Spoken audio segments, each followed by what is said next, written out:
All right, it's Monday morning now, and I need to find out from you what your intention is with regard to whether you are going to testify in this case. You have been granted immunity so that the privilege of self-incrimination is no longer relevant because the state can't use anything that you might say in answer to their questions or any other questions against you. And you have been instructed with the benefit of counsel as to the consequences if you don't testify. So I'm asking you now what your intention is. May I speak?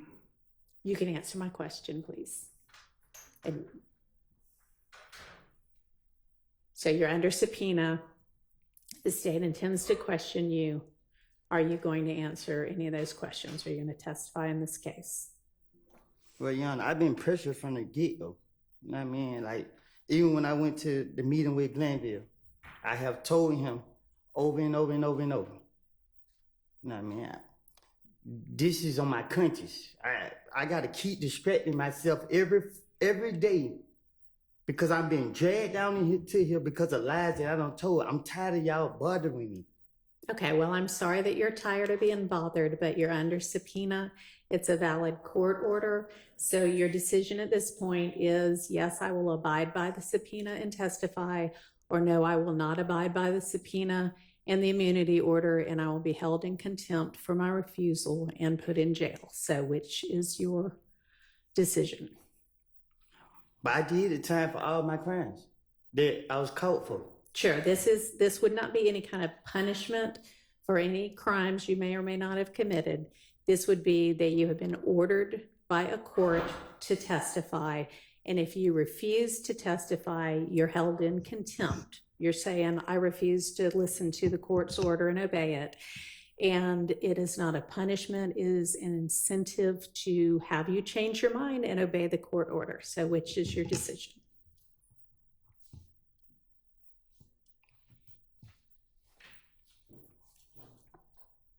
Can you explain it to me? So we talked about it. It's the same thing that Glenville doing to me? It is the same order that is still in control. You have a subpoena for your testimony. That is a court order. You also have a court order that says anything that you say can't be used against you other than if you get on the stand and lie and it amounts to perjury, you can be charged with that or with false statements. But if you refuse to testify altogether, when you're under a court order to do that, then that is considered contempt because you're saying, I don't care what the court has ordered, I'm not going to do it. And then you'll be put in jail through the end of this trial. Or until you decide, you know what, I think I will testify after all. So let me, Your Honor, I'm telling you to your face, you just said that something about it, they can lock me up for lying. I'm telling you to your face, that's all I do. And you're telling me that they can lock me up if I lie. But if I sit here and testify, so the either way I'm going to jail. No, not with regard to anything that you might testify to that might otherwise admit to a crime or admit to your involvement in a crime. That's what the immunity order does. And I'm sure Mr. Melnick has explained this to you, and I know I've explained it previously, but none of that is going to result in you being put in jail because they cannot use that evidence against you to prove any of those crimes that you might incriminate yourself about.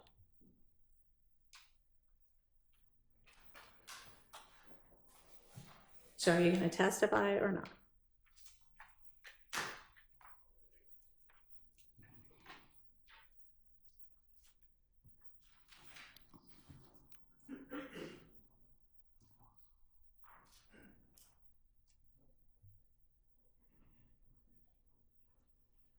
Do you want to talk to Mr. Melnick again? No? Okay.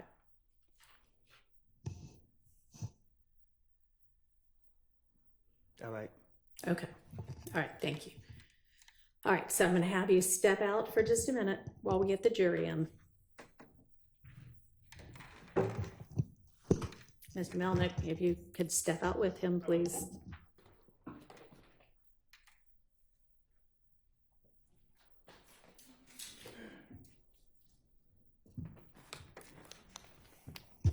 All right, Mr. Copeland, I'm going to remind you that you are still under oath.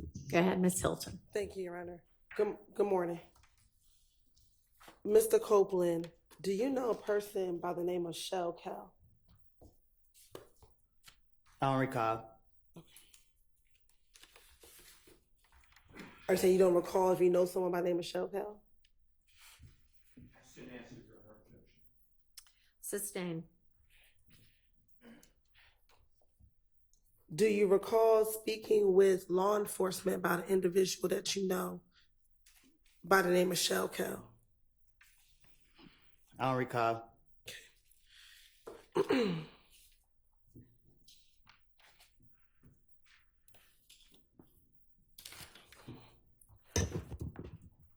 I want to go back to December of 2014 and into January of 2015. Were you present at a gambling house in Lakewood when the shooting occurred? I don't recall.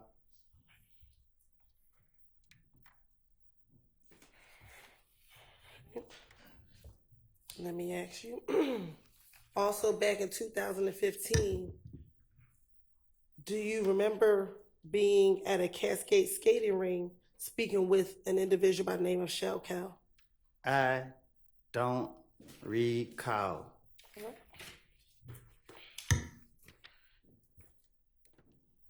Back in January of 2015, do you recall being at a club Crucial and getting into a fight with an individual by the name of Shell Cal? I don't recall nothing that happened years ago. All right.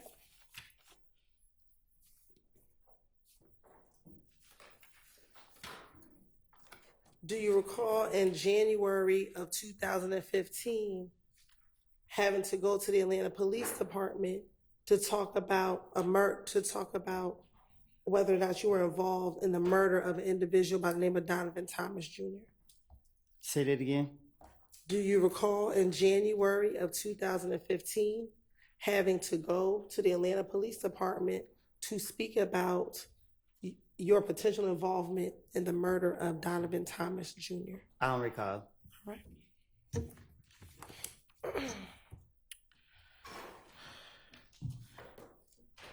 On January 11th, 2015, did you go to the Atlanta Police Department at about 3 o'clock in the morning? I don't recall. Okay. And did you speak with a detective by the name of Detective Thorpe?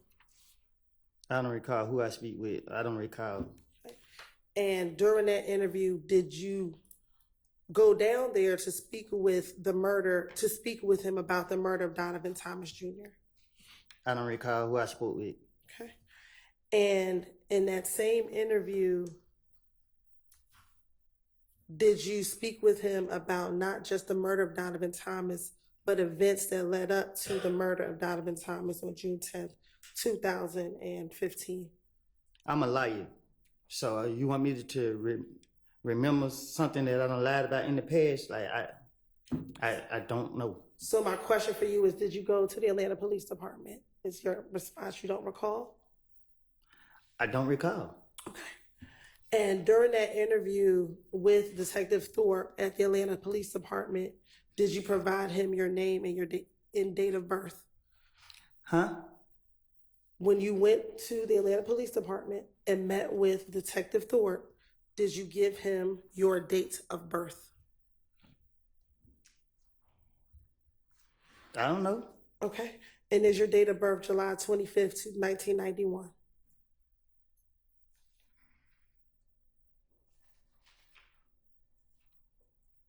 What? Is your date of birth July 25th, 1991? I think. Okay. And during this interview, did you tell Detective Thorpe that you also have a middle name of Xavier? I don't know what I told. I don't remember what I told him. Okay. I'm not trying to say the wrong thing so y'all can lock me back up. All right, well, just bear with me. We're gonna go through that interview, okay? Objection to the commentary. Now, Disregard of the commentary by the witness. now, during the interview, did you speak with Detective Thorpe about the issues you had with a person by the name of Kel? I don't recall.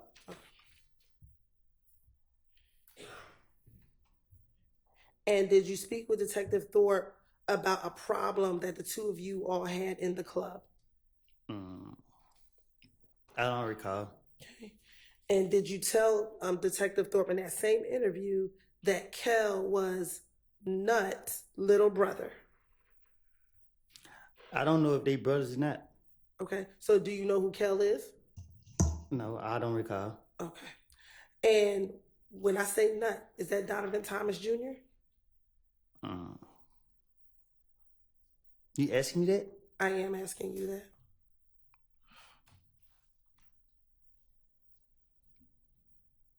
Say that again. Sure. Do you know a person that goes by the name of Nut? I don't recall. Okay. Now, in that same interview, did you tell Detective Thorpe about you and Kel getting into the fight at Club Crucial? I don't recall nothing from 2015, 14, 16, none of that. Okay. And during that same interview, did you tell Detective Thorpe that you and Kel had been in a beef for maybe about no longer than 4 months, and this was back in 2015? And he's still alive? My question is, did you tell Detective Thorpe that you, Michelle Kel, at that time in 2015, had a beef, and it was probably going on around 4 months at that time? I tell the detective whatever they want me to say, whatever they want to hear, whatever. So if I said it to him, I said it to him. I don't recall what I said to no police. Okay. And during that same interview, did you tell Detective Thorpe that whenever y'all were in the club, y'all would initially just throw up birds at each other? Huh? In this January 11, 2000 interview, did you tell Detective Thorpe that initially, when you and Shell Kel were in the club, y'all never really fist fought, y'all just would throw up birds at each other? Like I told you before y'all called me to trial, I have lied. I made things up. I told you this before y'all brought me in this courtroom. And I'm telling you now, you asked me about 2015, I have got my life together. Y'all trying to put this on my conscience. Y'all trying to put people's life in my hands. I don't lie on people. I don't want to be here. Y'all have pressured me. I'm tired of y'all, because y'all know y'all are wrong. And y'all black people doing this to us. And I understand that. Leave me alone. Let me leave. Man, y'all pissing me off. Listen, I don't recall nothing I said to no police. Stop asking me these questions. Okay. I'm telling you, I don't recall. I understand, but we're going to have to get through the questions. You can just continue to say you don't recall if that's what it is. That's what you want me to say? I want you to Hang on, answer the everybody, question. for just a minute. Objection, improper instruction of the witness on how to testify. I don't think that you were instructing him how to testify. I hope not, Oh, but I don't am instruct him how to testify other than truthfully. Thank you. And that's Any all. other objection, or was that covered? All right, go ahead. If you can answer the questions truthfully, and we can move forward. Can we do that? I don't recall. All right. Now, going back to 2015, did you tell Detective Thorpe first about a meeting that you had with Shell Kel at the Cascade skating rink? I don't recall. Have you ever been to the Cascade skating rink? I don't recall. Is the Cascade skating rink in Atlanta? I don't recall. Did you tell Detective Thorpe that while at the Cascade skating ring that you met and that you talked to Shell Kell about all the beef that you had with each other? I want to talk. I'm gonna be doing with my gun. Okay. Back in 2015, did you tell Detective Thorpe that you had a gun at the Cascade skating ring? I would never tell the police nothing I did. Okay. Now, back in 2015, did you meet with Atlanta Police Department detectives on at least 5 occasions after the murder of Nutt? I met with them a lot of times. Okay. And during each of those times, did you talk to them about what was happening between YSL and If Gang? Nah, I was telling them whatever I think that get them out for me. Okay. Did you go and talk to the police after your car was shot up on the highway? It's called finessing. Okay. But did your car get shot up while you were on the highway? I don't recall. Okay. Did you, your child, and your child's mother get shot at while you were leaving your home? They got shot at. Okay. Were you with them? Not my kids and my child, mama. Were you coming out of the house with you, your child, and your child's mother? Did that occur? I don't recall. Okay. Did your girlfriend's father's home get shot up after Donovan Thomas got murdered? I don't recall.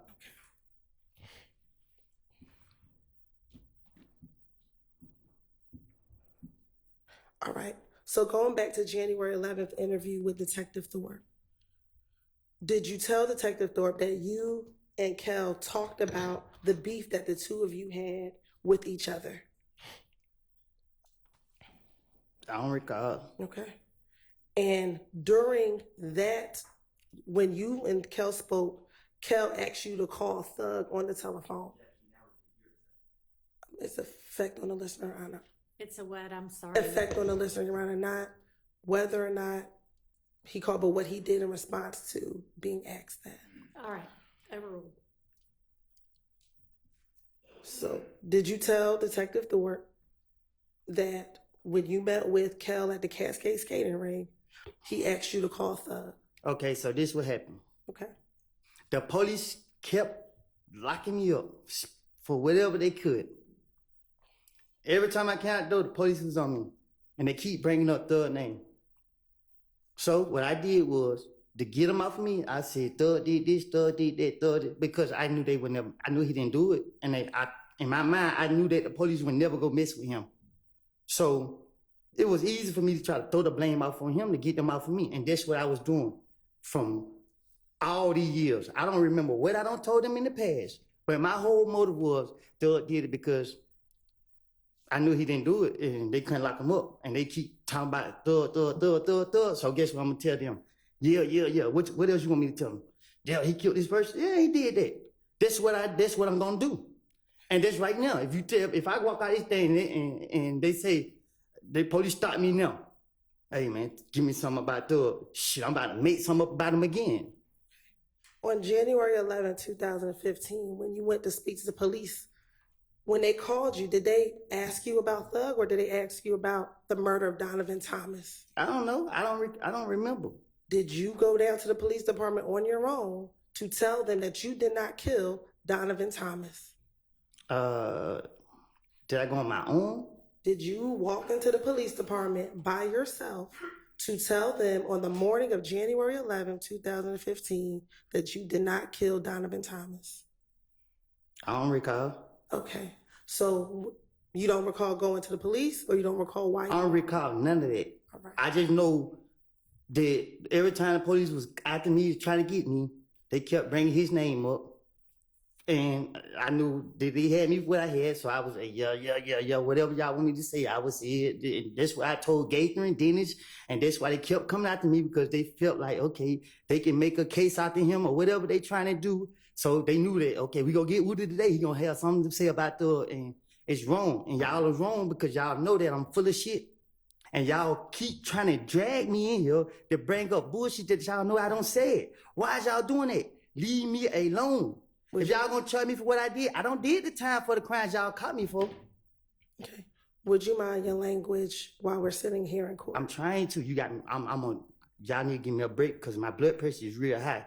I keep telling y'all, leave me alone. Okay. And the quicker we get through this, the quicker we can leave you alone. Do you understand Okay, that? I don't recall. Okay. Going back to January 11th, 2015. I don't recall. Can I finish the Wait question? and listen to the question first. When you went to the Atlanta Police Department, Detective Thorpe didn't ask you about Thug. You brought up Thug. Do you recall that? I did. You did. Okay. So let's continue. During your meeting with Detective Thorpe, when you went down to the police department,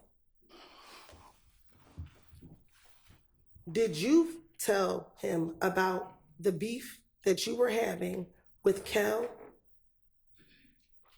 Kel?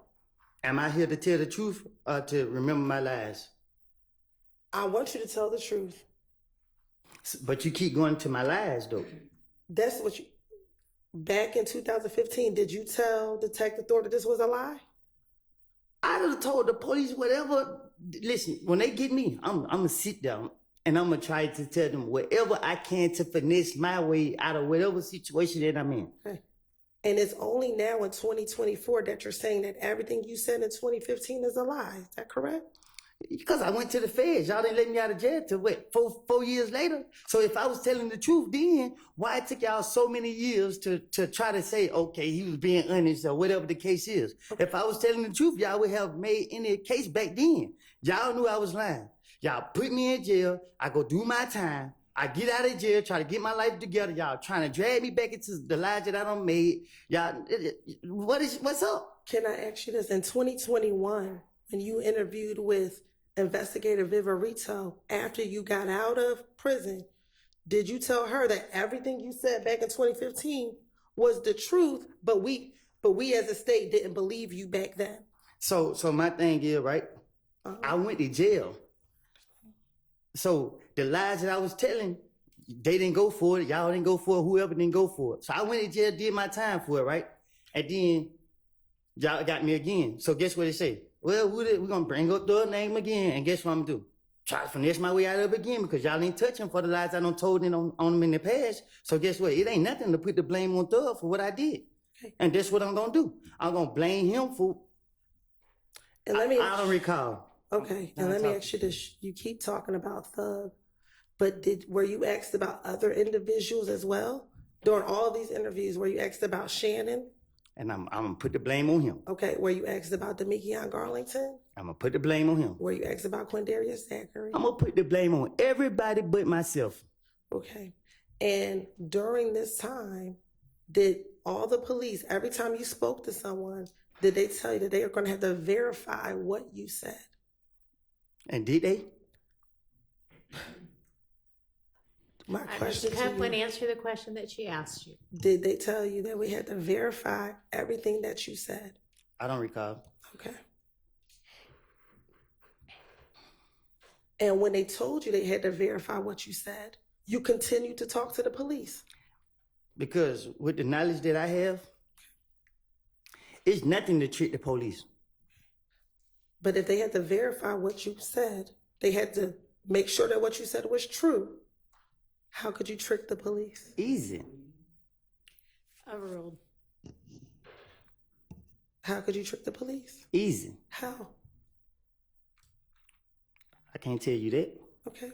Were you aware that the things that you talked about were verified? Sustained.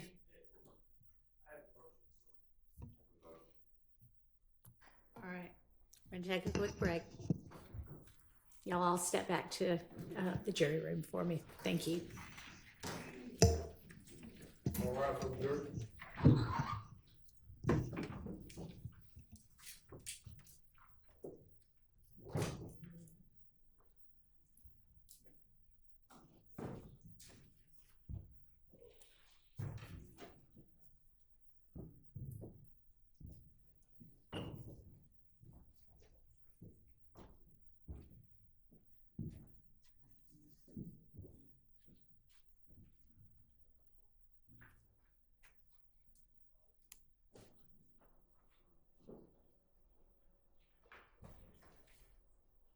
I don't know which, y'all can be seated, I don't know which I gotta person. stand it? Go out. You can go out, thank you. You say go out? Yeah, just stick very close. Ms. Melnick, you're gonna go out there with him? All right, thank you. I don't know who voiced the objection first, but, I mean the motion, who said they had a motion first, but go ahead. Your Honor, the way I wrote down in my notes is that the prosecutor said, not a question, but a statement that the police verified inculpatory information from Mr. Copeland. That is not true, by the way. It is questionable whether anything's verified, but obviously jurors make that determination. That is testifying by the prosecution, that is bolstering by the prosecution, that is putting the prosecution's thumb on the scale of the justice, which none of this can be done. This is not the first time that the prosecutors have put themselves in as giving facts before the jury rather than just trying to obtain facts. So I am moving for a mistrial. If your honorable court denies it, I need curative instructions to strike it, and respectfully, if it happens again, it will not be the second time. It's a continuum. So I would ask the court, I know you weren't here, but to keep that in mind as we go forward as well. I'm not moving off my mistrial. I'm just anticipating. No one wants a mistrial. I didn't want a mistrial, but why say that to a witness? So I don't see any good faith in that question. All right, thank you. Mr. Short. I adopt everything that my motion is the same. I adopt everything that Mr. Attorney Steele said. I'll also say that in Attorney Hilton's statement that the claims of Mr. Copeland were verified by the police.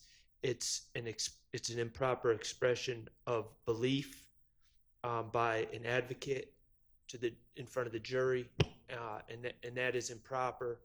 And I'll also add, Your Honor, not only do I not believe it to be true, but also there has been absolutely no evidence presented that any of this has been verified. All right, So, thank you, Your Honor. thank you. Response? Oh, I'm sorry. Yeah, everybody joins. Okay.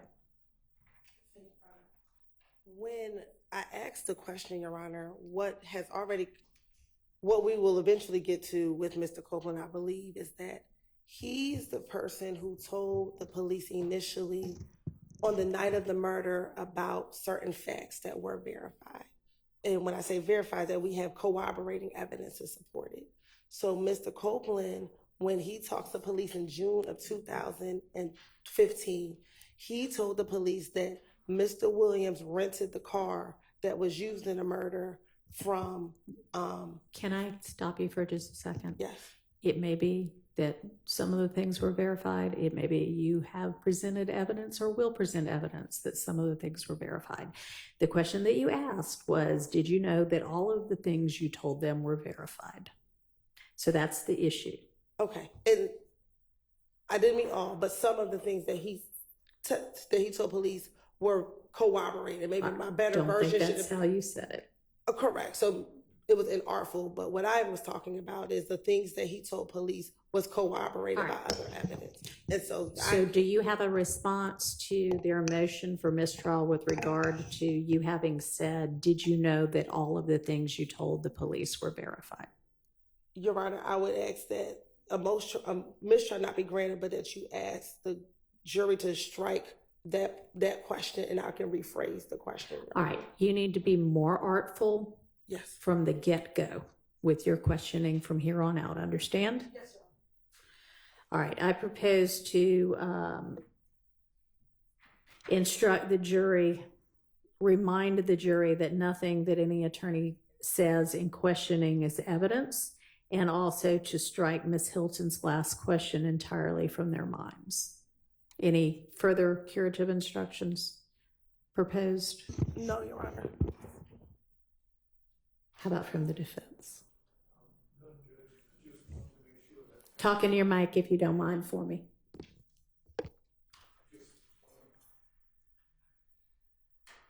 Make sure that after the court gives that instruction, we do not abandon the motions that have been joined in by everybody. So I don't have to get back up and say, that's not good enough. No. We don't agree to. I'm asking you now, and I understand y'all would still prefer a mistrial, short of a mistrial, which I'm denying at this stage. These are the curative instructions I'm proposing. If understanding you'd still rather have the mistrial, is there anything further curatively that you all would like to add? On behalf of Mr. Stillwell, I have nothing. All right. All right, nothing from anybody else. No, Your Honor, just the same thing. The rule is that before the next question is posed, we have to, again, ask for a mistrial, but you just said that that's preserved, so nothing further. Understood. All right, thank you.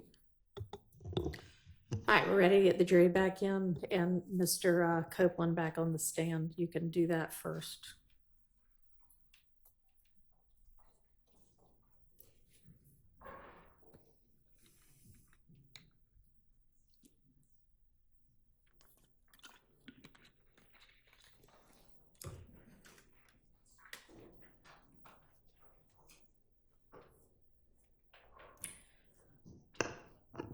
And y'all, one of the jurors needs to be on a quick Zoom at 12:30, so we're going to break for lunch by that time.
All right, everybody can be seated.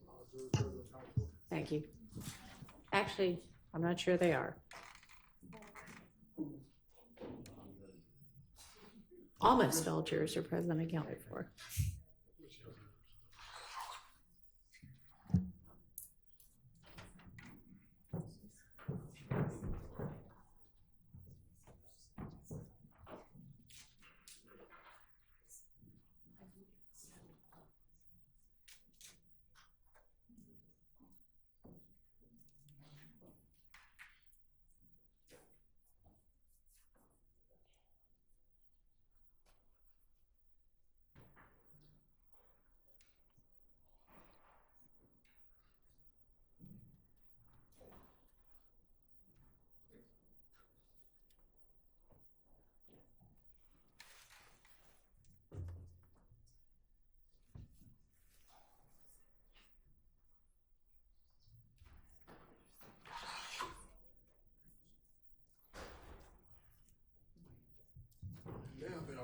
All right, thank you. All right, y'all be seated. All right, ladies and gentlemen, I want to remind you that nothing that any attorney says in questioning is evidence. And I need you to strike Ms. Hilton's last question entirely from your minds. Go ahead, Ms. Hilton. Thank you, Your Honor. Going back to this January 11, 2015 interview, did you tell Detective Thorpe that once Thug and Kel had a conversation and you thought everything was squashed between you and Kel back in January of 2015. What's your question? Sure. Did you tell Detective Thorpe in the January 11th, 2015 interview that at the Cascade skating ring, Kel and Thug had a conversation and you thought your beef with Kel was squashed once you left the Cascade skating ring? My motive was to get the heat off of me. The only way I was gonna get it off of me, what I thought, by putting on the, I felt he was rich, and the police locked me up and do what they want to do to me because I'm broke and I can't afford to pay for a lawyer. He rich, they're not gonna bother him. So I said, I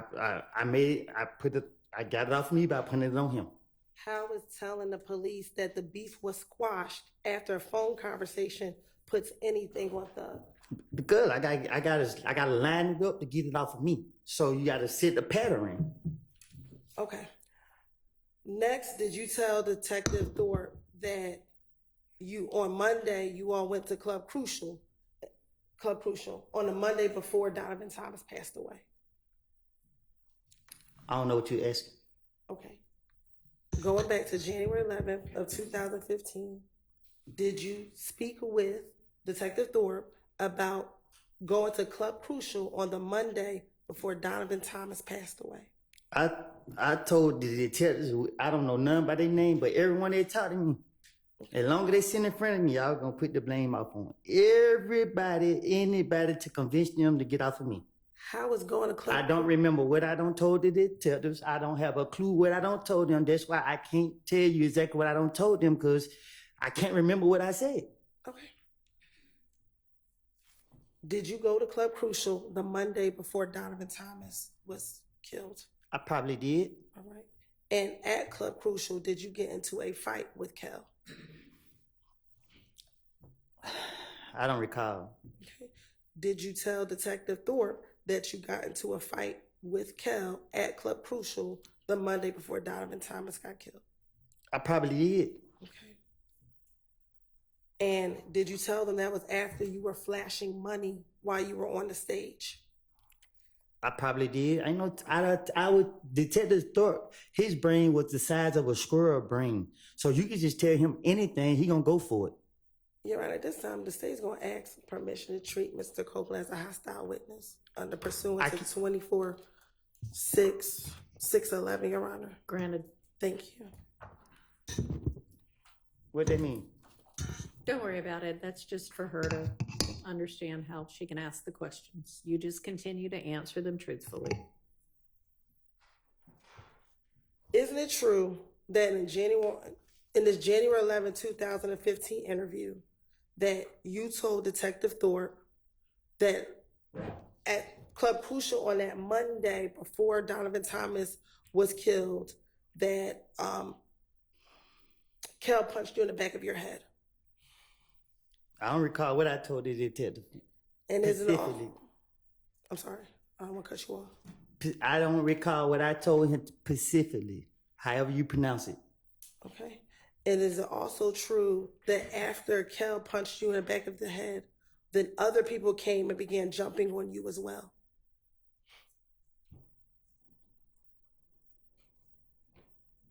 They time gonna come. That's not the question I asked you. Is it true that you told Detective Thorpe during this January 11, 2000 interview that after Kel punched you in your head, that other individuals also began to jump on you as well? I don't recall what I done told the police. And also in that same interview, isn't it true that you told Detective Thorpe that after they jumped on you, you ran outside of the club? To get what? Is it true that you told Detective Thorpe that after they jumped on you, you ran outside of the club? I ain't doing no running. Okay. And is it true that after you ran outside of the club, that you told Detective Thorpe? I ain't doing no running, Miss Hilt. Okay. Well, is that what you told Detective Thorpe? I told you I'd tell him anything. Okay. You want the truth though, but I ain't doing no running. I'm gonna make other people run. All right. And once you went outside of the club, you saw an individual by the name of Bloody J. Did I do something to him?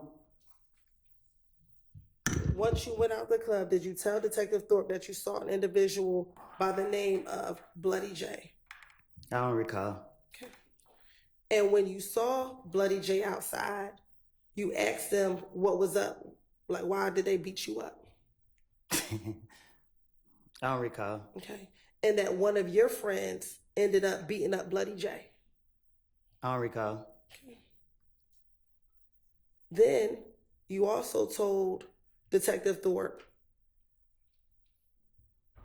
that after this incident on Club Crucial, the Monday before Donovan Thomas was killed, you told him about a meeting that you were aware of involving an individual by the name of Mo. Do you recall telling Detective Thorpe about this meeting with a person by the name of Mo? I don't recall.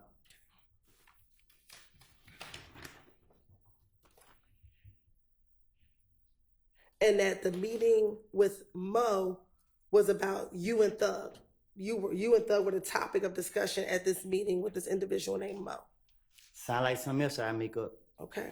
And that at the time, Mo is actually in prison. I don't know who that is. Okay. I don't recall. All right. And that the guy in prison, he's supposed to try to get you and Thug killed. I don't know about Thug, but I'm still here, ain't it? That's not my question. Isn't it true that's what you told Detective Thorpe? Nobody gonna do nothing to me. So do you not remember telling Detective Thorpe that? I done told Detective Thorpe anything. Okay. Also, in that same interview, did you then tell Detective Thorpe that once you found out about this meeting, you reached out to members of If Gang and asked them if they were going to kill you and Thug?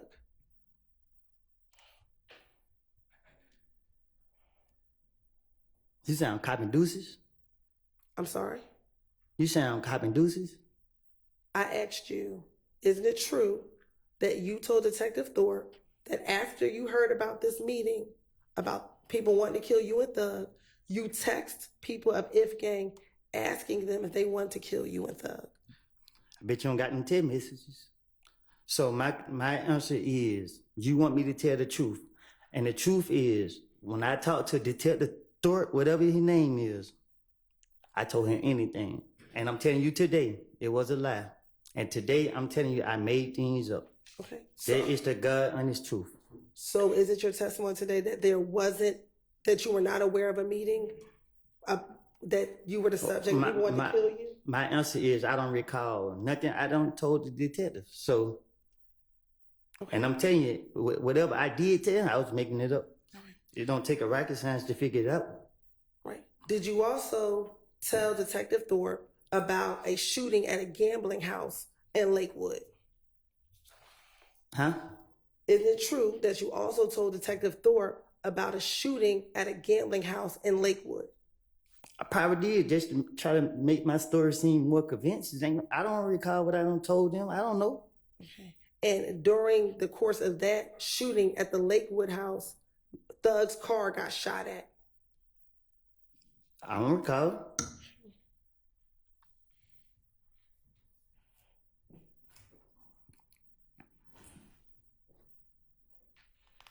Now, did you also speak with, isn't it true that you spoke with Detective Thorpe about the night before Donovan Thomas got murdered?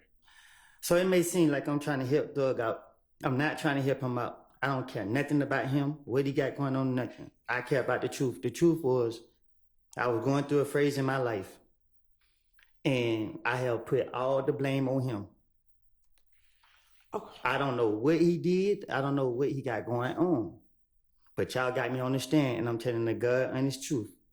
Leave me out of this. I made all these stories up, put the blame on him to get myself out of the situation because the police told me they want a big fish, and I'm a little fish. They ain't who I want. Okay. So when they told me that, my only motive was to convince them that I'm telling the truth about this guy right here, and I'm lying. All right. Isn't it true that you told Detective Thorpe that the night before Donovan Thomas got murdered, you were actually at the studio with Thug. I doubt it. I don't recall. Okay. And that the studio that you were at was DJ Drama Studio. Yeah, I don't recall. I don't know that. I don't recall. All right. Have you ever been to DJ Drama Studio with Thug? I don't even know who DJ Drummer is. Okay. Did you also tell Detective Thorpe that on the morning of Donovan Thompson's murder, you actually went to your girlfriend's house early in the morning, around 5 or 6 o'clock a.m. after you left the studio with? Can you say it again? Sure. Is it true that you told Detective Thorpe that after you left the studio on Friday night, the night before Donovan Thomas was murdered, you went to your girlfriend's house at about 5 or 6 o'clock in the morning, and that would be on Saturday, January 10th? I don't know. I can't remember what I told it. I don't recall what I told that man. Okay. And is it true that in that same interview on January 11th, that you told Detective Thorpe that you stayed at your girlfriend's house until about 7 p.m. at night, and that's when you left your girlfriend's home? I'm single. Back in 2015, did you have a girlfriend by the name of Deshawn Quarterman? You have to say her name like that? Okay. Did you have a girlfriend back in 2015? My daughter mama, yes. Okay. And was she your girlfriend in 2015? She's my daughter mama. In 2015, was she your girlfriend? We had a child together in 2015. All right. And during the same January 11, 2015 interview, did you tell Detective Thorpe that when you woke up at her house, that she was not present? She was not there at the house when you woke up? I don't remember what I told the detective. Okay. Do you remember her being at the house when you woke up the day that Donovan Thomas was killed? Okay. And when you woke up and she wasn't home, you actually called her to find out where she was. Do you remember did you tell Detective Thorpe that? I don't recall. Isn't it true that you also called your brother to get his car on the day that Donovan Thomas was killed? You say, is it true? Yes. Nothing I say is true. Okay. Is it true that you told Detective Thorpe that you called your brother to get his vehicle on the night that Donovan Thomas was killed? You said, did I call my brother to get his vehicle? Yes. Can you say that again? Did you tell Detective Thorpe that on the day that Donovan Thomas was killed, you got your brother's vehicle so that you could borrow his car? Yeah, that was another lie. Okay. So you never borrowed your brother's car? No, that was my car.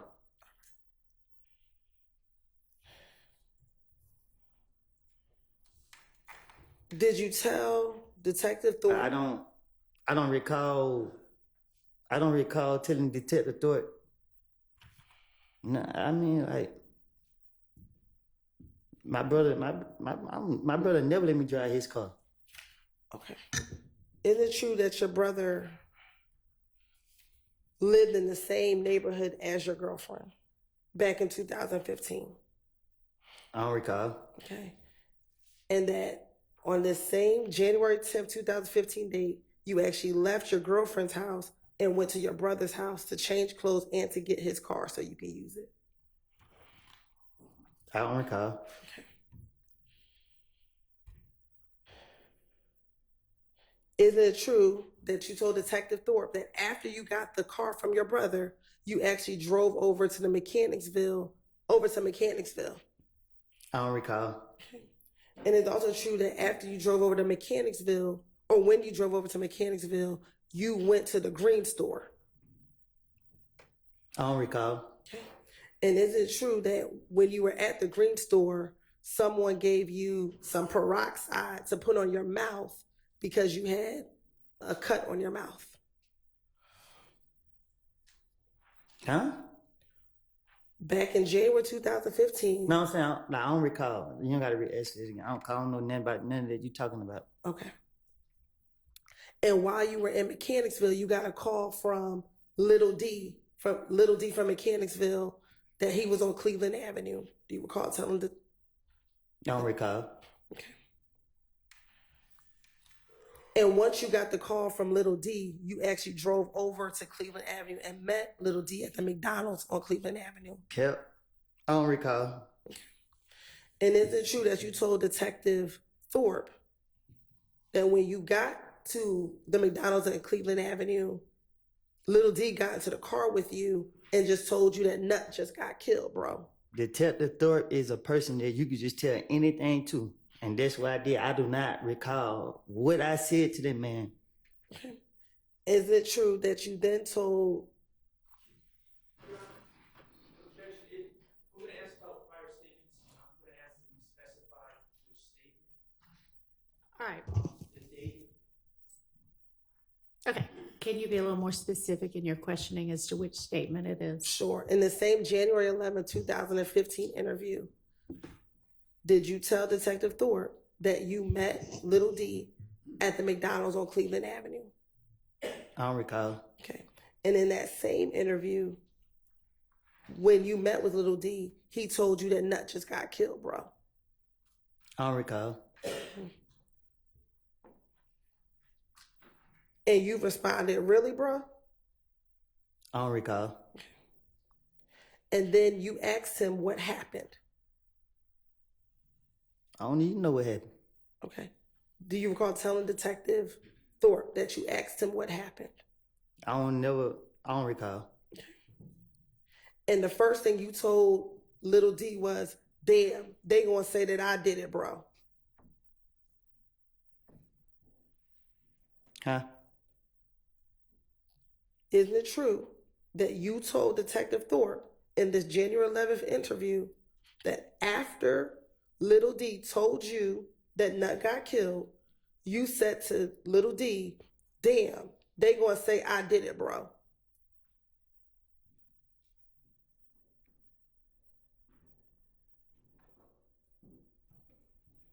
Okay.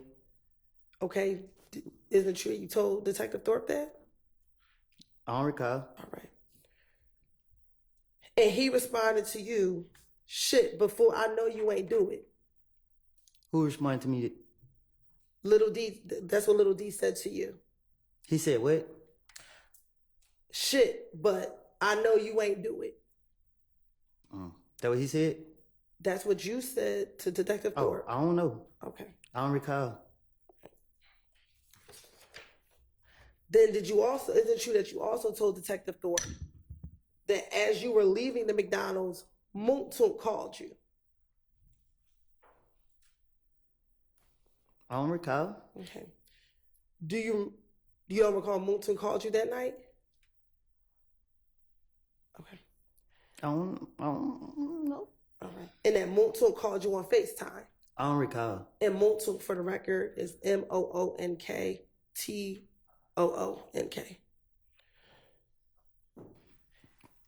And is it true that when Moontook called you, you told Detective Thorpe that they think that you and Moontook killed Nut? I don't recall. And at that time, Detective Thorpe asked you for a number for Moontook. He did? Do you remember him asking you for a phone number for Moontook? I don't recall. I don't remember what we talked about in the interview. Okay. And also during that interview, you told Detective Thorpe that Moontook actually FaceTimed you. Told you could tell the Thorpe anything, he'll go for it.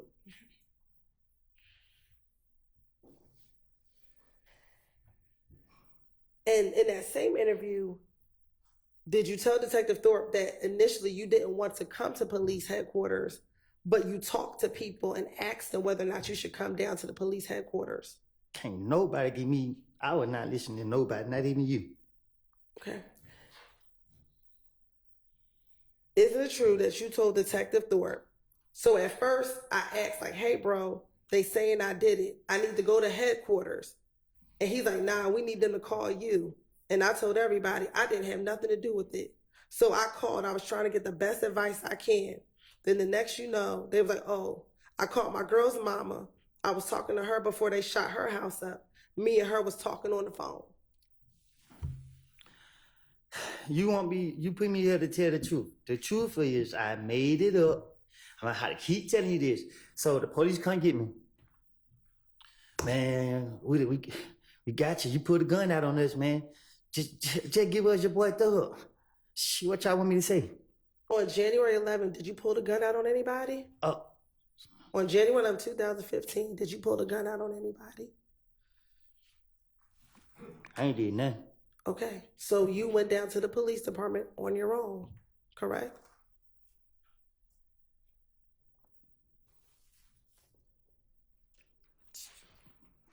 I don't recall. Okay, and when you went to the police, that was to clear your name that you did not kill Nut, correct? I think that was the motive. Okay, so you went down on your own to tell them about whatever you knew about Nut, correct? Say that again? You went to police headquarters on your own to tell them whatever you knew about Nut, correct? This is a trick question? No, it's not a trick question. Can you ask it again? Sure. Back in January of 2015, the night that Nut was murdered, you went to Atlanta Police Department, correct?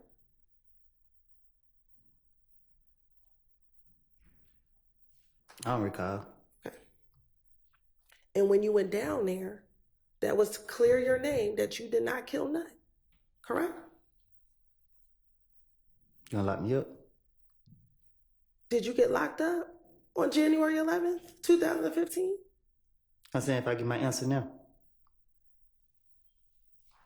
Did you go to clear your name about killing Donovan Thomas? I don't recall.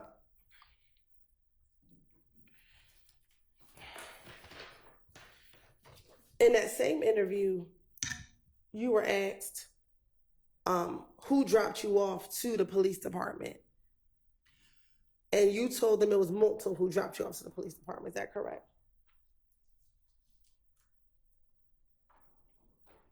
I thought you said Muntun called me. After Multo called you, did you meet up with Multo? I don't recall. So much happened that night. I don't know. Okay. What do you remember happening that night, Mr. Copeland? Shit, I don't know. Okay. I ain't telling myself. All right.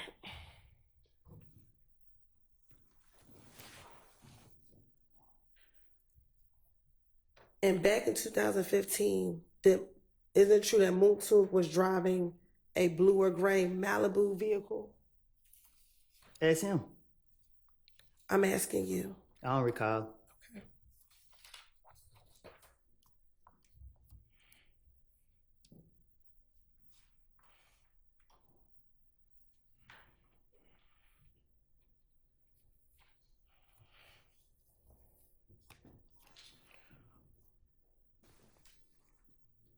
In the same January 11th interview, did you also tell Detective Thorpe that the only person that you had beef with from If Gang was Kel? I don't recall.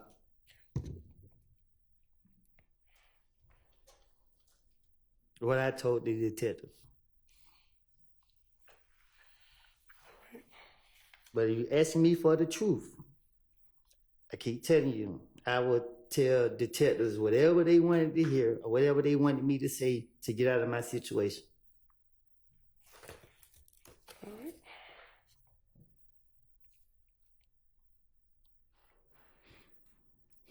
Now, during this interview with the January 11th interview with Detective Thorpe, did you talk about the gang that Kel was involved in? How can I tell you about something? I don't recall. Okay. Did you tell Detective Thorpe that Kel was a part of 9 Deuce Inglewood ABG gang? I don't recall.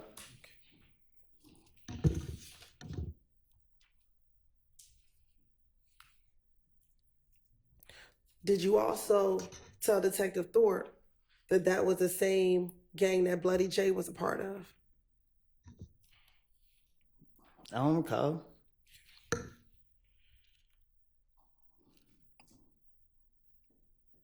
I thought I was here to tell the truth.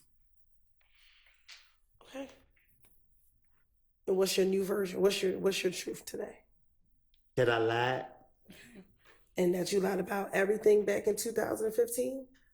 My truth today is I lied and put the blame on others for a lot of activities. I ain't telling on myself. I ain't got nothing else to say. I don't recall. Okay. Now, did you also talk to Detective Thorpe about you at one time being cool with Bloody J or being friends with Bloody J? I don't recall what I told detective, investigator, what deputy, whatever you want to call them. Okay. And then you stopped being cool with Bloody J and ABG once you started hanging around Thug. I don't hang around other people. Okay. Isn't that true that you told Detective Thorpe in this January 11, 2015, that when Thug started letting me hang around him, that's when you were no longer cool? I'm from Mechanicsville. I do what I want to do. I understand what you're saying. Okay. I'm asking you what you told Detective Thorpe. I tell Detective Thorpe anything to get him off of me.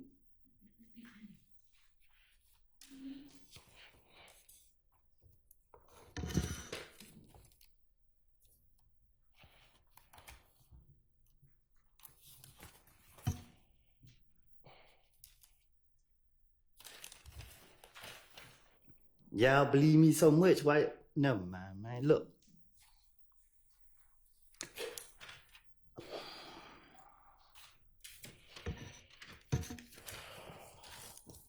After Donovan Thomas was killed, did Deshaun's mom's house get shot up? You said her mommy's house get shot up? Yes, sir. Yeah. Okay. And do you recall telling Detective Thorpe about the fact that her mother's house got shot up after Donovan Thomas was killed? I don't remember if I said it to him, but I know her mama's house did get shot up, so I don't know what I told him.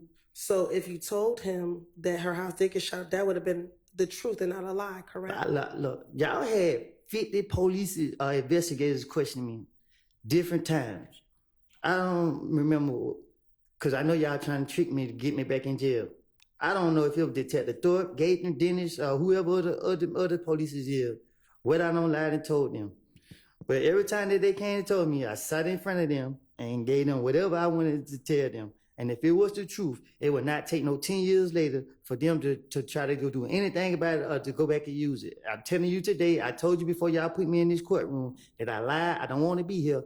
I'm not scared of nobody. I'm not in here trying to work in nobody's favor. Y'all is not fit to put it on my conscience that I don't sat up here and lied on these boys for stuff that I don't did. Not what I did, but for stuff that I'm not fit to sit up here and lie on them. And no, I don't care. Stop asking me questions. I'm not fit to lie on them. Okay. All right, Mr. Copeland, listen to the question that Ms. Hilton just asked you and see if you can answer that question. Just pay attention to what she's actually asking you and answer that. Yes, ma'am. So my question was, on January 11, 2015, you told Detective Thorpe about Deshaun's mother's house being shot up, correct? I told it to a police. I don't know which one to be specific. And that was not a lie, correct? Her house was been shot up. Okay, so that wasn't a lie when you told Detective Thorpe that, correct? I don't know if it was him I told it to. Okay. I don't think we got a clear answer yet. Overruled. So that wasn't a lie, though, correct? If you told any police, whether you remember being Detective Thorpe or Gaither, was that a lie? That her house was shot up? Yes. I'm saying. So was that a lie? What you mean? You just said so when you finessing the police, this how you finesse the police. You take a little bit of the truth and you take the bullshit and you put it together. Okay. So that's how I outsmarted Detective Thorpe and Gaither and everybody else. Take this right here, because I know they didn't know this, and put it with this over here. And during all of your interviews, did they tell you we're going to have to corroborate what you said? And if you take all of my interviews and put them together, let's see what you come up with. Okay. But did they tell you that? Did they tell you they were going to corroborate everything that you said? Overruled. Did the detectives tell you that they would have to corroborate everything that you said? I can't tell you. Y'all have so many police talking to me. I don't know. I can't say what they done told me. Did Gaither tell you on multiple occasions, I'm going to have to verify what you're telling me? I just can't take your word for true. I have to verify what you're telling me. I don't know nothing about all that. I don't recall. You don't recall that? Let me ask you this. Do you recall talking to Detective Gaither while you were locked, after you got locked up in June of 2015, calling her on her cell phone while you were in jail? I don't know. Okay. I don't recall. All right. And do you recall asking her, what's going to happen to me? Am I going to be able to get out? And she kept telling you, we got to verify what you told us. And did I get up? I'm asking you a question. Did she tell you, Listen, we have to answer my question? I'm about to. You won't let me. If I call Detective Gaither and she said she had to verify anything I said in 2015. In 2015, y'all locked me up every month. Y'all locked me up. February, I got out March. Y'all locked me back up March, I got out April. Y'all locked me back up June, I didn't get out to 2019. So if she verified anything I said, there were 4 years and some change. I did 51 months in the federal prison. Nothing been verified that I said, whatever the case is. I haven't heard anything from Detective Gateman, but it's nothing to spin the police. So my question to you was, did Detective Gaither tell you that she had to verify what you said? I don't recall. All right. Now, going back to the January 11, 2015 interview, do you recall Detective Thorpe asking you about whether or not you ever rented or owned an Infinity vehicle? I don't recall.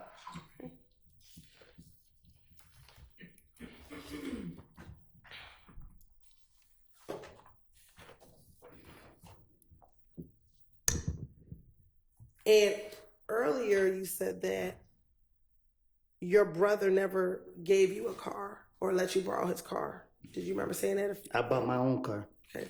Do you recall telling Detective Thorpe that your brother let you borrow his white Dodge Charger? I tell Detective Thorpe anything. Okay. And matter of fact, is that the same white Dodge Charger that members of If Gang shot at while you were on the highway back in late January of 2015? Well, I don't know. I don't recall. Okay. And matter of fact, you told your brother to make the police report because it was his vehicle that you were driving when members of If Gang tried to shoot at you on the highway. I don't recall.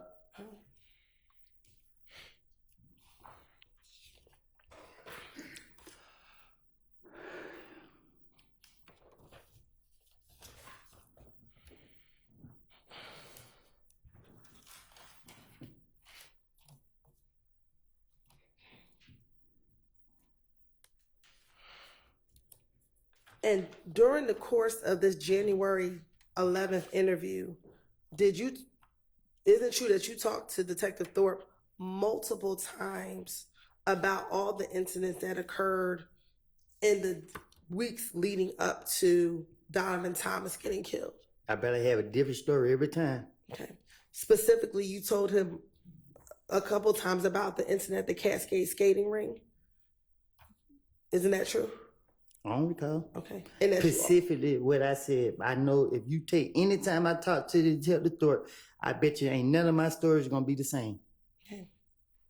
Well, isn't it true that in January of 2015, when you first talked to the police about what happened with Donovan Thomas, you were actually trying to protect your friends and you didn't want to give them all the information back in January of 2015? I'm just trying to protect myself.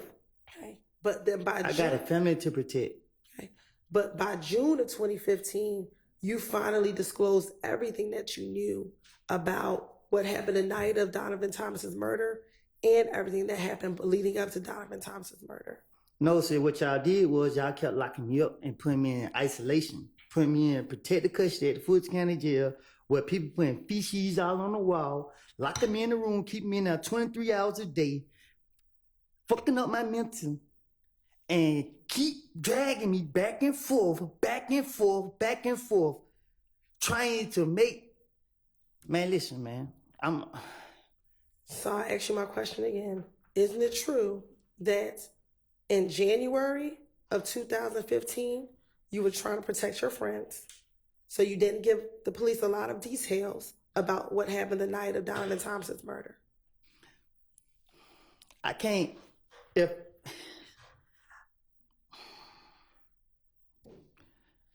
can you ask that again? Sure. Isn't it true that in January 2015, when you first spoke to Detective Thorpe, you did not give him a lot of details about what happened the night of Donovan Thomas's murder because you were trying to protect your friends? No, I just had enough time to protect myself by getting my story together. Like, I'm only thinking about protecting myself. Why would I try to protect some people and then wait down the line and give them up? They don't make sense to me. Because isn't it true that in June of 2015, you thought that Thug was trying to kill you? That's if I thought Thug was trying to kill me, I was trying to get him. Okay. In June of 2015, did you think Thug was trying to kill you? That's what I told the investigators. Isn't that true? That I don't your recall. girlfriend tried I don't to kill recall. you? Okay.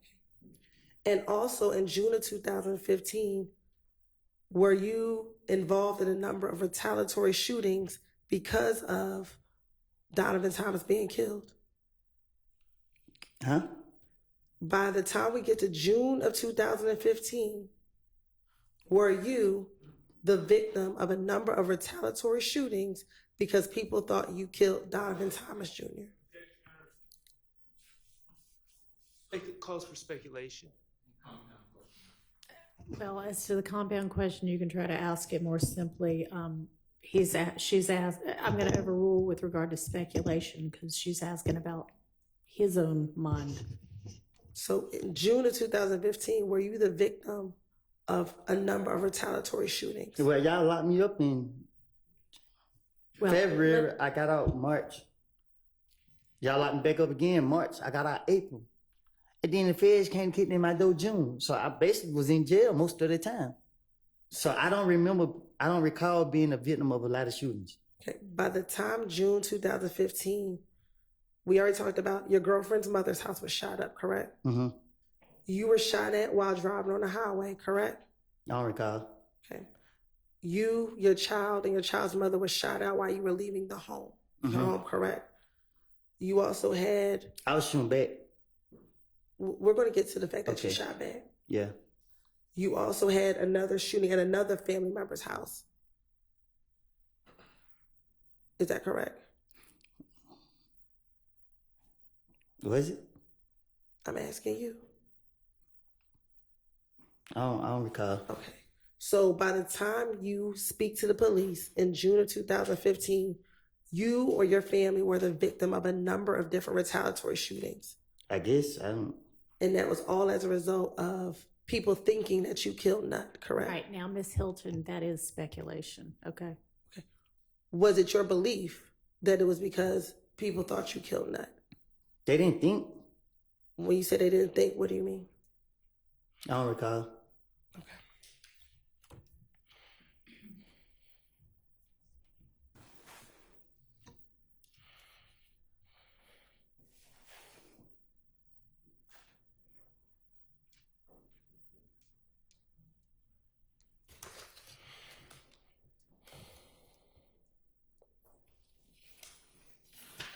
Now,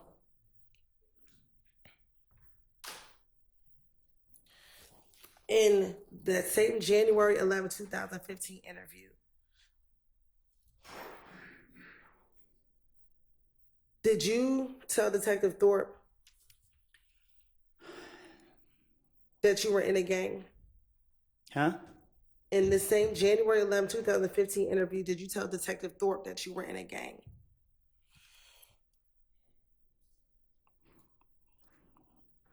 I don't recall. Okay.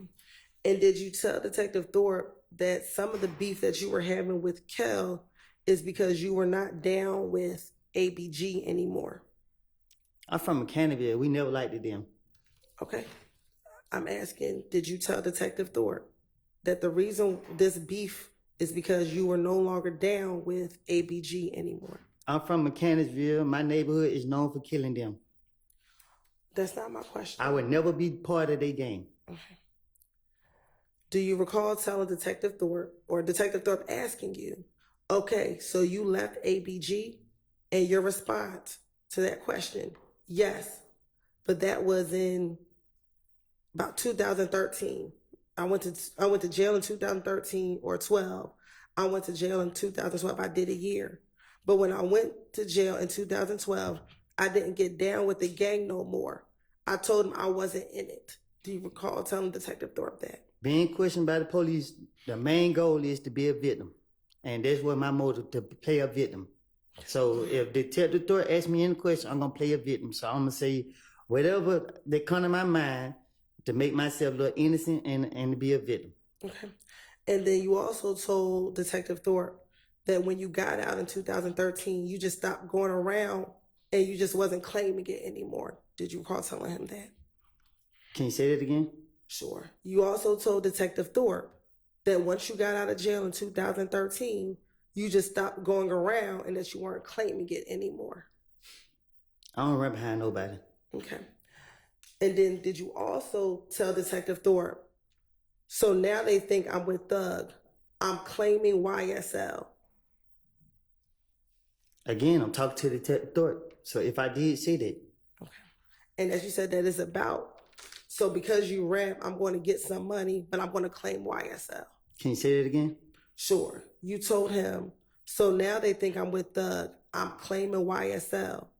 It's about rap, so I'm going to get some money, but I'm claiming YSL. I don't know what you're saying. Okay.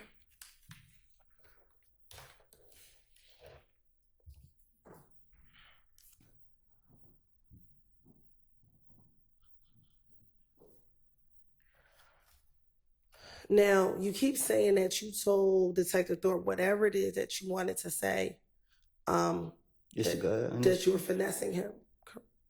Correct. Do you recall telling Detective Thorpe, I'm not trying to go to jail. I'm not trying to do any of that. I don't want none of this. Me and Nut ain't never had a problem. And I still ain't trying to go to jail. Okay. So why would you be lying to Detective Thorpe if you did not want to go to jail? Can you say that? Why would I be lying to him if I didn't want to go to jail? Correct. What you mean? Like you keep saying that you were just lying. Why would you lie versus just telling him the truth? That's how I was raised. I was raised up to lie to the police. I was at an early age, I was taught to lie to the police. But if you're trying not to go to jail, why would you lie to the police versus telling them the truth? You trying to trick me? I'm asking you a question. I'm not going to confess. Confess to what? Nothing. When you went in on January 11th, were you there only to talk about the murder of Donovan Thomas? I don't know what I'll be. All I know is if you give me an opportunity to talk my way out of the situation, I'm about to talk my way up out of the situation. Okay.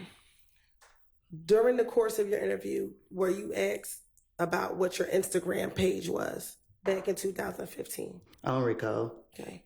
And back in 2015, is it true that your Instagram page was Woody372? I don't recall. I had a lot of Instagram, so I don't know. Okay. Is it true that's what you told Detective Thorpe that your Instagram name was? I tell Detective Thorpe anything.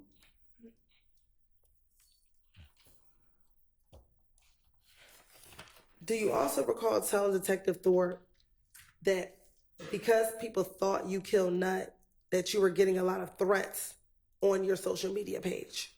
I think I was throwing people back. Okay. Do you recall telling Detective Thorpe that you were getting threats on your social media page? I don't know.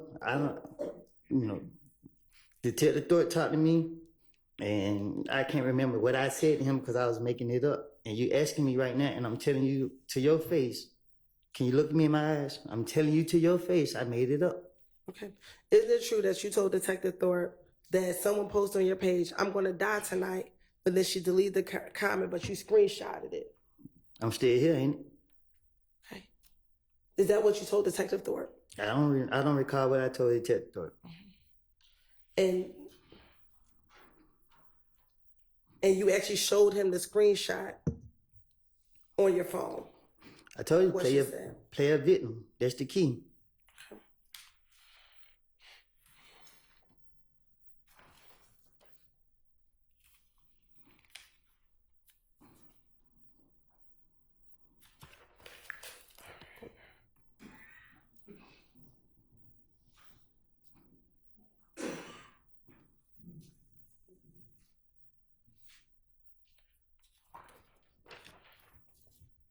Do you recall how many people back in January 2015 that you asked whether or not you should go down and talk to the police that night of Donovan Thompson's murder?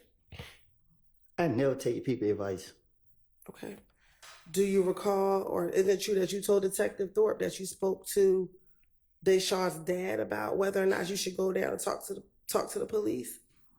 I never had this son dad number that I recall.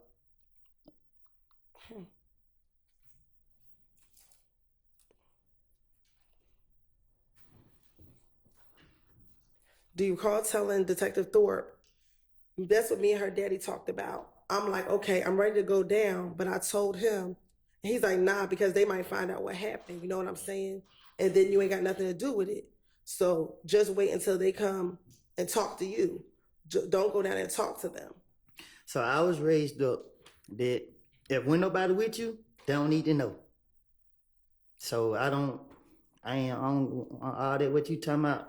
It was a lie what I told Investigator Thorpe. It's something that I came up out top. I was making it up. That's why I can't remember what I said to him. You want me to say something that I didn't say so you can put me back in jail? Okay. I don't recall what I said. I don't. Did you kill Donovan Thomas, Mr. Huh? Copeland? Did you kill Donovan Thomas, Mr. Copeland? Huh? Did you kill Donovan Thomas? You shaking your head? Is that a no? No. Okay, then. And is that what you went down there to tell Detective Thorpe back on January 11, 2015?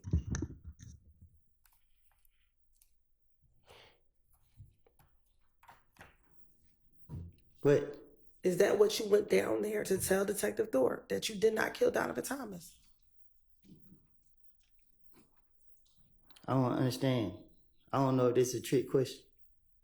When you went down there, did you go down there to tell Detective Thorpe where you were the entire day and that you did not kill Donovan Thomas?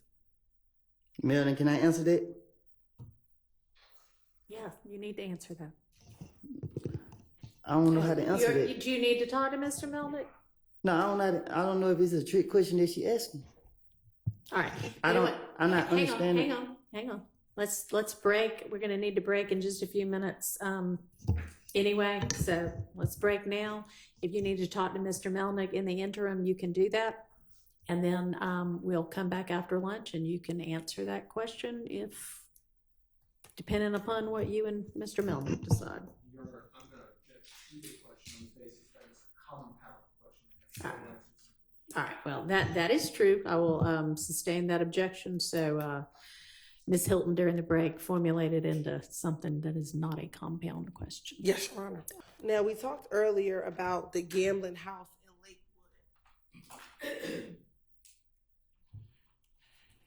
Did you tell Detective Thorpe during the same January 11, 2015 interview that the person who shot up the gambling house in Lakewood was Kel? I don't recall. Okay. And that when Kel shot up the gambling house, he actually shot up Thug's car? I don't recall. And that Thug wanted Kel to pay for the window of his car being shot up? What about it? Did you tell Detective Thorpe during your January 11, 2015 interview that Thug wanted Kel to pay for the window that was shot up? I don't recall.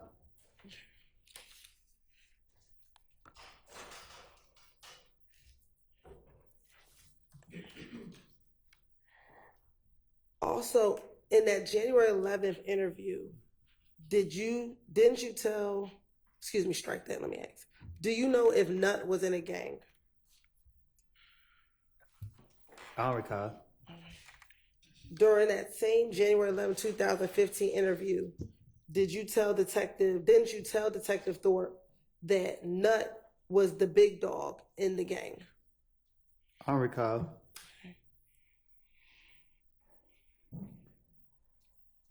Specifically, didn't you tell Detective Thorpe, Nut, he wasn't the big dog, but he was they big dog.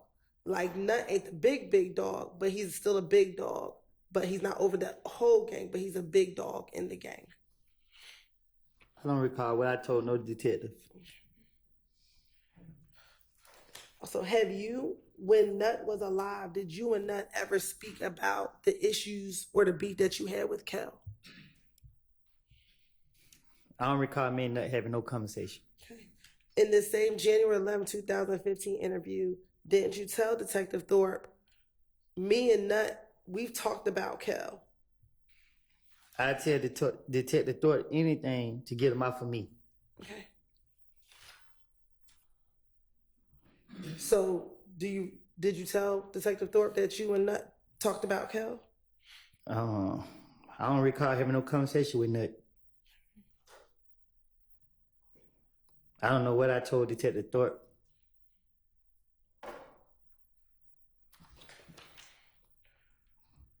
When you went and spoke with Detective Thorpe on January 11th, 2015, were you concerned about if gang harming your family members? It's been so long, I don't recall. Hey, didn't you tell Detective Thorpe in that same interview, I don't know what to say. What can I do? Where can I go? When I leave here, what can I do? Because I have a lot of brothers and sisters. My mama had 10 kids at the house. Yes, my sister, I got an older sister on Boulevard in Oakland City. I got a grandmother in Oakland City. My girls stay in Carver Homes. My other brothers stay in Carver Homes. But I'm afraid they might know she's down in Boulevard. I know they know where she stay. Wait, Isn't it true that you told Detective Thorpe you were concerned about if gang retaliating against your family members?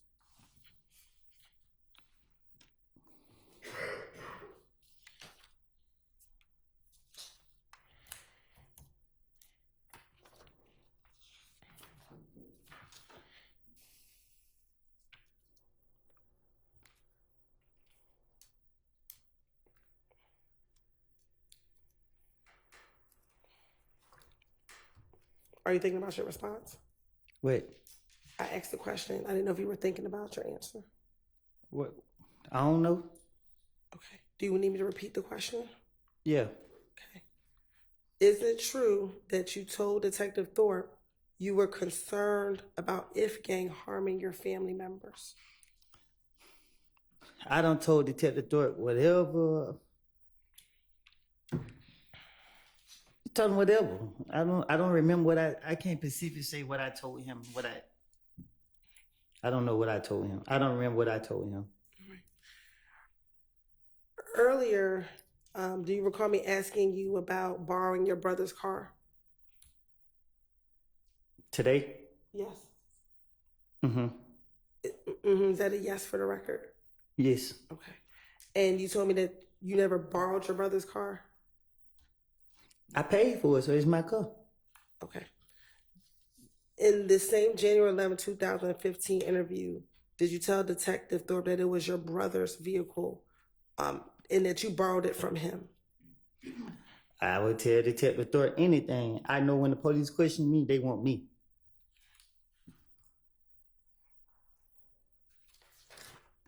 In your January 11, 2015 interview,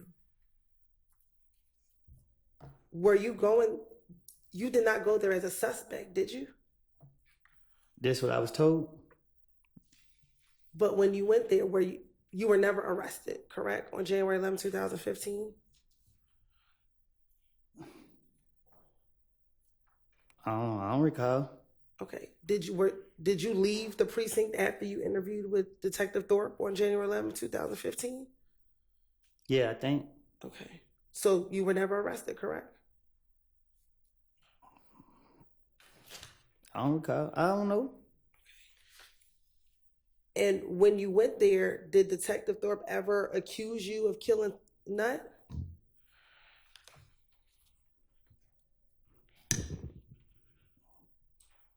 I don't recall what he said. Did Detective Thorpe in that entire interview give you an opportunity to tell him what happened the night of the murder?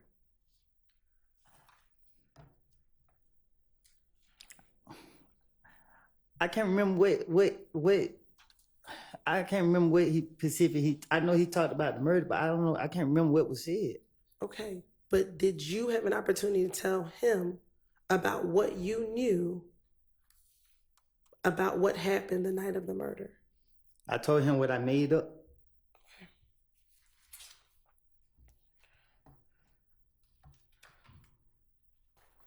So you made up going to your girlfriend's house? I don't know if I told him that. Okay. I can't remember. I can't recall if I told him that. If you told him that you were at your girlfriend's house, would that be a lie? Okay. I don't recall. If you told him that you borrowed your brother's car, would that be a lie? That was my car. Okay, but if you told him that, would that be a lie? I don't recall. Okay. Why would you need to lie about your brother's car, about borrowing your brother's car? Because y'all were putting so much pressure on me that every time I was coming out the door, the police were getting me. So I knew that police was after me. But you keep saying the police were after you. On January 11th, were the police after you? The police were not after you. When Detective Third questioned me, I don't know when was it. Like, I don't know. So when you saying January 11th, from my understanding, I thought I walked in and walked right back out. I don't even remember sitting down having no discussion with Detective Thorpe. Okay. So I don't know. Detective Thorpe talked to me more than one time. I don't know which time, what he said at which time. I don't remember what was said. I just know that I was just saying whatever that came to my mind. I don't know. I was going to jail. I remember going to jail, trying to talk my way out of jail. Now, I think earlier you said you do recall speaking to police multiple times in 2015. Is that correct? Nah, I talked to them a million times. And isn't it true that when you spoke to them on the different times you spoke to them, you told them different stories? No, you told them the same stories each time you spoke with them. Do you recall that? I did. I don't know. Okay. Now, after January 11th, I know you don't remember the date. Do you remember speaking with police again after your car was shot at on the highway? You said my brother made a report. What I need to talk to them about? Did you speak to Detective Gaither and Detective Dennis after your car was shot up or shot at on the highway? Do you recall going to the police department and speaking to Detective Gaither? I don't recall. And Detective Dennis? I'm sorry. I don't recall. Okay.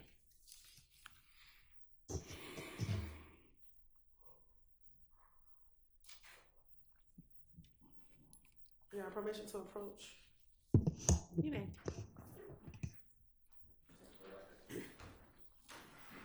You can come and look at them.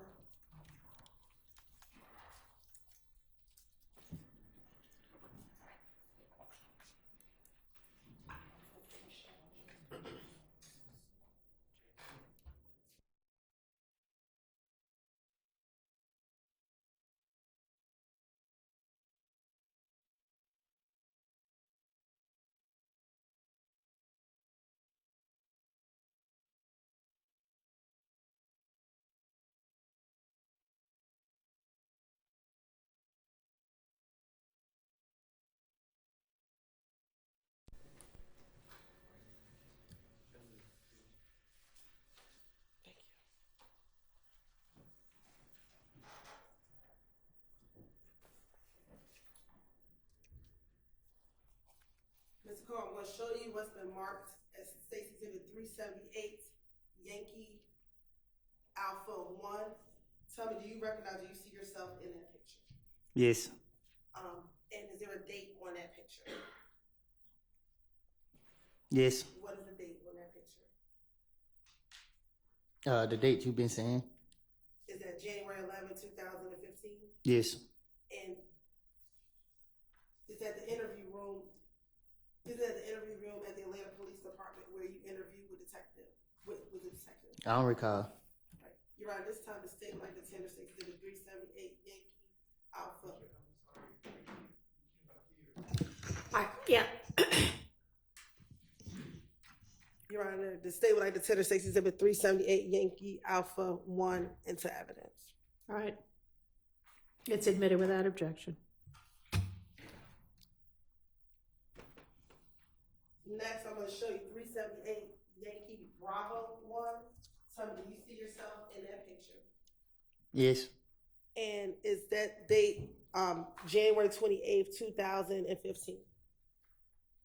Yes. Your Honor, this time the state like the tender states exhibit 378 Yankee Bravo 1 into evidence. Admitted without objection. Now, looking at 378 Yankee Bravo 1, do you see yourself, Detective Gaither, and Detective Dennis in that photo? Yes. All right. And on that date, do you recall, did you speak with them about your car being shot at on the highway at University and Pryor? I don't know. Do you recall ever speaking to police about your car being shot at on University and Pryor Road? I don't know. All right. In this interview back on January 28th, 2015, didn't you speak with Detective Thorpe and Detective Dennis? Excuse me, strike that. Were you arrested on January 28th, 2015? I don't know. Did you go into this police interview voluntarily? I don't remember this at all. Okay. Do you remember speaking at all, whether it was on January 28th or any other date, about the shooting on the highway to the police? I don't recall. Okay. In that interview on January 28th, 2015, didn't you tell Detective Gaither and Dennis about being at a pool party before being shot at on the highway? I don't recall. Okay. And while you were at the pool party, there was an individual by the name of Bushi at that pool party. I don't recall. And that Bushi was the girlfriend of Yak Gotti. I don't recall. And that after you all left this pool party, you were driving on the highway in your brother's vehicle. I don't recall. Do you not recall being shot at on the highway? You don't recall telling this to the detectives? I don't recall none of this you talking about. Okay. So you don't recall being shot at on the highway? I've been shot at a lot of times. Specifically in January 2015, do you recall being shot at on the highway? While in your brother's vehicle? I don't remember. I don't. Do you remember telling the detectives that you were shot at on the highway while in your brother's vehicle? I don't remember what I done told the detectives.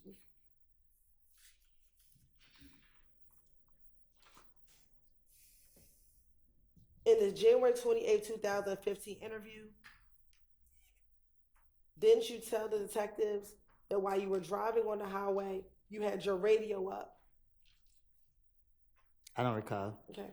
And you also told them as you had your radio up, you heard pow, pow, pow. I don't recall. Okay. And did you also tell detectives that you then again heard another pow, pow, pow, and so you ducked down? I don't recall. And did you also tell detectives then the car stopped working and you tried to hit the gas, but it cut out and it stopped working? I do not recall. In the same interview, did you then tell detectives, so the dudes, they came up to you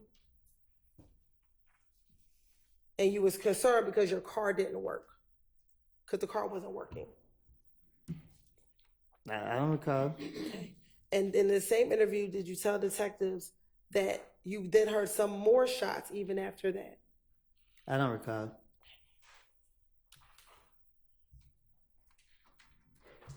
And that the two cars that you saw that were shooting, one was a gray Impala with tinted windows.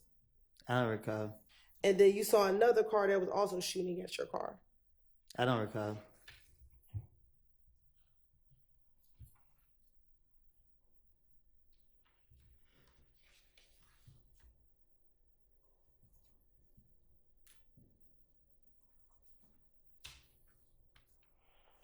Then, do you recall Detective Gaither, after you told her about the shooting on the highway, her asking you, when did this beef begin between you and If Gang? I don't recall.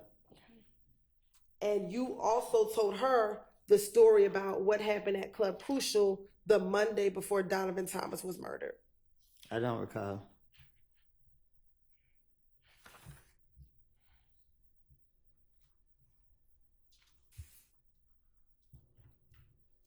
Did you also, in this interview, when Detective Gaither asked, when did this beef begin, that Kel told you the beef began because you hung around a person named Boo, I don't recall. and that they were mad because they thought Boo was a rat and that you were hanging around Yep. a rat? I don't recall.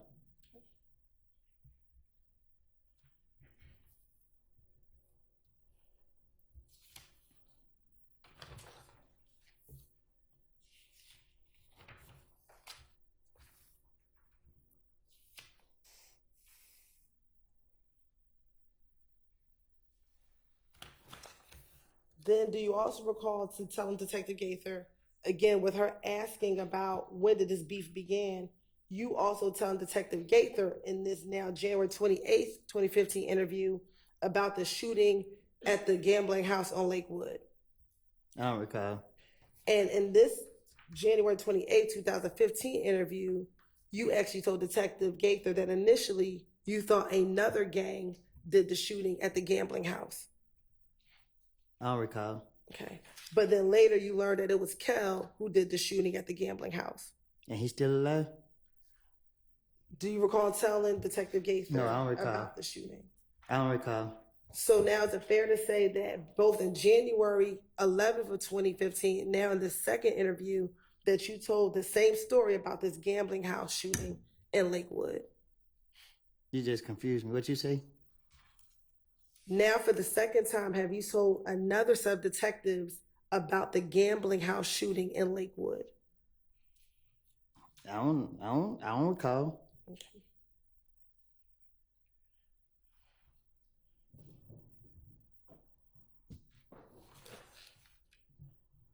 Do you also recall in the same January 28th, 2015 interview telling Detective Gaither that Kel wanted to speak with Doug on FaceTime? I don't recall. Okay. And this is why you were at the Cascade skating ring. You told her about the Cascade skating ring incident as well. If I recall, I don't recall. Okay. And that you told Detective Gaither that when Thug and Kel spoke at the Cascade skating ring, you're going to be a party opponent mission with what Thug said. Go ahead. Overruled. That Thug told Kel he wanted Kel to pay for the window that he shot up. The man rich. Why would he? I don't recall. Okay. Do you recall telling Detective Gaither that that was the conversation that Thug and Kel had? I don't recall. And that Kel said that he wasn't going to pay for the window? I don't recall. Okay. And in the same January 28th interview, you also then told Detective Gaither and Detective Dennis about the fight at Club Crucial that Monday before Donovan Thomas was killed. I bet I was a victim in every interrogation, right? Did you tell Detective Gaither and Detective Dennis also about the Monday night fight at Club Crucial? I don't recall.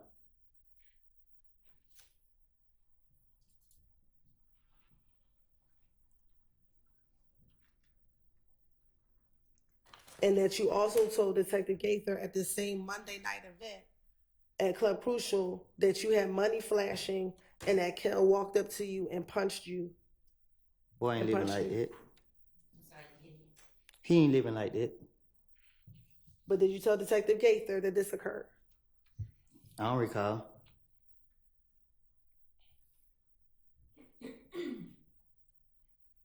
Also, in the same January 28, 2015 interview, is it true that you also told Detective Gaither that after Kel beat you up, you ran out of the club and went outside of the club and saw Bloody J? I don't recall.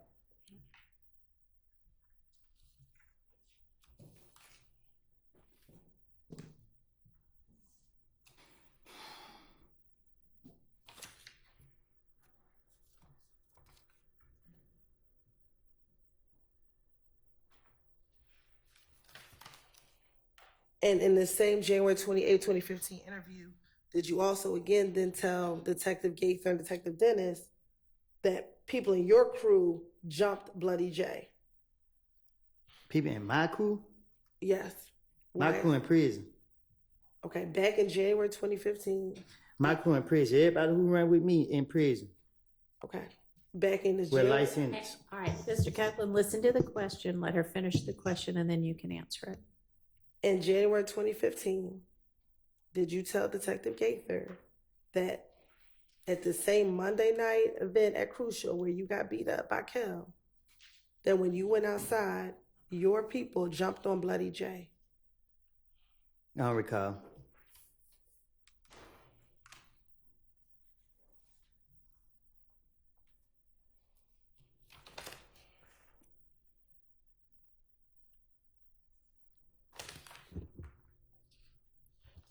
Now, also during this same interview with Detective Gaither and Detective Dennis, did you then also tell them your concern about people blaming you for Nut being killed? I don't recall. And matter of fact, you were concerned that you always get blamed for everything. Because I'm always into stuff. Okay. And that you told them, so the night after Nut got killed, you came down to talk to the detective to declare your name. I don't recall. And matter of fact, you told Detective Gaither and Detective Dennis that people told you that you shouldn't go down to the police department. I don't recall. But you decided to go down anyway to clear your name. You asked me? I'm asking you. I don't recall. All right.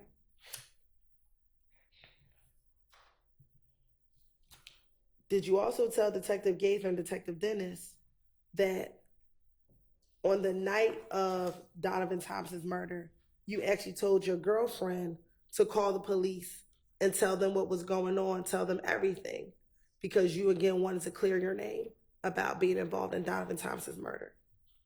I don't recall.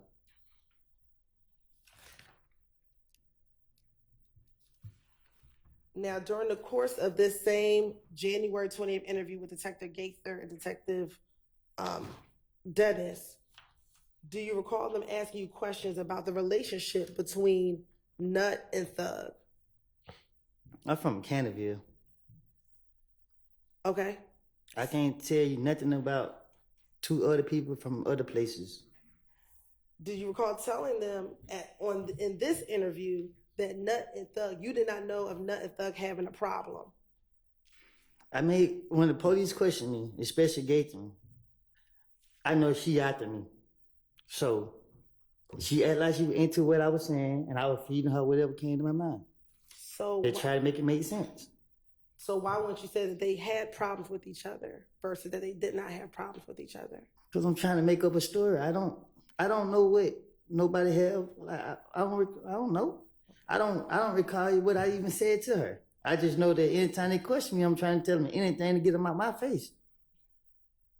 Now, you said that you're from Mechanicsville. Do you know where Thug, what part of the city Thug is from?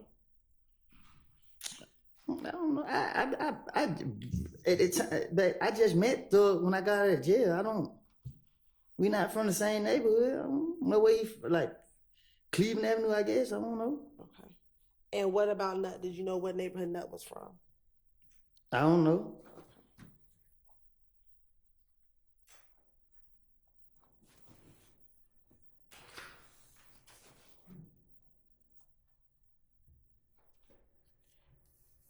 Now, after Nut was killed, did you go to Miami?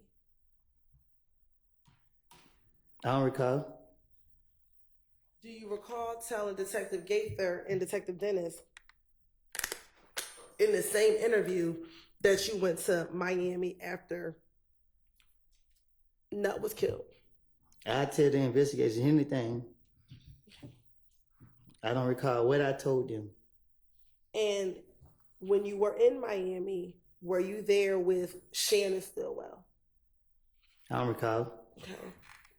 What about Quindarius Zachary? Who? Little D from Cleveland. I don't think me and him ever traveled together. I don't recall. Do you recall him being in Miami while you were in Miami? I don't recall being in Miami. Do you recall telling Detective Gaither that you and your child's mother went to Miami to lay low after the shooting of Diamond Thomas? Back then, I tell so many lies. I tell 15 lies in 1 second. I don't recall what I said, and I'm not even trying to remember what I said either. Do you recall telling, or didn't you tell Detective Gaither Dennis that Thug actually told you to come down there with him to Miami to lay low? Thug can't tell me nothing.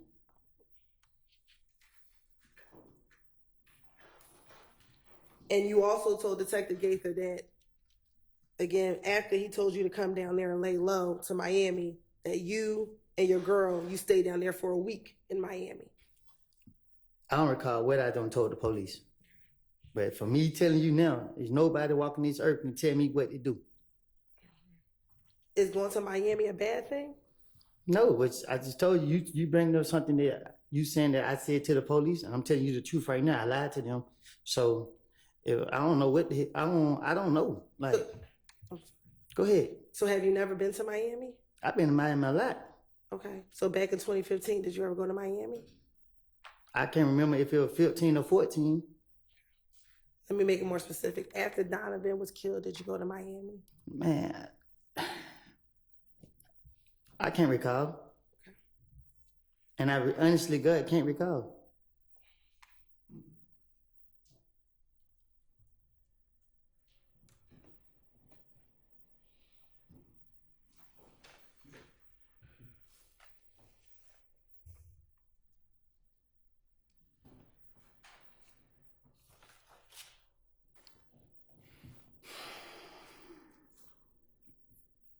Now, when you spoke to Detective Gaither and Dennis, did you tell Detective Gaither and Dennis that you thought Thug was trying to get rid of you?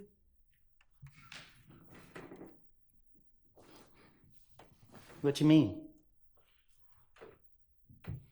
Did you ever tell Detective Gaither and Detective Dennis that you thought Thug was trying to get rid of you?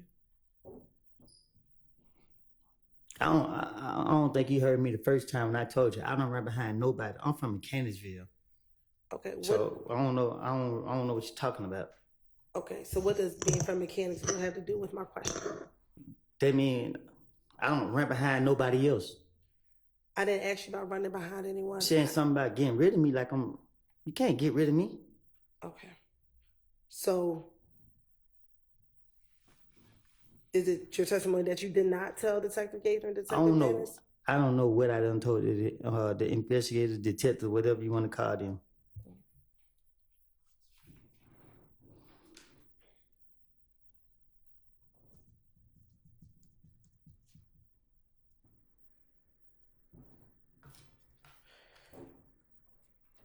Isn't it true that you told Detective Gaither and Detective Dennis that you actually spoke to Thug about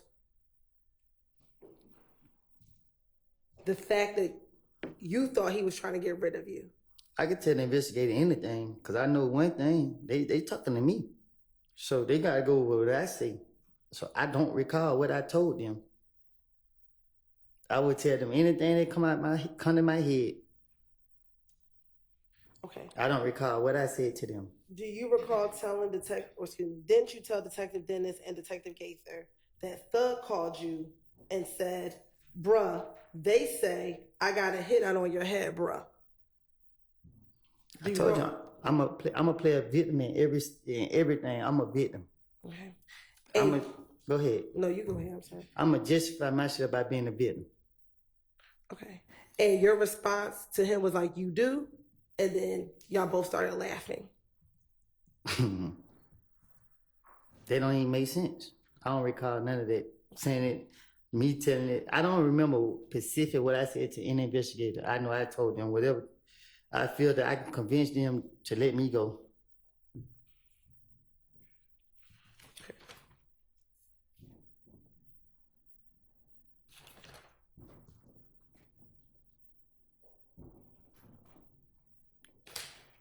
Now I want to go back to going to Miami after Donovan was killed. Isn't it true that you told Detective Gaither and Detective Dennis that while you were in Miami, initially Thug treated you like a brother, but then things felt different? Did you got proof of me being in Miami?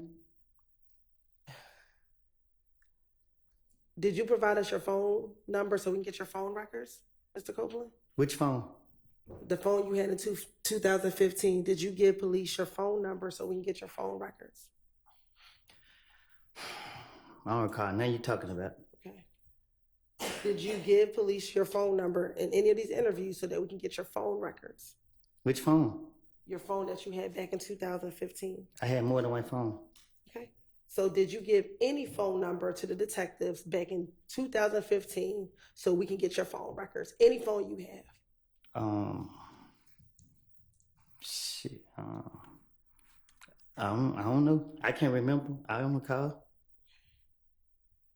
Did you, matter of fact, tell the police to go get your phone records so that they can confirm where you were on the night of Donovan Thompson's murder and afterwards?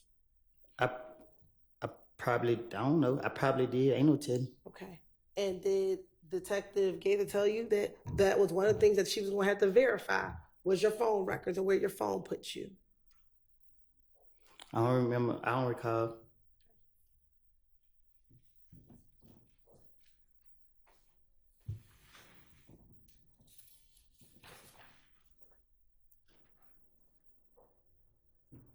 Back in 2015, do you remember your phone numbers from 2015? Shit, I don't even know my phone number now. Okay. Did you remember if you had a Sprint phone? I got T-Mobile. Back in 2015, did you have Sprint? I don't know. Okay. I can't remember what phone service I had. All right. Did you ever live off of Oakland Drive or use an Oakland Drive Southwest address? You said, have I ever used the Oakland Drive address? Yes. Um, And I don't want to put the full address on the record, but have you ever used the address of Oakland Drive? I don't know if I use it on anything. I know I use it probably getting out of jail. So is there an address? I don't know. I don't recall. I don't know. Do you have an address that you used off of Oakland Drive Southwest? I did. Okay. And does the number of the address begin with an 8? I don't know. Okay.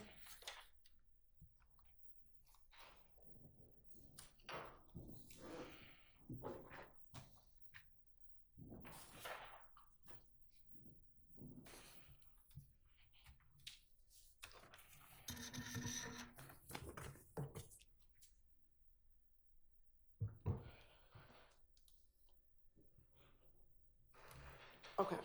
Going back to the January 2015 interview.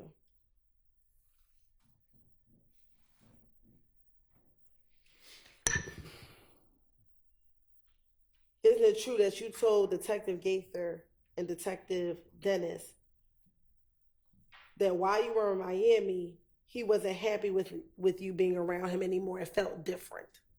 Who? That Thug, that Thug wasn't happy with you being around. It felt different to you. I don't recall. I don't recall being in Miami.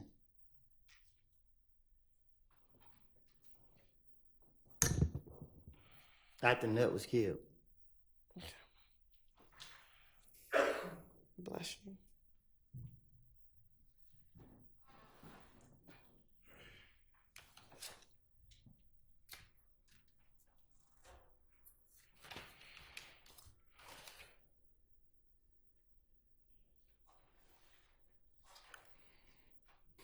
Now, in that same interview that you had with Detective Gaither and Detective Dennis, did you speak with them about, do you recall talking to them about Moontunk and that you encouraged Moontunk that he should come down and talk to the police as well regarding Donovan Thompson's murder?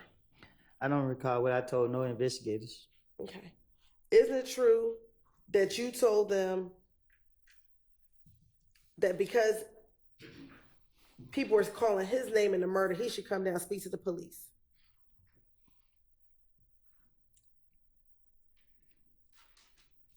The only truth it is, I made these things up. I don't know about nothing going on. Why would you need to make up something about Moonsoon coming down and clear his name from a murder? I'm speaking in a general, like you got me up here like I know what's going on. I don't know what's going on. Okay, so I'm asking you now. I don't remember what I don't told the police. I keep telling you that. You can't keep asking me what I told the police if I'm telling you that I lied to the police. I can't Right. remember no lie. Mr. Copeland, Yes. I think that she understands, generally speaking, what your position is with regard to what you remember and what you don't, but she's still going to ask you specific questions and you need to answer the specific questions also. And you don't have to preface every one of them with your general position about it. Yes, ma'am. But may I speak? I'm not trying Wait to. till there's another question on the floor. And I understand. I'm not trying to be difficult. I understand. Go ahead, Ms. Hilton. Thank you, Your Honor.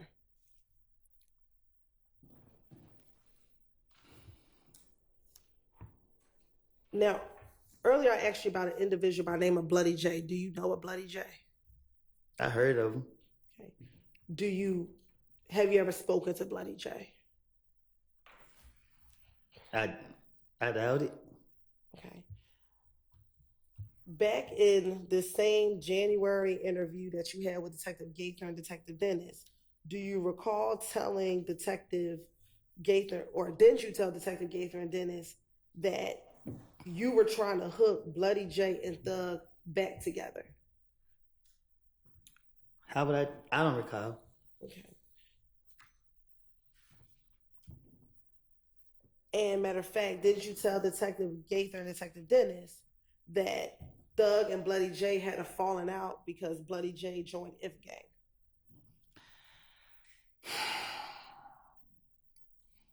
If you going off what I said in the past to I told the investigators, that's crazy. I do not remember what I said. You can't get me up here to try to remember what I said to them. I don't remember what I said. You can ask me these step by step, but my response is my response. You want me to be honest? You want me to lie? I can't answer your question because I can't remember what I said. Okay. So I don't recall. So I'm going to ask you now. Did Bloody J and Thug stop being friends because Bloody J started messing with If Gang? Thug behind you, ask him. I'm asking you. Huh? I'm asking you. I don't know. So why would you tell Detective Gaither and Detective Dennis that? Ma'am? Why would you tell Detective Gaither and Detective Dennis that?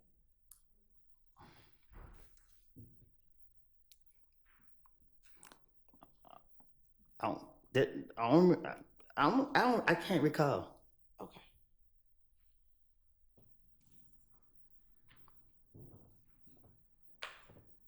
Now,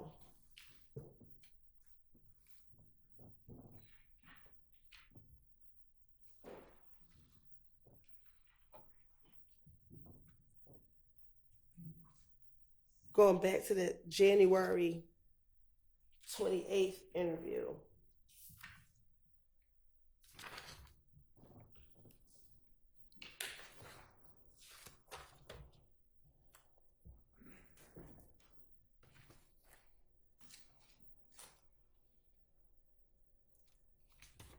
court's indulgence for one moment.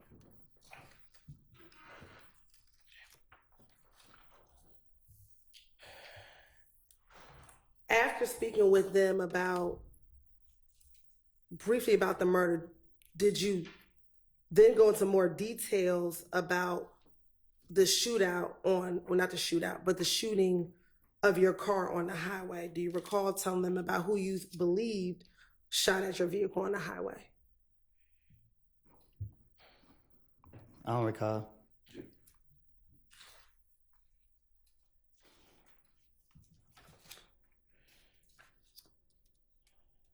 Can I tell you what I do remember? Is that about the shooting on the highway? No. Then no, not right now. Okay. Or let me ask you this: do you remember what you told Detective Gaither in January of 2015? No, I was gonna tell you what I remember from when Nut was killed. Okay. Tell me what you remember the night that Nut was killed. I remember everybody said I killed him. That's all I remember. And that's the only thing you remember? That's all I remember. I don't remember nothing that night. I don't remember where I was. I don't remember what I told the investigator. I thought that when they called me down there, I thought I walked in and he let me walk right back out. I don't remember sitting down talking to him. I don't remember him doing no ballistic. I don't remember him. I remember he said one thing and he left. He said, the man sitting on the street and everybody saying you did it. He like, man, I still got a bite on the street. That's all I remember. I thought I walked in and walked back out. I don't remember nothing. Like, Okay. And that was the first time when you went to go speak with Thorpe? I don't even know if it was, I know. Yeah, I think something happened with him. Like, now, during this same interview, I think I just asked before we went on break that you saw that it was a grayish Impala that was shooting at you on the highway. Do you recall? Did you tell investigator Gaither and Dennis that in this January interview? I don't recall what I told him.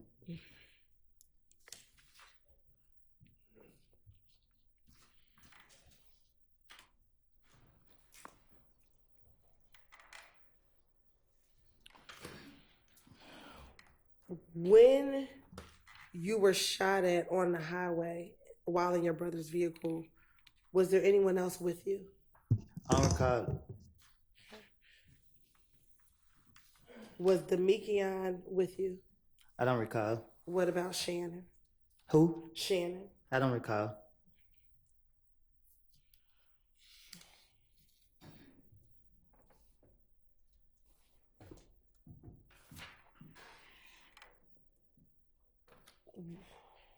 With this incident that happened on the highway and you being shot at in the vehicle, did you tell Detective Gaither and Dennis that you had your brother file a police report? I don't recall.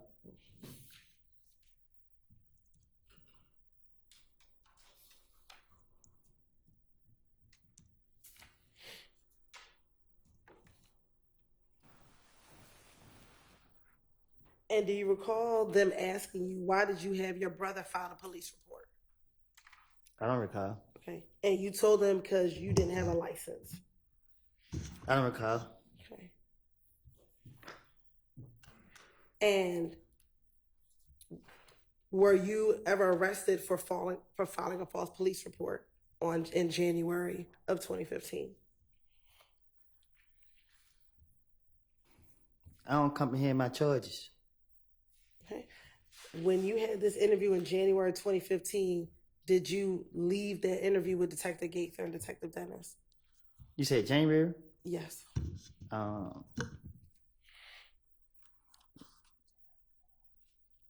went to jail in February, so I didn't go to jail in January. So is it fair to say that you did not get locked up for filing a false police report? I guess, I don't know.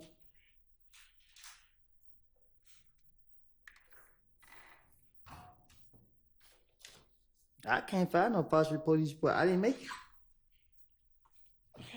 And matter of fact, do you recall that Gaither and Dennis told you that in this case you were a victim? So they just wanted to find out from you what happened because you were a victim. because you were shot at on the highway. Yeah, that's how they were tricking me. But I don't recall saying it.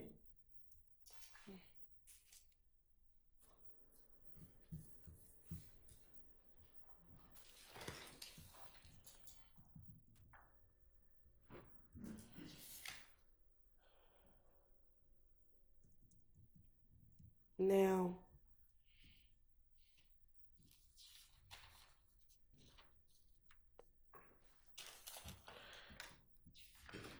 in that same interview, do you recall Detective Dennis and Detective Gaither telling you that you probably should leave Atlanta because of everything that was happening to you? That was everybody telling me now. Okay. But I'm talking about back in January 2015. I don't recall. Okay.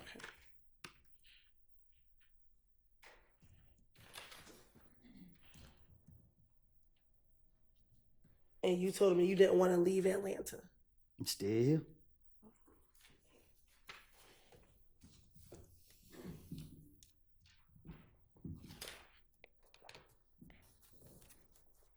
Now, in this same January interview with Gaither and Dennis, again, do you tell them again that you had nothing to do with Nut being killed? I don't recall. Okay. And that you wanted to make sure that the police knew you had nothing to do with Nut getting killed? I don't recall what I told the police.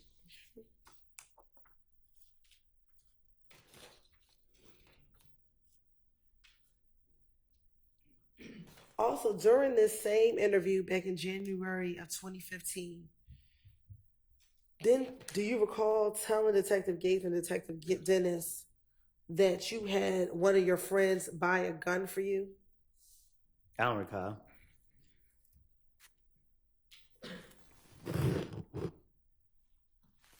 And that your friend bought this gun in his name? I don't recall.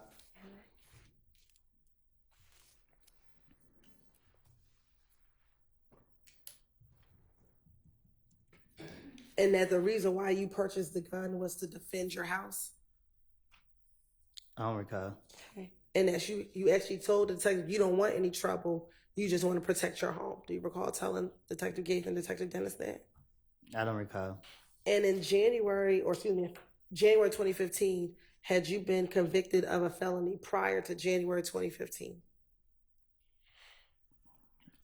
Huh? Prior to January 2015, had you previously been convicted of a felony? I don't know. What you mean?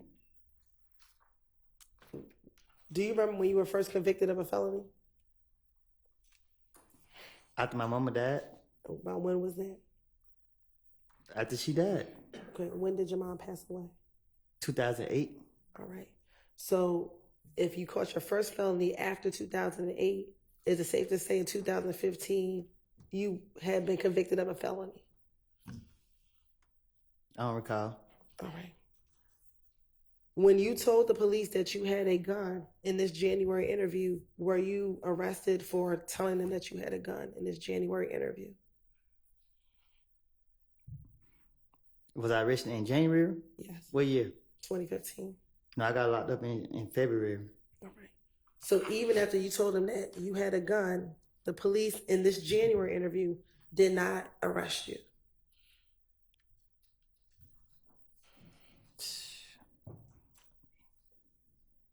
I ain't had no gun. Did you tell the detectives you had a gun?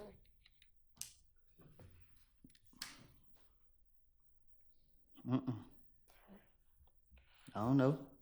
You don't know. All right. I don't think I'll tell them I had one. Okay.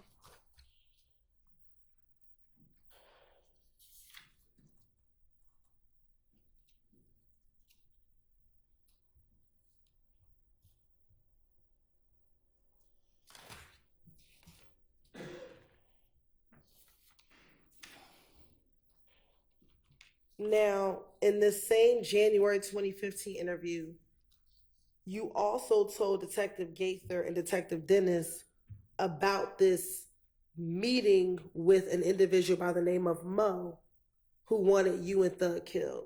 Is that true? How would I know? I don't know. Okay. You don't know about the meeting, or you don't know if you told Detective Gaither and Detective Dennis about this so-called meeting. How would I know somebody want us killed? Okay. So is it true though that you told Detective Gaither and Detective Dennis about this meeting with I Mo? told and them people anything. Just like right now, me, you can have a whole conversation. I tell you about some stuff that never took place, and you'll swear that everything I'm speaking on was the God and it's true. Okay. But now you've told two detectives, first Thorpe, now Gaither and Dennis, so excuse me, three detectives, about this meeting that Mo had and that they were going to kill you and Thug. I'm gonna play. Objection, Your Honor. I didn't hear a question. All right, I think that was supposed to be a question. Did I'll you rephrase it. have an implied, is that right, at the end of it? Yes. Try to just form it into a question. Yes, Your Honor. Isn't it true that you told Detective Thorpe and Detective Gaither and Dennis about this meeting that Mo had in which you and Thug were supposed to be killed? I tell you, I'm gonna play a victim in every situation. All right. And you actually gave them details about this meeting. Is that correct? I don't know what I told the investigators. Matter of fact, you told the investigators somebody else that was in there that felt like I deserved to know. They came back and they said, hey, I had to get rid of everybody, bro. But they said they're going to kill you. They're going to take me to a gas station and kill me. Like, who's saying it? Mo, and everybody said, woo. Bloody J was on the phone with Mo, standing next to the person that was telling me. Said he ain't know the name of the person that was talking. And after everybody, I just said, kill him. And Bloody J said, woo. And everybody said, woo, woo. As in, that's a confirmation that they were supposed to go and kill you or have you killed.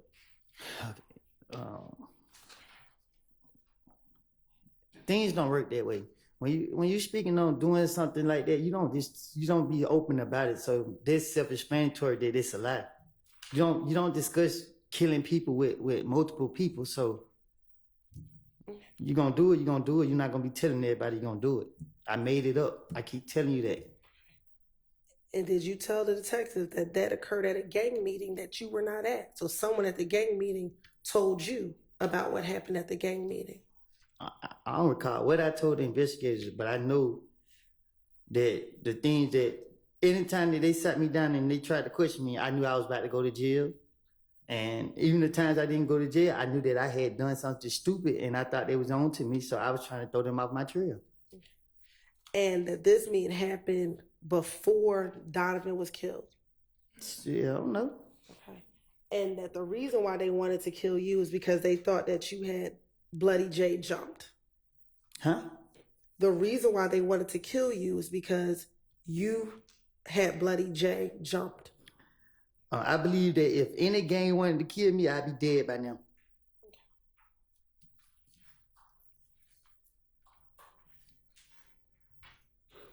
And you also, in this same interview with Detective Gaither and Detective Dennis, you told Detective Gaither and Dennis that you actually texted Bloody J and asked him whether or not they had a hit on you.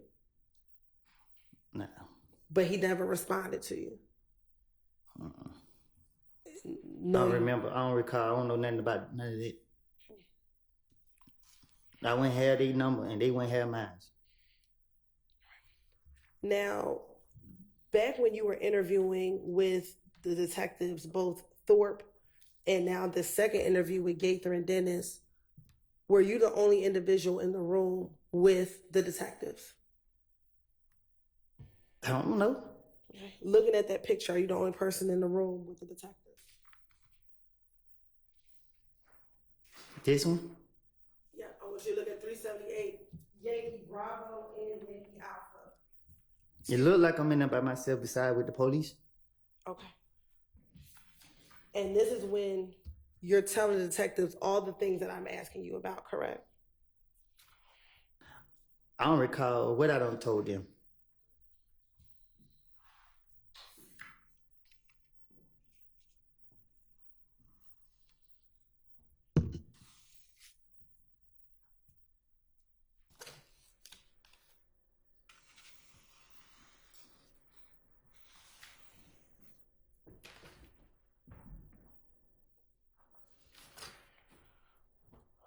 Now, do you know an individual who goes by the name Rich Homie Quan?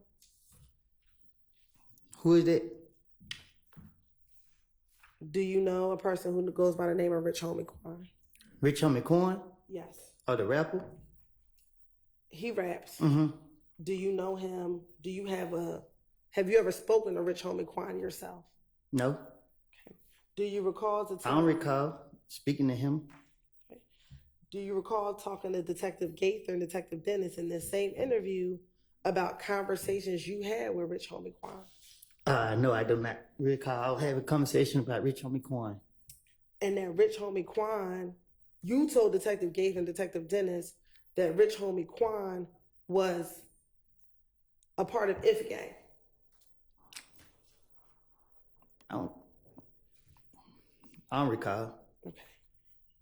And that you told Detective Gaither and Dennis that Rich Homie Quan felt torn between being with If Gang and being friends with Thug. Again, I'm just telling police whatever they convince them that I know what I'm talking about. Okay.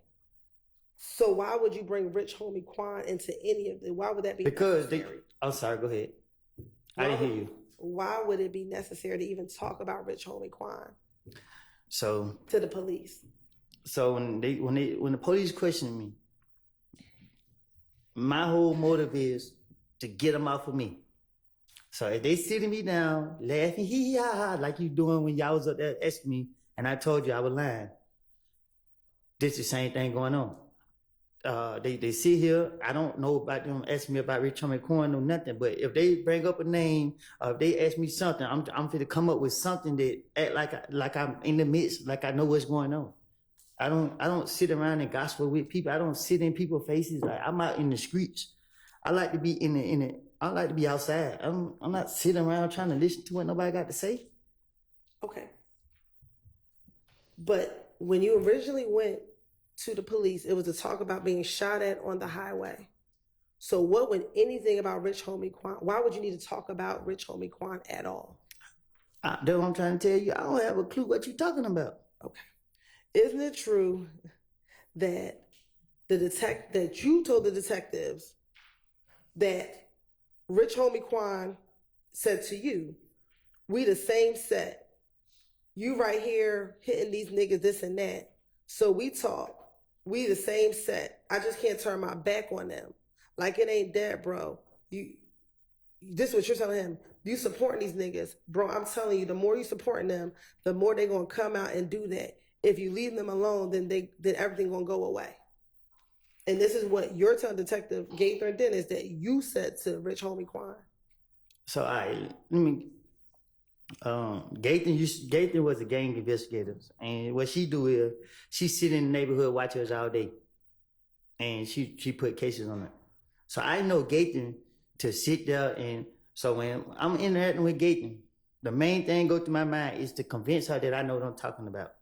That was my motive. So be bringing up Rich Homie Coin ain't never been like that in my eyes. So for me to be, I'm just trying to make it seem like I know what I'm talking about. What they say they want a big fish, and he's a big rapper. So shit, I'm trying to make up whatever I can come up with. I don't know. I don't remember what I said to no police. It's all stuff I just off the top of my dome. You ask me a question right now, I go out the top of my dome, and I convince you that I'm telling the truth. Okay. So in response, you said that Rich Homie Quan asked for your protection. And he said, you told detective, then he's like, why don't you protect me, bro? We need y'all, bro. I need y'all to protect me. And you said, how the hell are we gonna protect you? Can you say it again? Sure. In the same interview with Detective Gaither, you said after you spoke with Rich Homie Quan asked for your protection. He a millionaire. What he need my protection for? Why would you tell Detective Gaither and Detective Dennis that? They the police and they trying to get me. Okay. Do you recall telling Detective Gaither about Rich Homie Quan's father's barbershop being shot up?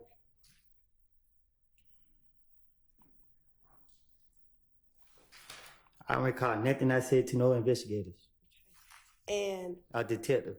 he thought that someone by the name of Tay shot up his father's barbershop? I told you I did it. No. Oh, You told the detectives that Rich Homie Quan thought that a person named Tay shot up his father's barbershop. well, I probably did. Ain't no telling. But you were convinced that it wasn't Tay that shot up the barbershop. What you mean? You told Detective Gaither Dennis that you don't think it was Tay that shot up his father's barbershop. So I told him he did it, or I told him he didn't do it. Which one is it? You told them that Rich Homie Quan thought that Tay did it. Okay, so then I told the police, Correct. and then I told him that he didn't do it. That you did not think he did it. Objection, Your Honor. Are these questions? Yes, they are. Uh, You can Do you tell need by me to the fact repeat? that her voice goes up at the end. How does the California Well, it may be that too, but yes, these are questions. Do you need me to repeat it? Okay. In your interview with Detective Gaither, did you tell Detective Gaither and Detective Dennis that Rich Homie Quan thought an individual by the name of Tay shot up Rich Homie Quan's father's barbershop? I don't recall. Okay. In that same interview, did you also tell them that you did not think that Tay shot up the barbershop? You confusing me. I'll repeat it one more time and I'll separate it. In this interview with Detective Gaither, did you tell Detective Gaither and Detective Dennis that Rich Homie Quan thought Overruled, because it's certainly been asked twice or more, but it hasn't clearly been answered. He's sitting there saying right now, I don't know what you're asking me. I'm confused. So I'm going to permit her to try to break it down and ask it again. So I'll start over. In this interview with Gaither and Dennis, did you tell Gaither and Dennis that Rich Homie Quan thought that a person by the name of Tay shot his father's barbershop? I don't recall what I told the police, Okay. but I don't know. All right. Now my second question is, in that same interview, did you tell Detective Gaither and Dennis you did not believe that Tay shot up the barbershop? I don't know. Okay. I don't remember what I said to them.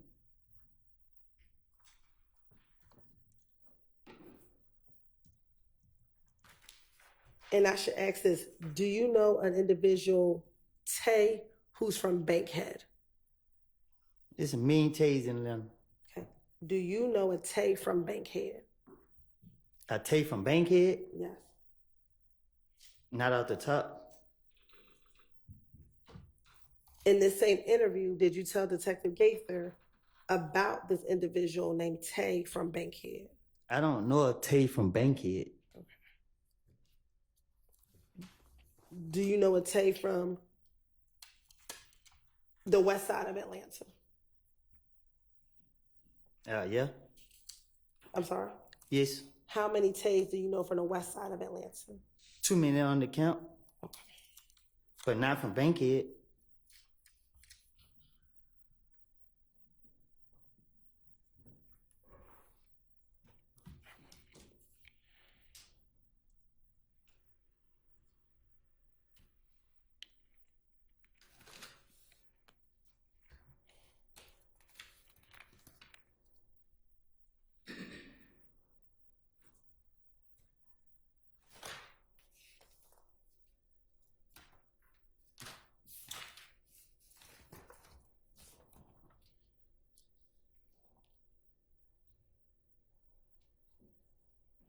Now,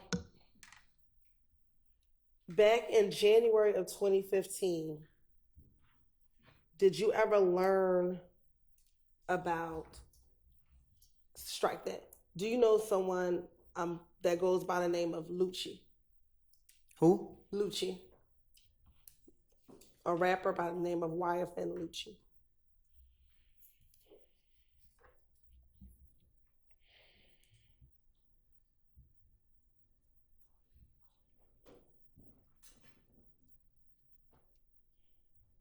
What about him? Do you know an individual by the name of YFN Lucci? I don't know in person. Okay. Have you ever met this individual?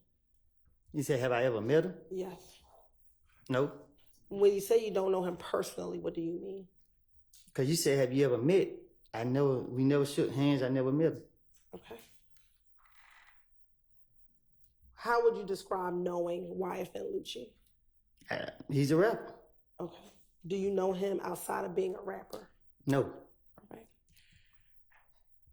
In 2015, were you aware of his mother's home being shot at twice? Excuse me. You're shaking your head. I don't know nothing about him. Okay. Do you recall in this January interview with Detective Gaither and Detective Dennis talking to them about Lucci's mother's house being shot at? I don't remember. Okay. I don't recall. Do you recall telling Detective Gaither and Detective Dennis that people thought that you shot up Lucci's mother's house? I don't know nothing about it. Okay. Do you recall in this same interview back in January of 2015 with Gaither and Dennis that you were with Big Boo when Lucci's manager called trying to find out who shot up Lucci's mother's house? I don't recall. Okay. And do you recall during this same interview telling Detective Gaither that when the manager called Big Boo, you were present and overheard the conversation? I don't recall. And in the same interview, you told Detective Gaither that the manager told Big Boo that he had $20,000 for whoever shot at Lucci's mother's house. I don't know nothing about it. Okay. And that you actually took the phone from Big Boo and told them that you had nothing to do with shooting up Lucci's mother's house. Okay. Okay. Do you remember telling the detectives about I that? don't recall. Did that occur? I don't know. You don't know if you were present with Big Boo and took the phone away from him? I don't know what y'all talking about. Why would you need to tell Detective Gaither and Detective Dennis that if that did not occur? Cause these things I'm hearing in the street, so I'm trying to convince them to get off of me.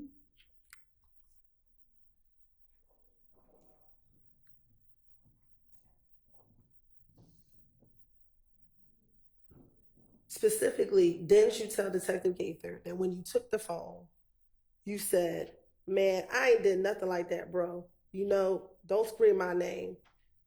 I ain't got nothing to do with it. I ain't said he did. I ain't do that. I don't care about none of that. I didn't do that. I don't recall.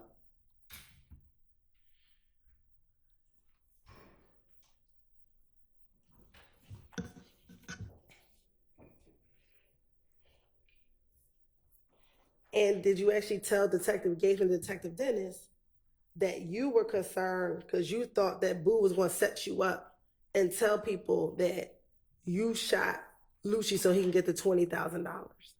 Huh? Did you, in the same interview, tell Detective Gaither and Detective Dennis that you thought Boo would have set you up and told people you shot at Lucci's mother's house to get the $20,000? I don't know nothing about that.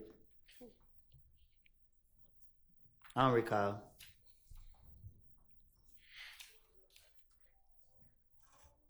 And after that phone call with Big Boo, you were so upset that you had Montel take you home because of that phone call. I don't know. I don't recall.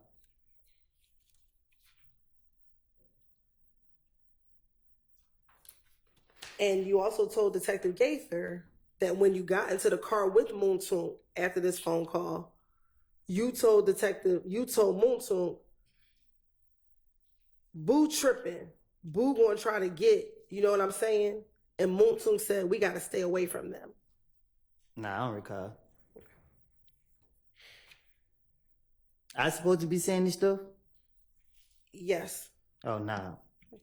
And were you the only person in the interview room with Gaither and Dennis based on those pictures that are in front of you? I was the only person in the room when I was telling you I made these lies up too. Okay.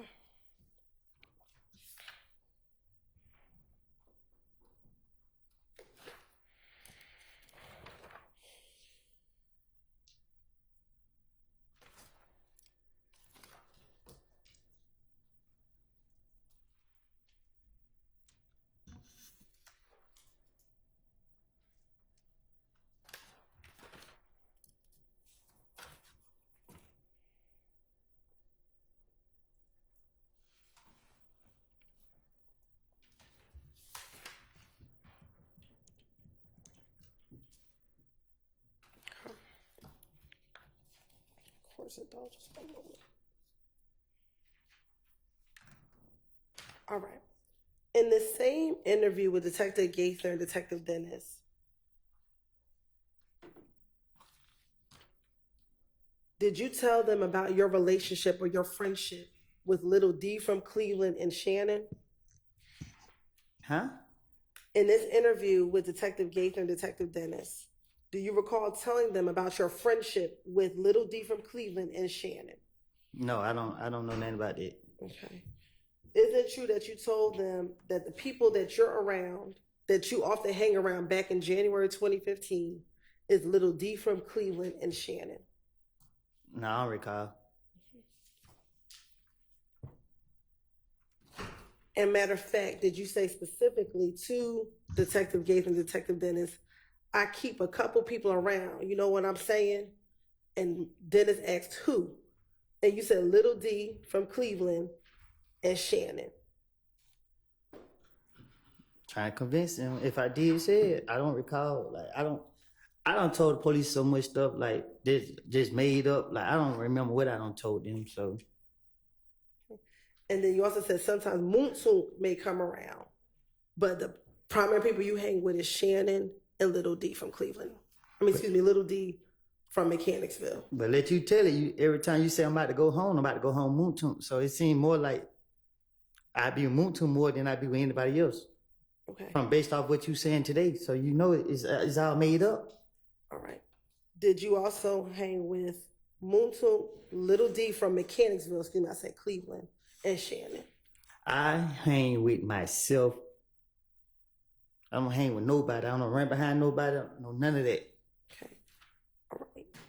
Well, back in 2015, didn't you tell Detective Detective Gaither and Detective Dennis, I really have my trust in him.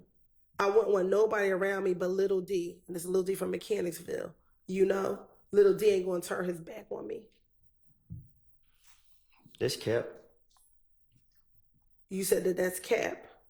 I don't remember saying it. Do you remember, God bless you, when we were here back around June 10th, June 11th, that you said that Little D was the person you called your son? Who? Do you remember back in June of this year, around June 10th, June 11th, stating that Little D was like your son?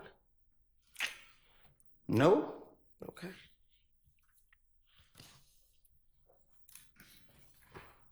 No, you don't recall saying that? I never said Lil D for Cleveland Avenue with my son. Not Cleveland, Little D from Mechanicsville. What y'all talking about? Okay. Do you want me to repeat the question? Yeah, I don't know what you're talking about. I don't recall. All right. I'll ask it, then you can answer it truthfully, I hope. Do you recall in June of this year saying that Little D from Mechanicsville is like your son?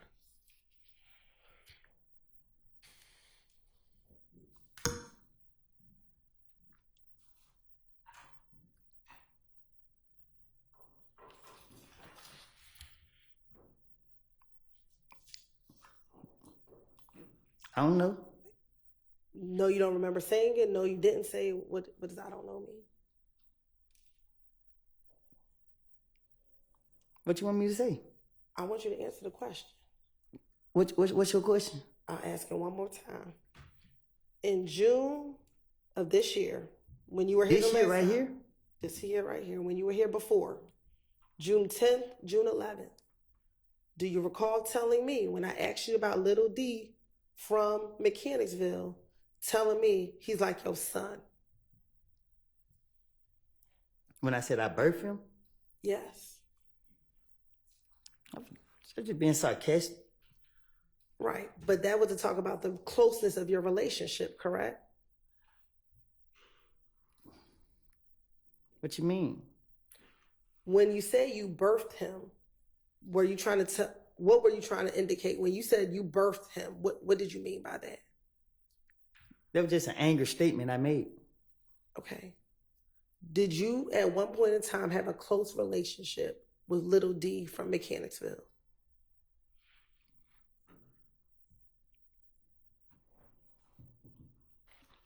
I don't recall. Okay.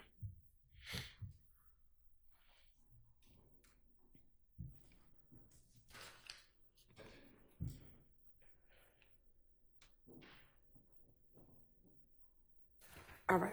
Now, going back to this January 2015 interview with Detective Gaither and Detective Dennis, did you speak to them about Thug seeing you talk to the police regarding Donovan Thomas's murder? Did I speak to them about thugs? I don't recall.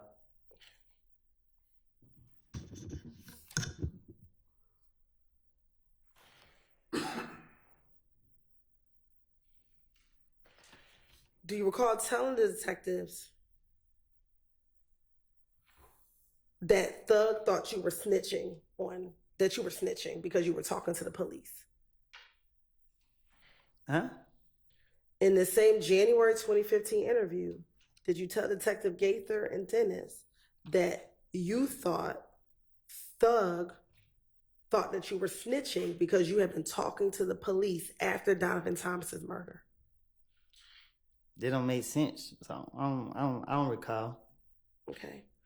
Didn't you tell the detectives in this January 2015 interview, Gaither and Dennis, I think I went wrong when I let Thug know that the detectives keep calling me.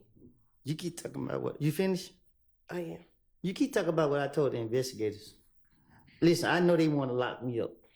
I see them following me everywhere I go. I'm in the restaurant eating, they not eating. And they got me down here for questioning. I know they only question me to trap me up to get me. So I told them anything that came to my mind, or whatever the case is, they don't make sense. When you walked into the police department and to talk to Gaither and Dennis, you walked in on your own, correct?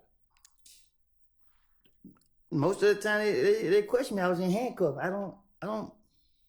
In early 2015, isn't it true you met with the detectives 5 times? Let me tell you more than that.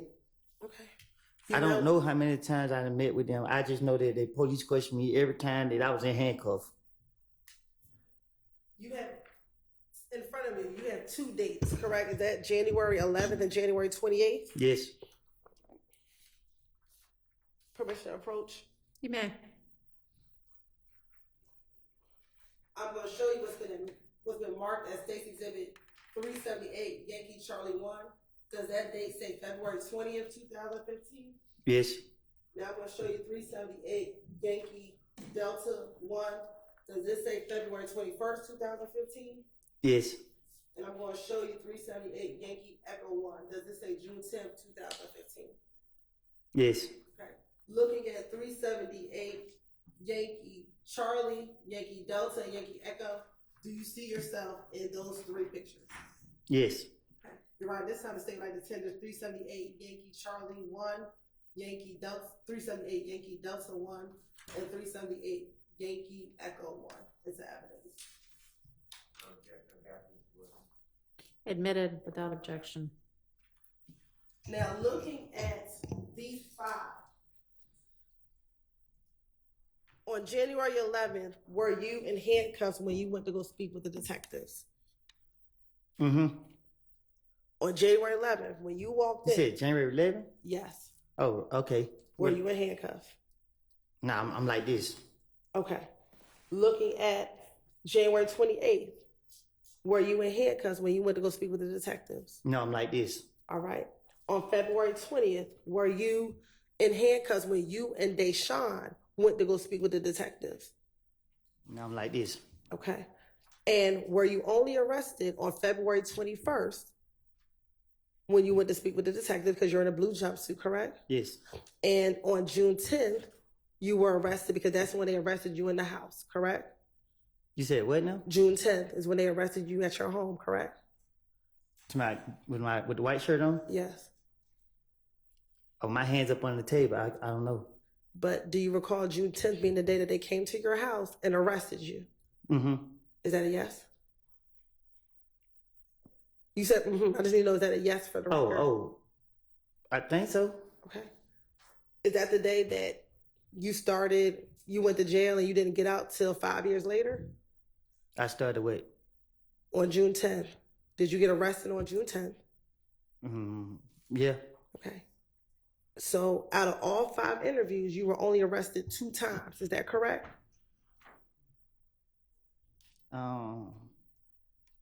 I guess. All right. So each of the other times, besides February 21st and June 10th, you walked freely in and out of the Atlanta Police Department. Is that correct? Wait a minute. What you mean by that? Well, sure, I'll repeat it. Would you agree that in early 2015, you went to the police, you talked to the police 5 times? No, more. Do you have 5 interviews right there? Yeah, but they had me in the back of their police cars too. Okay. How many times did you go to the Atlanta Police Department? On my own? In 2015. We're going to talk about just generally 2015. I don't know. I don't recall. All right. Do you see 5 different times in front of you? I got 5 papers in front of me. Okay. And would you agree they're all different dates? Yeah, they all got different dates. All right. And 3 of those 5, you are not in handcuffs. Is that correct? Yeah, 3 of them I'm not in handcuffs. And only 2 of them you are in cuffs, or you knew that you were arrested that day. God bless you. I guess. All right. The 2 times that you were arrested is February 21st. Is that what you have on the blue jumpsuit? Okay, right there. And June 10th when they arrested you at the house. Is that correct? Mm-hmm. Is that a yes for the record? Yes. All right.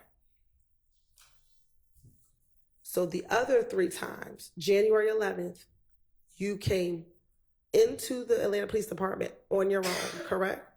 He called me down there. Okay. And you voluntarily went down there after he called you, correct?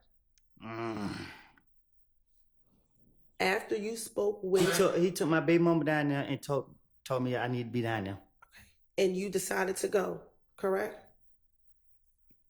Yeah. Okay.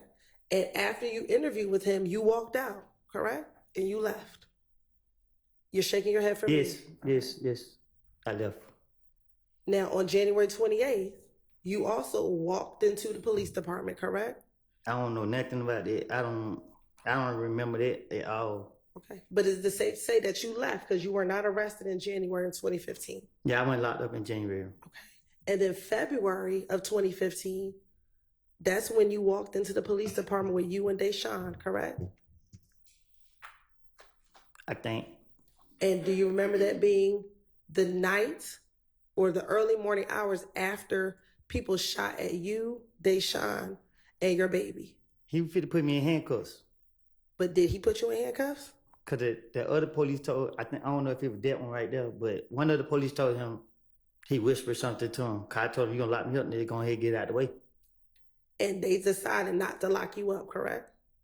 Cause he wanted the gun. But he did not lock you up, correct? The next day he did. Answer this question. On February 20th, did he lock you up?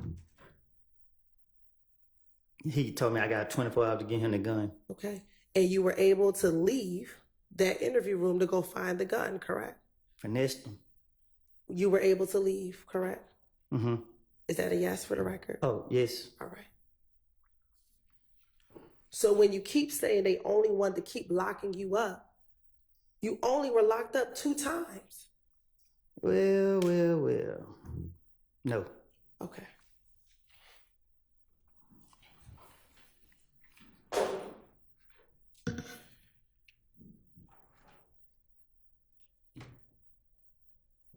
Do you recall today you said you spoke with police in the back of police cars?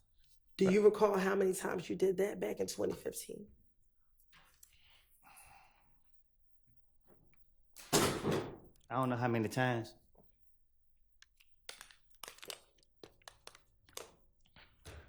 When you were inside the back of the police cars, did they release you or did they take you to jail? They released me. Okay. So again, even those times you were not locked up. Cause I finessed them again. All right.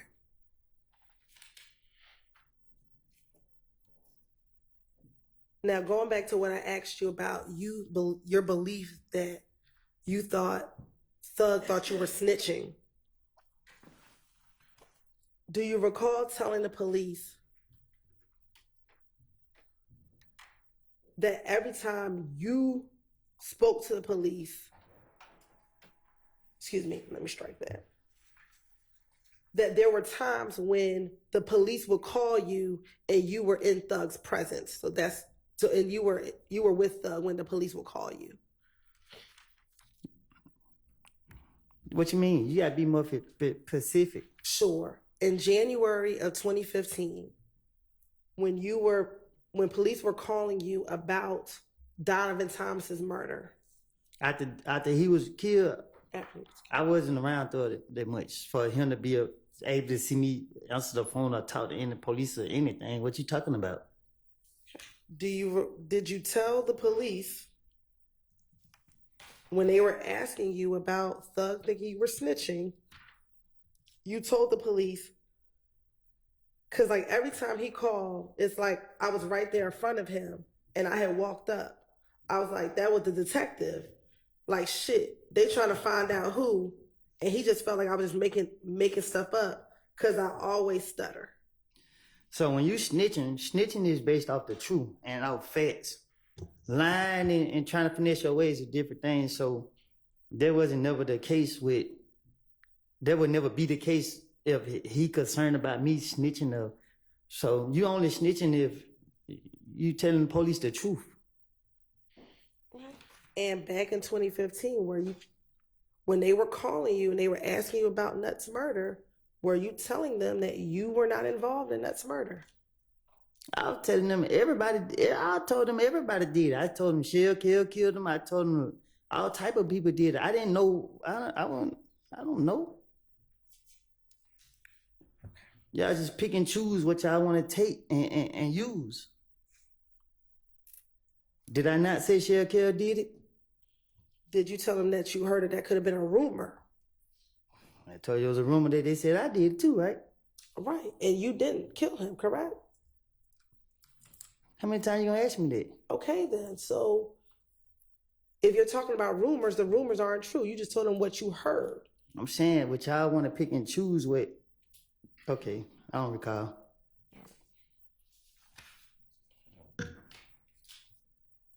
And do you recall, because you keep saying that you wanted to finesse the detectives, is that fair? Do you recall them asking you about an event, a shooting on Spring Street where Thug's girlfriend was having a party at a house or at a hotel on Spring Street? I never heard anything about that a day in my life. Okay, and do you remember telling them that you knew nothing about those shooting on Spring Street? I guess I don't know. I don't know what I done told the investigators. So if you want to finesse them, why wouldn't you just act like you knew about it and just tell them about it? Because I didn't hear nothing about it. If I would have heard something from like the street saying, I could have been able to, act like I was there or act like I knew, but I couldn't because I never heard anything about it. Right, but if you're trying to finesse them and you just tell them whatever they wanted to hear, right, you could have just told them, yeah, I heard about it. So I couldn't because I wouldn't be able to speak on nothing where it'd be like, okay, like let's say if they would say 2 girls got shot in the butt. I wouldn't be like, Yeah, I was there, man. The 2 girls got shot in the butt. You know, I couldn't because I never heard nothing about the story at all to be able to say. But Act as if I knew. But if you're finessing the police, that means you're just lying anyway, right? So to finesse the police, you got to act like you have knowledge. You got to act like you know.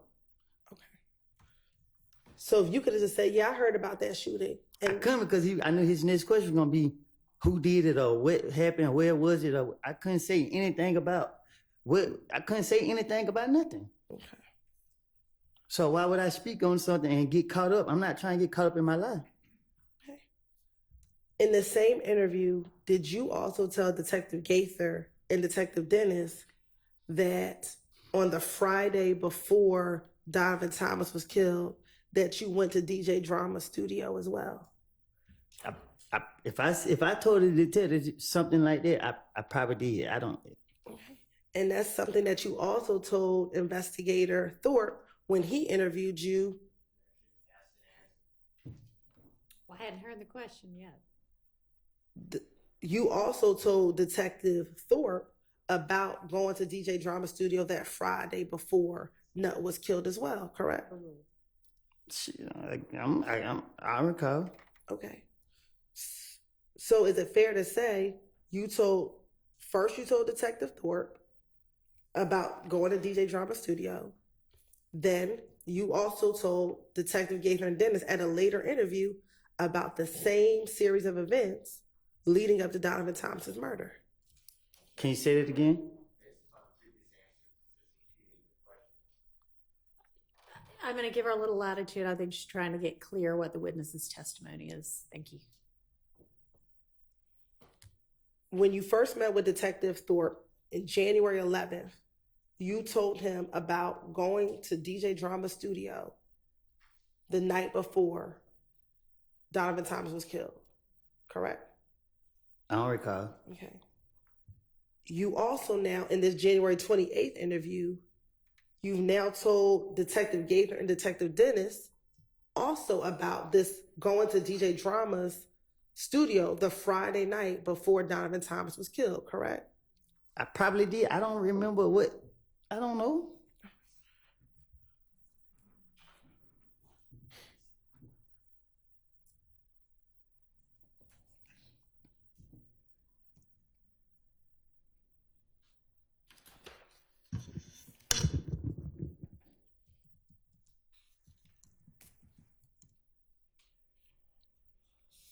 Now,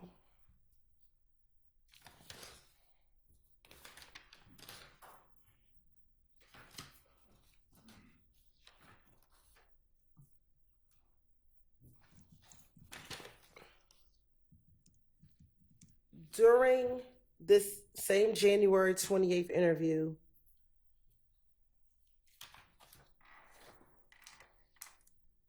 did you tell Detective Gaither and Detective Dennis that you actually owned a chopper, a gun, a chopper?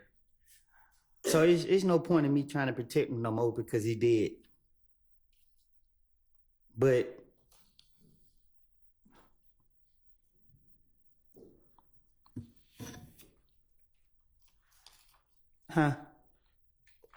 You were making a comment about someone being deceased and passed away. what you were saying? Just go ahead and re-ask your question. Yeah, my question was, in this same interview with Detective Gaither and Detective Dennis, did you tell them that back in January 2015 that you, when they asked you what type of gun you had, and you told them that you had a chopper? Can you say that again? Sure. In this same January interview where you're meeting with Detective Gaither and Detective Dennis, they asked you what type of gun you had. Do you recall telling them that you had a chopper? No, I don't recall what I just said to them. And that chopper is a chopper that was purchased by Quindarius Zachary, or Little D, from Cleveland. I don't recall.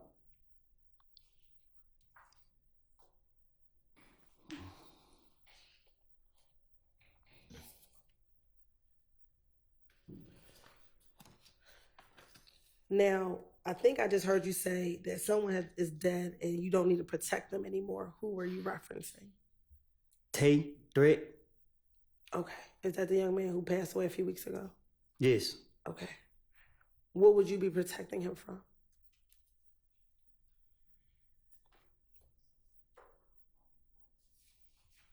I don't want to talk about it. And let me ask you this, back in 2015, were you friends with Tay back in 2015? Yes. Okay. And one, I'm sorry to hear about your loss. In 2015, was Tay shot at by IF gang members while he was sitting in his vehicle back in 2015? How I supposed to know?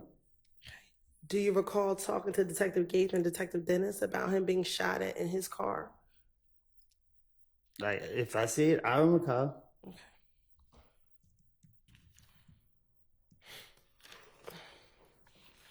And is his real name Trevante Turner? You're shaking your head. Is that a yes Yes, for the record? yes.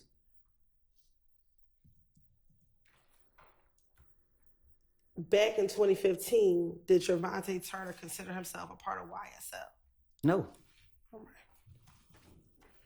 Do you recall Detective Gates and Detective Dennis talking about the fact that he was shot at by IF gang in the midst of the beef between YSL and IF gang? All right.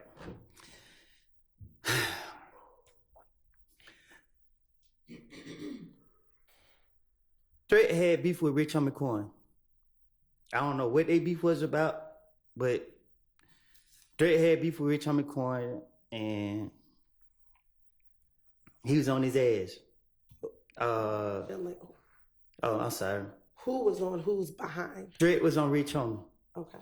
and yeah, Threat was on Rich Homie, and Threat got into it with Nut and him.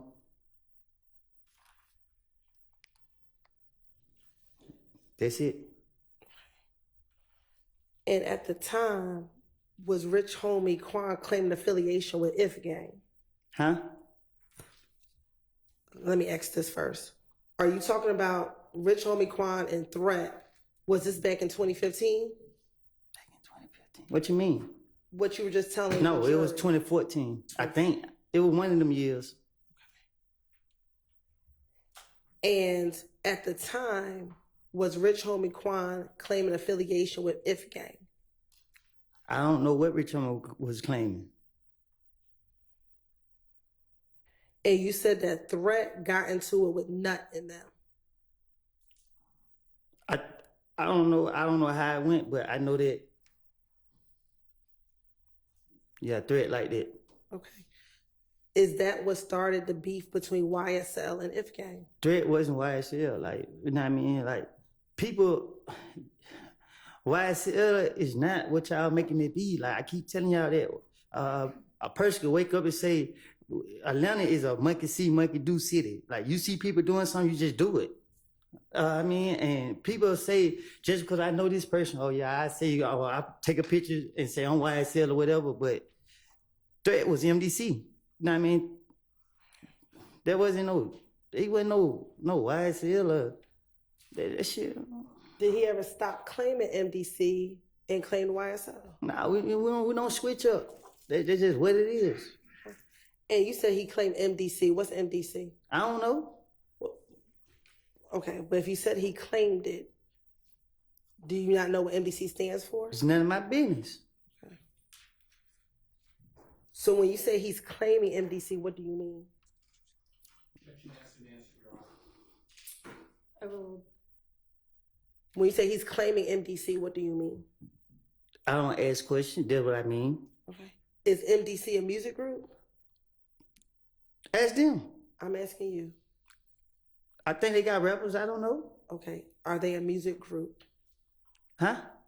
Are they a music group? Same objection. Sustained. Does MDC stand for most dangerous clique? Ask them. I'm asking I'm you. from Canterville. Okay, but you said he claims MDC, so I'm asking you, does it stand for most dangerous clique? If I say yeah and that ain't what it stands for, you're gonna say I'm lying. So I don't know what it stands for. Okay.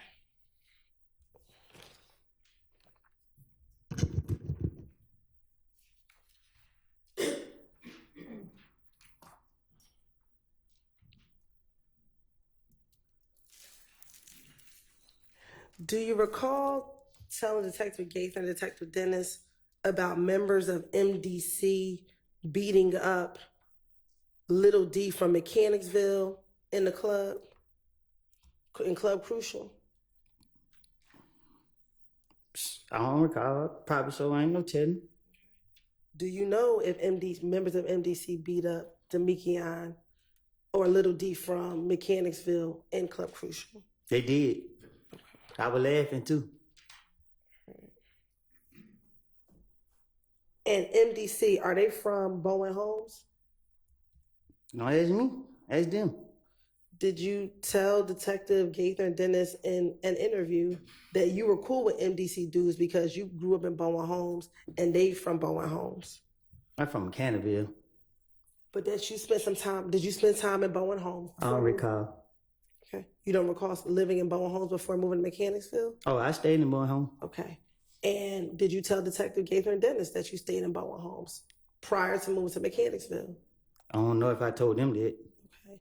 And that because you did stay in Bowen Homes, you were cool with a lot of the dudes in MDC.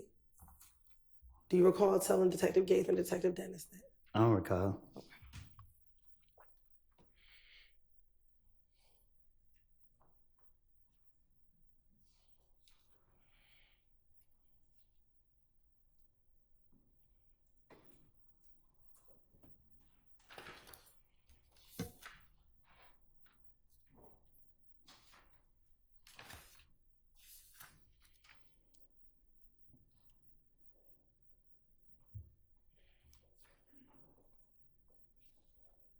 What does it mean to claim a clique? You said he claimed MDC. What does that mean to claim a clique or claim MDC? What does that mean? What you mean? You said it, so I'm asking you, what did you mean? You said he claimed MDC. What does that mean? Ask it. I don't know. I'm asking you because you said it. So what did you mean? That's just how I talk. Okay, so what did you mean when you said that? You said something about was he YSL or something. I'm just, you know what I mean? Like, you can't tie my friends into what nobody else got going on. Like, when you speaking on gangs, you know what I mean? A gang is a gang. That shit don't have nothing to do with nothing else. If you I'm sorry. I didn't. Okay, that's all You right. frustrated me up here. That's fine. So what did you mean? I'm asking a very specific question. What did you mean when you said he claimed MDC? What does that mean to claim it? I guess we gotta Google it then. Mr. Copeland, she's not asking what does it mean objectively. She's asking what did you mean when you said it? I just said it, I don't know.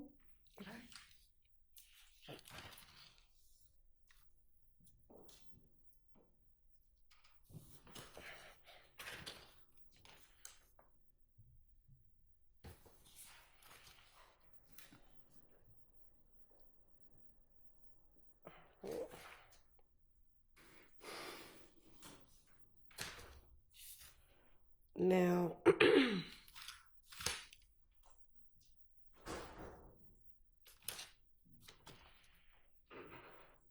right. Now, earlier we talked about you talking to Nut back in 2015. Do you recall ever meeting with Nut to give him back some items that were stolen from him? I don't recall. Okay. Do you recall, isn't it true that you told Detective Gaither and Detective Dennis that prior to Nut passing away, that someone broke into his car and you ended up with the merchandise from his car being broken into? I recall telling you in the back room somewhere in this courthouse that I lied and I'm being truthful today by telling you that I made it up So what I said to the investigators in the past, I came forward and told you that I was in the room by myself when I told you that. I don't have no reason to lie. Don't nobody intimidate me. I'm not trying to protect nobody, no nothing. But I'm not gonna sit up here and tell a lie that I can't keep up with. That's just it. I don't know. Like, what you talking about? Okay. We're going to get to what you told me, but I'm going to ask you first. Did you tell back in 2015 that you met up with Nut because someone stole some of his items and you gave him those items back? I don't recall. Okay. Now, speaking about what you told me, do you recall telling me and my investigator Long that it was actually you who stole the items and then you returned it back to him? I played too much. Okay. But do you recall telling myself and investigator Long that you actually took those items, but you didn't return them? I did tell you that. All right.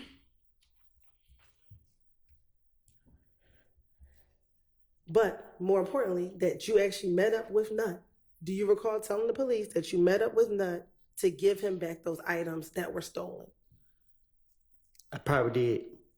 You probably did tell the police, or you probably did meet up with him to return the items to him? I probably did tell that to the police. Do you have any independent memory today of you actually returning the items to Nut? I did. You did return those items? I did give him his stuff back. So that was something truthful that you told the police? That was. Okay. I don't know if I told it to the police, but I told it to you. Isn't it true you also told Detective Gates and Detective Dennis in January of 2015 that you called Nut and said, hey man, I got your shit right here, pull up on me, and he came and pulled up on me and you gave him his stuff back? Take a little bit of lie and put it with it. Take a little bit of the truth and put it with a lie. That's what I do. And also, during this same meeting that you met Nut to give him back his stuff, you talked to him about the beef you were having with him and Kel. Well, excuse me, with you and Kel. I apologize. Can you say it again? Sure. In this same meeting that you gave Nut back his stuff, you and Nut talked about the beef that you were having with Kel. So when I gave Nut his stuff back, I didn't like the way he looked at me. So we didn't have no conversation. He seen all the people I had with me. He got his stuff back, said appreciate it, and he left. So what I told investigators was, I don't know what I don't recall what I told them, but I remember giving him his stuff back, and I didn't like the way that he looked at me. Okay. Did you remember telling Detective Gates and Detective Dennis that you and Nut had never had any beef and never had any issues? I don't recall. Okay.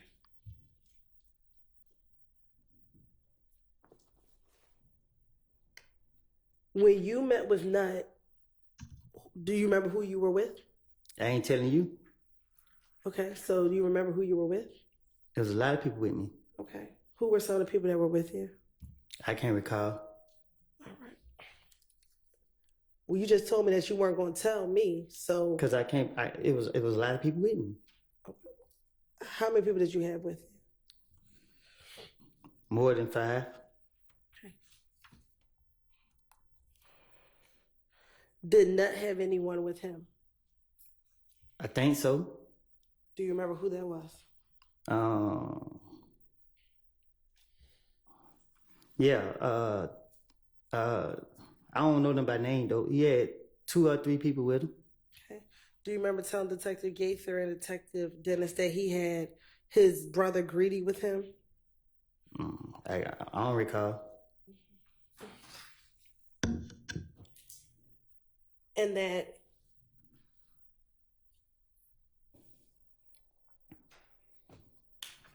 Greedy pulled up in the gray Impala and then Nut pulled up in his Tahoe truck, his green Tahoe? From what I remember was I was already talking to Nut when that great car pulled up. Okay. And was Nut in his green Tahoe truck? Do you remember? Damn, I can't really recall what Nut was in. Okay. He may have. I ain't pay attention to his car. It's just the way the other car pulled up that made me pay attention. Okay, so did you not like how Greedy pulled up? Yeah. Okay, so was your issue with the way Greedy pulled up, or your issue was with Nut? The way they did, I don't recall. Now, Mr. Copeland, we just talked about MDC, and I want to go back very quickly to the shooting at the gambling house in Lakewood. Do you remember us talking about that a little bit earlier? And when we talked about it earlier,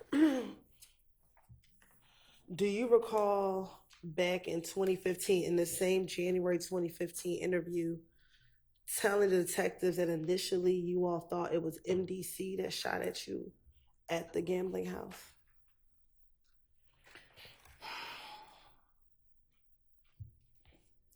Can you say that again? Sure. When discussing the gambling house shooting, initially, do you remember telling Detective Gaither that initially you all thought that it was MDC that shot at you all at the gambling house? I know MDC didn't shoot at us. Me.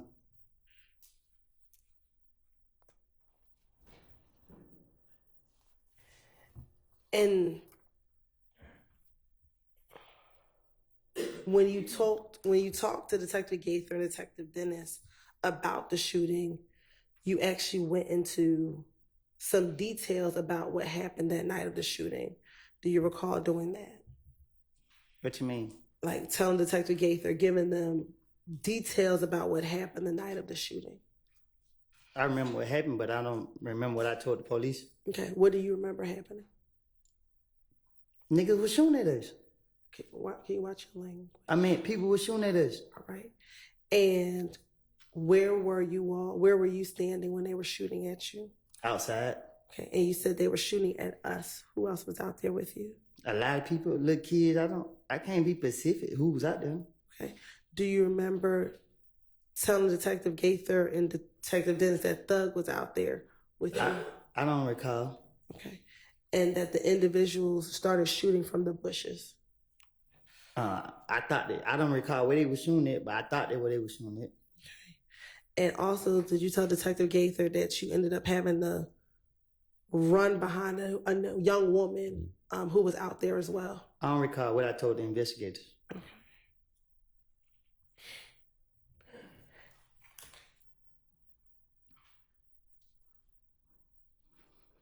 And do you recall telling the investigators that at the Cascade skating ring, you confronted Kel about them shooting at you all from the bushes? What happened in Nut got nothing to do with YSL. This some shit, excuse me language. This got everything to do with threat. You know what I mean? I was trying to protect threat from the get-go. You know what I mean? Threat, and they had some more stuff going on. Like, was Threat at the gambling house when it got shot up by Kel? Young, you say nothing I say can be used against me? That's right. Me and Threat shot up Rich Homie Coin Daddy Barbershop on Bankhead. I don't know what happened with Threat and Rich Homie Coin, but I'm a ride with my brother. And they was beefing. And yeah, we pulled up and did that. Okay. And as a result of, why did you and Threat shoot up Rich Homie Quan Daddy's barbershop? Because I'm a ride with Threat. Okay. Did Threat tell you why he was shooting I up don't the ask no barbershop? questions. I just say, let go.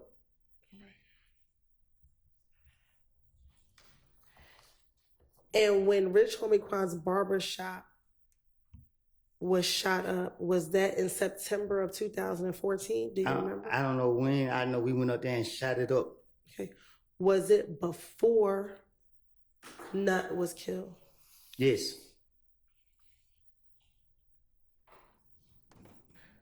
Do you remember what happened the day that you and Threat shot up Rich Homie Quan's daddy's barbershop? What you mean? Like, do you remember that day? What led up to you going to the barbershop and shooting it up? I told him let go do it. What led up to you saying let's go do it? Why? Threat was mad. He was like, he fucking Excuse my language. He was talking, do you need playing like we somebody to play with? And I was ready. I had them choppers on deck. Why was Threat beefing with Rich Homie Quan to shoot up his daddy's shop? I'm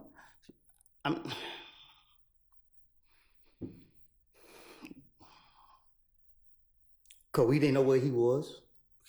So did you go to the shop looking for Rich Homie Quan? Nah, we went to send a message.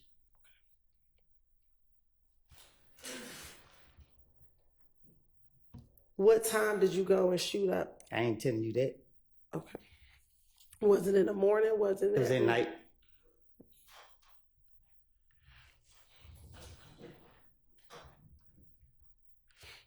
To your knowledge, did anyone send Threat to go shoot up Rich Homie Quan's daddy's shop to send a message? No, he said what he said, and I told him, let's go do it. Okay. You said that you all went to go send a message. What message were you sending? We ain't the ones to play with. Okay. Did something happen between Rich Homie Quan and Threat prior to you all having to go send a message? Yeah, but I don't know nothing about it. So how do you know something happened if you don't know anything about it? Because I can't say for facts if it's the truth.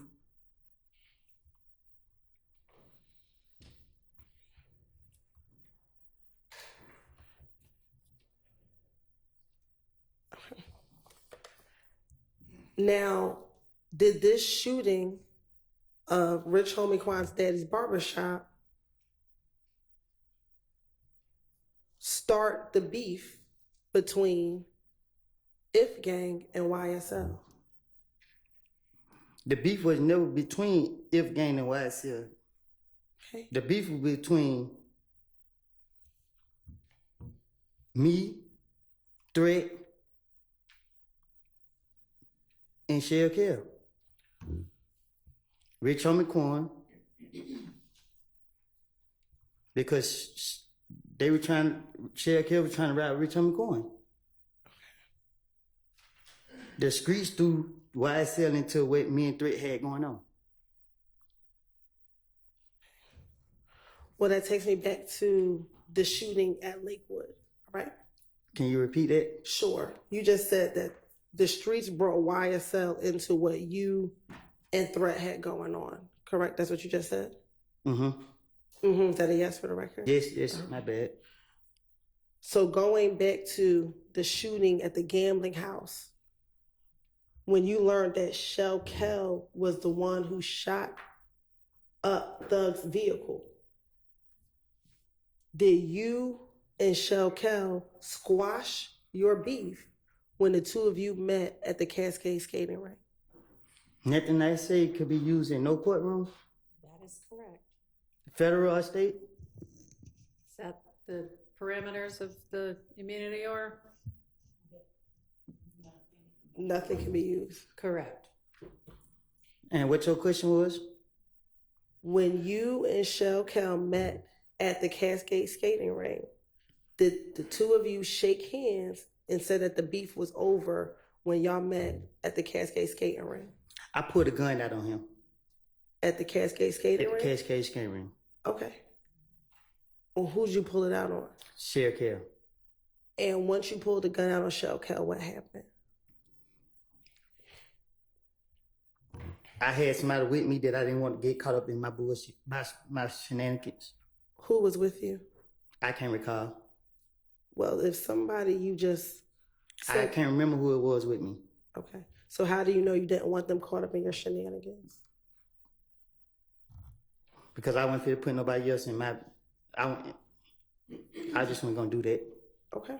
So after you pulled the gun out on him, did you shake hands with him to say that the beef was over between the two of you? Nope. Okay. I pulled the gun out and let him know I could have got you right now. Okay. And you didn't shoot him? No, I didn't. All right.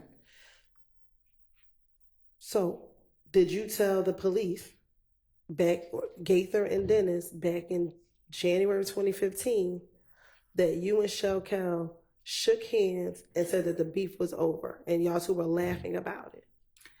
Well, I'm talking to the police, so I'm not going to tell them what actually took place. If I knew that y'all was going to do what y'all doing today, I wouldn't never even did what I did. Okay. And then after you told the police that you all shook hands, you told the police that Kel wanted you to FaceTime Thug. Thug had nothing to do with what we had going on. That's not what I'm asking you, Mr. I'm Copeland. telling you the truth. Did Kel shoot up or shoot Thug's car the night that the gambling house was shot up? Everybody could got shot up, and I can't say if I never seen who actually did it. They say that it was Kel who did it. Okay. Was Thug's car one of the cars that was shot up the night that the gambling house was shot up? My car was shot up, and a few other cars. I didn't see Thug cars because once I came from behind the wall, everybody was scared of pulling off. So is your response that you don't know if Thug's car was shot up? I don't recall if his car was shot. I doubt it was shot up because I seen it a couple days later or whatever. Did you tell the police that when back in this January interview with Gaither and Dennis, that when Kel asked you to FaceTime Thug, you FaceTime Thug and said, "Hey Slime, the beef over with." So Thug was like, "Yeah, it's over with." And then Kel got on the phone and Thug started talking, and Thug said, "The beef ain't over with until you pay for my window. You shot my window." But I told you I'd make anything up if I'm talking to investigators. Okay. And they clarified and they asked you, is that what Kel said? And you said, no, that's what Thug told Kel. It don't take a rocket science to come up with it. I don't recall what I told investigators. I know I wasn't going to tell them that I put a gun on Sheriff Kel, and if I didn't have certain people with me, I was going to do something to them. Okay. And that furthermore, you said, you told Detective Gaither and Dennis, yeah, he shot Thug's window. So Thug, like, I don't care about none of that, about what you all have going on. You still shot at me. Just pay for my window. If you don't pay for my window, hey man, I ain't letting nothing go. I looked at Kel and said, that's between y'all two. Do you recall telling Detective Gaither and Dennis that? You know, I don't even talk like that. All right.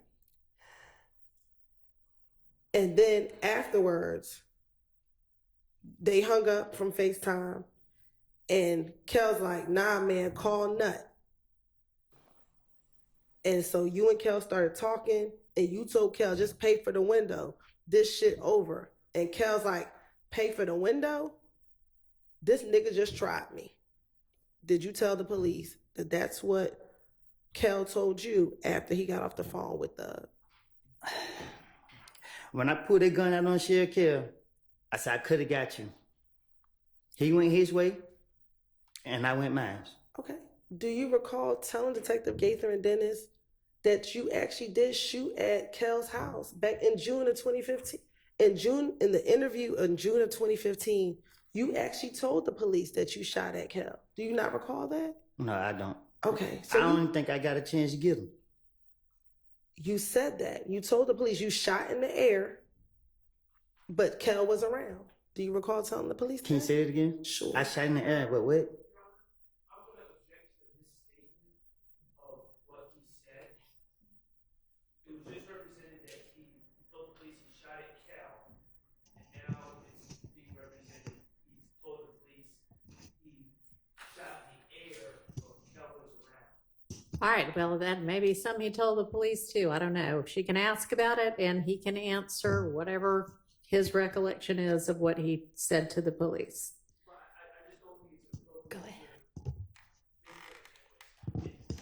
Okay, well, that is true. So make sure that you have a basis for your questions. Yes, I do, Your Honor. Looking at those pictures, did you also speak to detectives in June of 2015? June? Yes. Okay.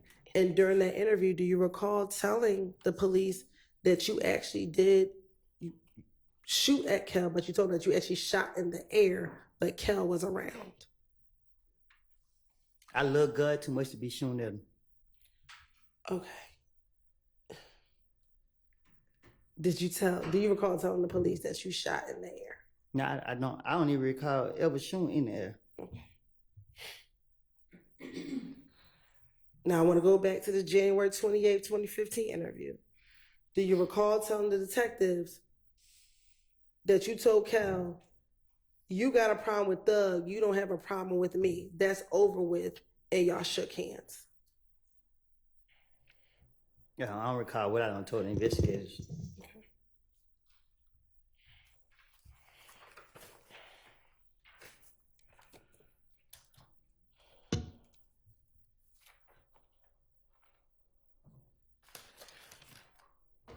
Now, in the same 2015 interview with Gaither and Dennis, after you spoke with them, Gaither and Dennis, about what led up to the shooting on the highway, do you recall giving them more detailed information about the shooting on the highway? What you mean? Sure. Let me ask you this. Do you remember how long your interview was with Gaither and Dennis? They questioned me so many times. Okay.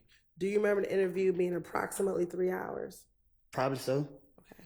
And in the course of that interview, do you recall talking to them about a number of different things?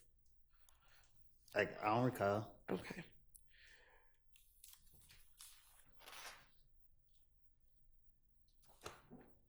In speaking with Gaither and Dennis about the shooting on the highway, do you recall being at a pool party before the shooting occurred on the highway? No. Okay. Isn't it true that you told Detective Gaither and Detective Dennis that you all were at someone's home or at the pool party and you were getting ready to leave when you saw Booshi, Booshi, get on the phone prior to you leaving the party? I don't recall what I told the investigators. Okay. And you actually thought Booshi might be setting you up? She know better. Okay. But did you think, okay, did you tell the detective you thought that she might be setting you up? I don't recall what I told the detectives. And you thought that Booshi might be setting you up because her family was friends with Nutt's family? I don't know who her family friends with. I don't even know who her family is.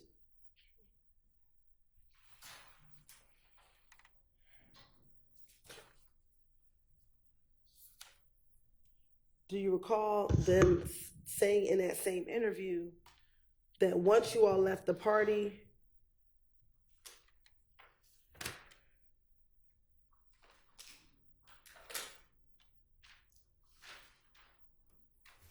you all got on the highway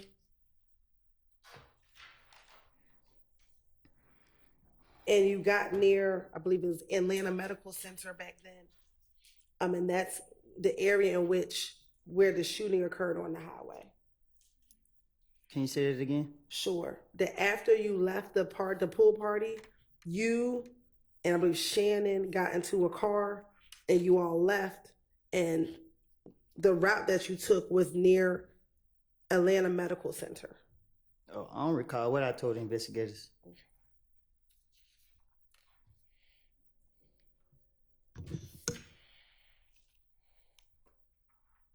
The truth of the matter was I was trying to protect my friend. Threat. Okay. Were you trying to protect Threat when you all were getting shot at on the highway? I don't recall what you're talking about. Okay. Was Threat in the car with you when you were getting shot at on the highway? I don't recall.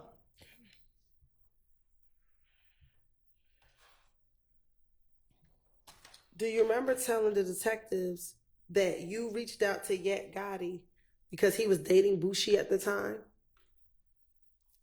to tell him you thought that Booshi set him up? I don't recall.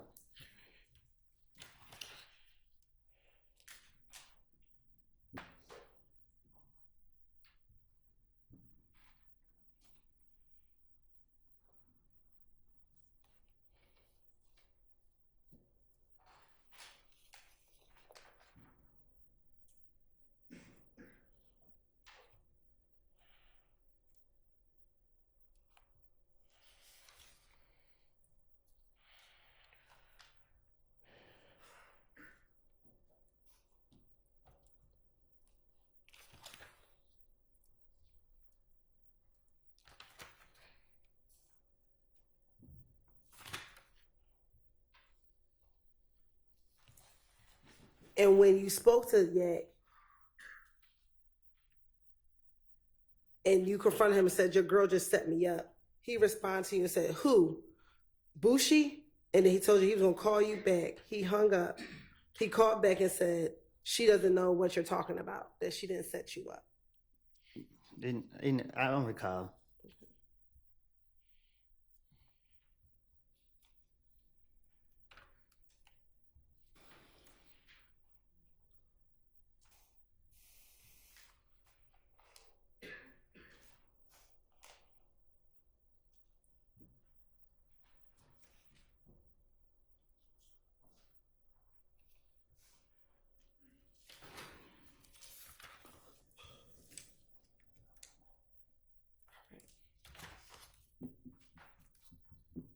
Now,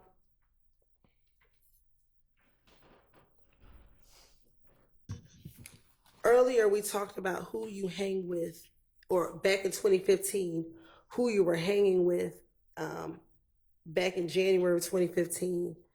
And did you tell detectives in this same January interview, Detective Gaither and Dennis, that outside of Shannon and Little D from Mechanicsville, you're not going to see them hanging with anybody else? I don't recall what I told the investigators. Did you also tell them that there's not going to be one time that you don't see you and Little D together, no matter what? I don't recall what I told the investigators.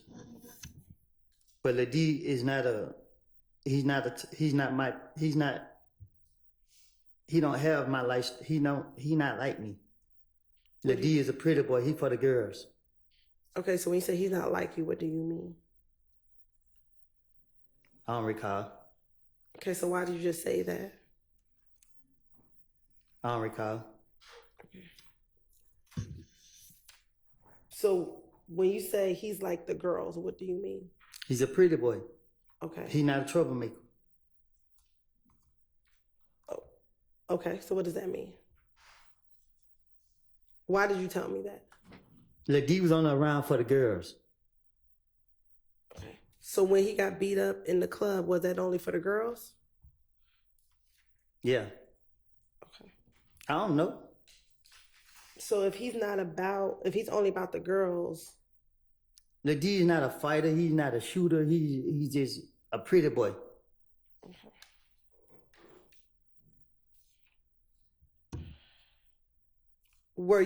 Are you aware of Little D shooting at people's houses after he got beat up in the club in April of 2015?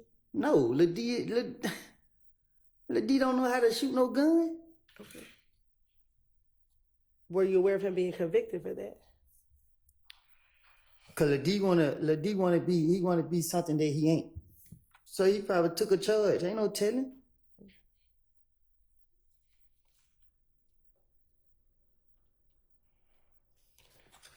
Now, are you familiar with a person by the name of Trevia?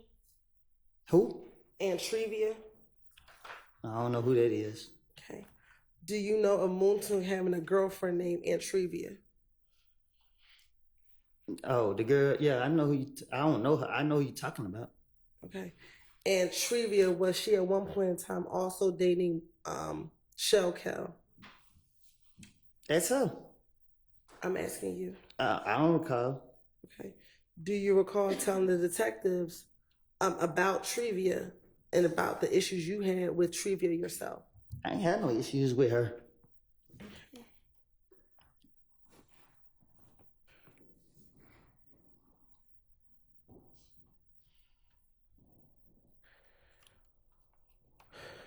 Do you recall telling the detectives about Moontung and Shell Cal getting into an argument at Club Crucial? We grown. We men. We ain't doing no arguing, especially not over no girl. Okay. Do you recall telling Detective Gaither and Detective Dennis? I would tell them anything. And that their argument wasn't over a girl? I don't recall.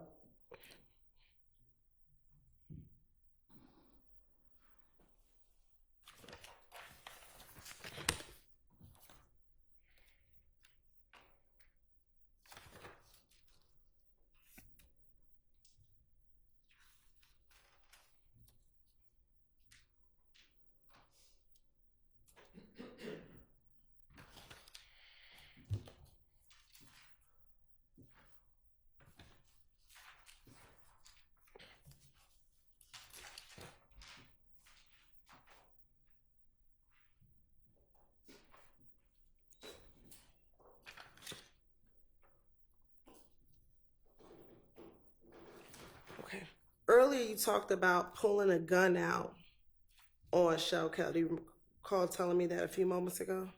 Yes. All right. In this same January, excuse me, I thought it was in June, but in this same January interview, do you recall telling Detective Gaither that you actually told Shell Cal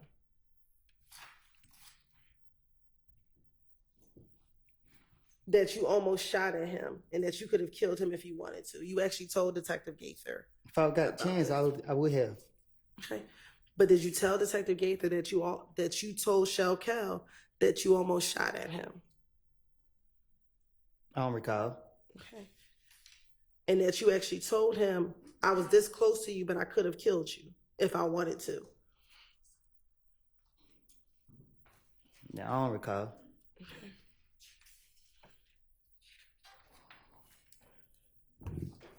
And that's when you told him, I ain't shoot at you, but I shot in the air. If I would have shot you, I could have got you.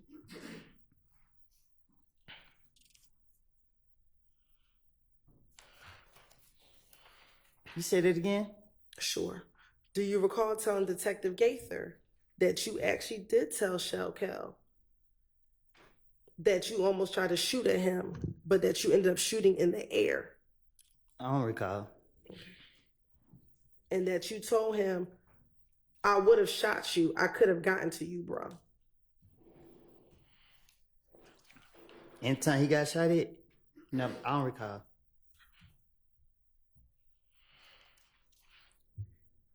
And even when you told Detective Gaither that you intended to shoot at Shell Cal, were you arrested that day at all? Because I'm not telling on myself. But you told her what you told Shell Cal, which was that you were shooting at him. I told her lies because I knew she wouldn't be able to go back and knew she wouldn't go back and get nothing to prove that what I said was true. Okay, but you just told this jury that you did try to shoot at Shell Cal, so that wasn't a lie, correct? No, I put a gun out on him. It's a difference.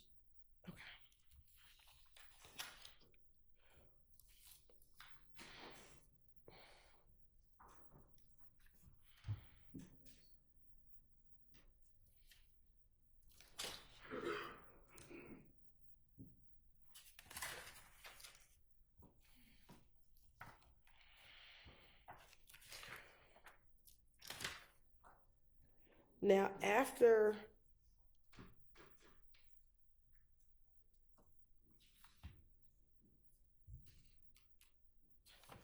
January 28th, did you then go back to the police department in February 20th after you, your daughter, and your child's mother were shot at when you were coming out the house? They took me down there. Okay. And when they took you down there, did you speak with the police? I had no choice. And did you tell them what happened to you? I told them different stories. What do you recall happening the day that you, your child, and your child's mother were shot at? My child was crying. She wouldn't stop crying. We was taking her to the hospital. We came out the door. Somebody was out there waiting. And then what happened? Okay. When you went to come out, child, where were you? Carver home. Okay. And where were you taking your baby? To the hospital. And today, do you recall which hospital you were taking her to? I think Sky's right. This one that I used to always take her to. Okay. And once you walked out the house, what do you remember happening? I look around. I seen the car sitting at the stop sign, just sitting there. I walked towards the car. I walked towards my car, and I grabbed my baby mama's hand and pulled her closer to me. And the car pulled out like if it come, like they were trying to figure out which way they wanted to go. Then they turned my way. I told her to get down. I pulled the gun out, put my baby behind my back, because she was in a car seat. I pulled my gun out. I can't remember if I threw my child in the back seat with my baby mama or if I just held her behind my back. But the car rolled on the side of me. I seen all the windows up, and I didn't just want to shoot anybody out of paranoia. So I waited. They rolled up, let their window down, and tried to shoot. And I shot all in their car. And what happened after you shot at their car? I ran around, grabbed my baby mama out the back seat, told her to duck behind me as we tried to go back into the apartment, and they got out the window and tried to shoot. They shot, and I shot back at them again, and then the car started making a lot of noise. They ran to a house. They jumped out, and I shot at them some more. Then the neighbors, somehow we couldn't get in, but she got in, and we ran. The neighbors was in their house. And the neighbor, the house you ran into, were they initially outside as well when the shooting first started? Do you remember? I think it was, but I can't. It was so fast. I wasn't caring about them. My only mind was on my kid and my baby mom. And when that occurred, did you feel the need that you had to protect your child and your child's mother? That's my job. And that's why you shot back. That's my job. Okay. And once everything occurred, did you wait for the police to come to tell them about what happened? No, I was trying to dip, but when I came out, the police came so fast. Shit, they caught me. And when they caught up with you, did you tell them everything you just told the jurors right now while you were still on the scene, still back at Carver Homes? No, I lied and said that somebody named Tay was shooting back at them. Okay. And when he said he gonna call Gator, whatever her name is, I knew she was gonna be like, which Tay? So I just went ahead and told him I was shooting back. Okay. So when you went down to the police department and you spoke with the detective, do you recall initially not wanting to tell them who shot at you or who you saw shooting at you? So, I mean, I tell it over and over and over and over and over that I never saw no one face. I to this day, I still never saw no one face. The detectives, they pressured me. They kept asking me. I didn't know nobody. And then the next day they wanted the gun. They gave me 24 hours. I didn't get them the gun. They locked me up. And when they locked me up, they put me on isolation. They wouldn't let me out the room. I was going crazy. I was thinking about when nobody out there to protect my baby mama and my child. I was losing it. Shit, I was going crazy in that room. So I just went putting things in my head, and I was requesting to speak to the police so I could say anything to get out, so I could get out there and do what I know. Okay, so I'm going to go back to the interview now on February 20th, 2015, and looking at those state's exhibits. Can you find the one that's February 20, 2015? It's right in front of me. And is that the one that you and Deshaun were in the interview room together? Yes. All right. And do you recall there being times in the interview that the detectives left and you and Deshaun were in there by yourselves? I can't really say how that interview went because the police don't question me so many times. And in that interview, initially, did you even tell that first detective that it was Tay who shot you?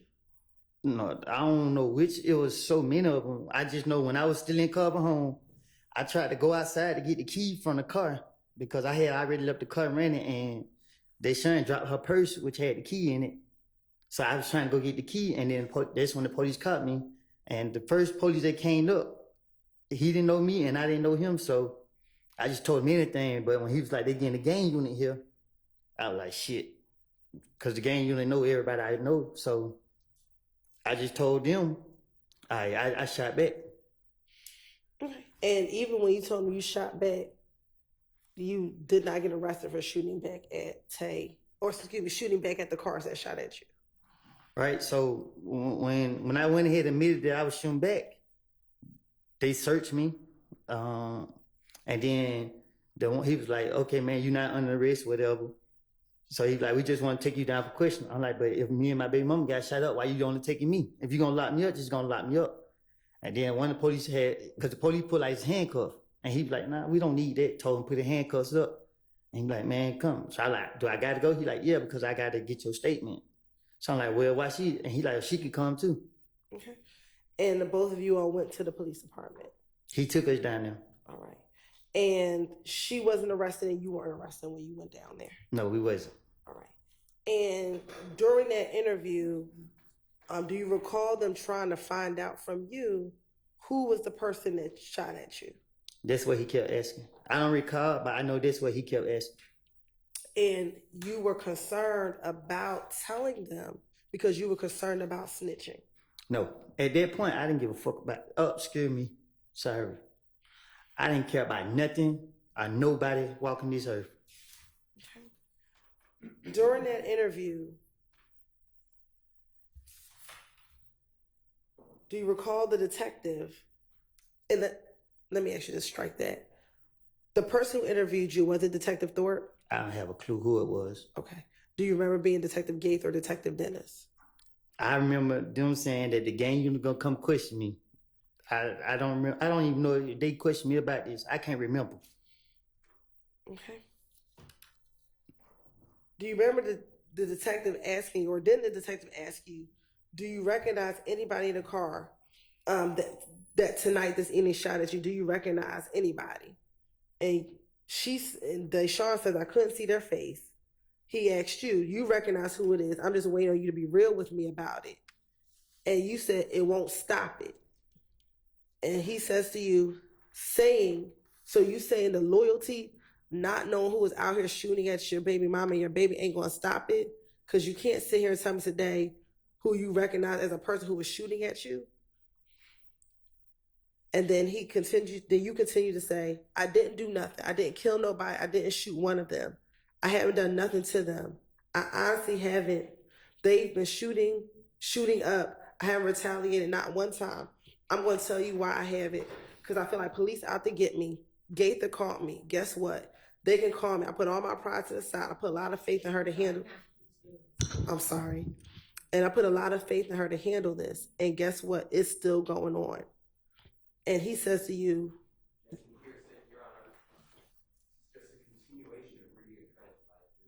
Right. Where's the question? that he was concerned about snitching. Were you concerned about snitching? No, I'm not. I wasn't concerned about snitching. Okay. It's more about getting whoever did that. So if I had to throw the police out by saying anything for the person who actually did do it, I don't want the police to know who did it because you shot me while I got my child. Fuck jail. Okay.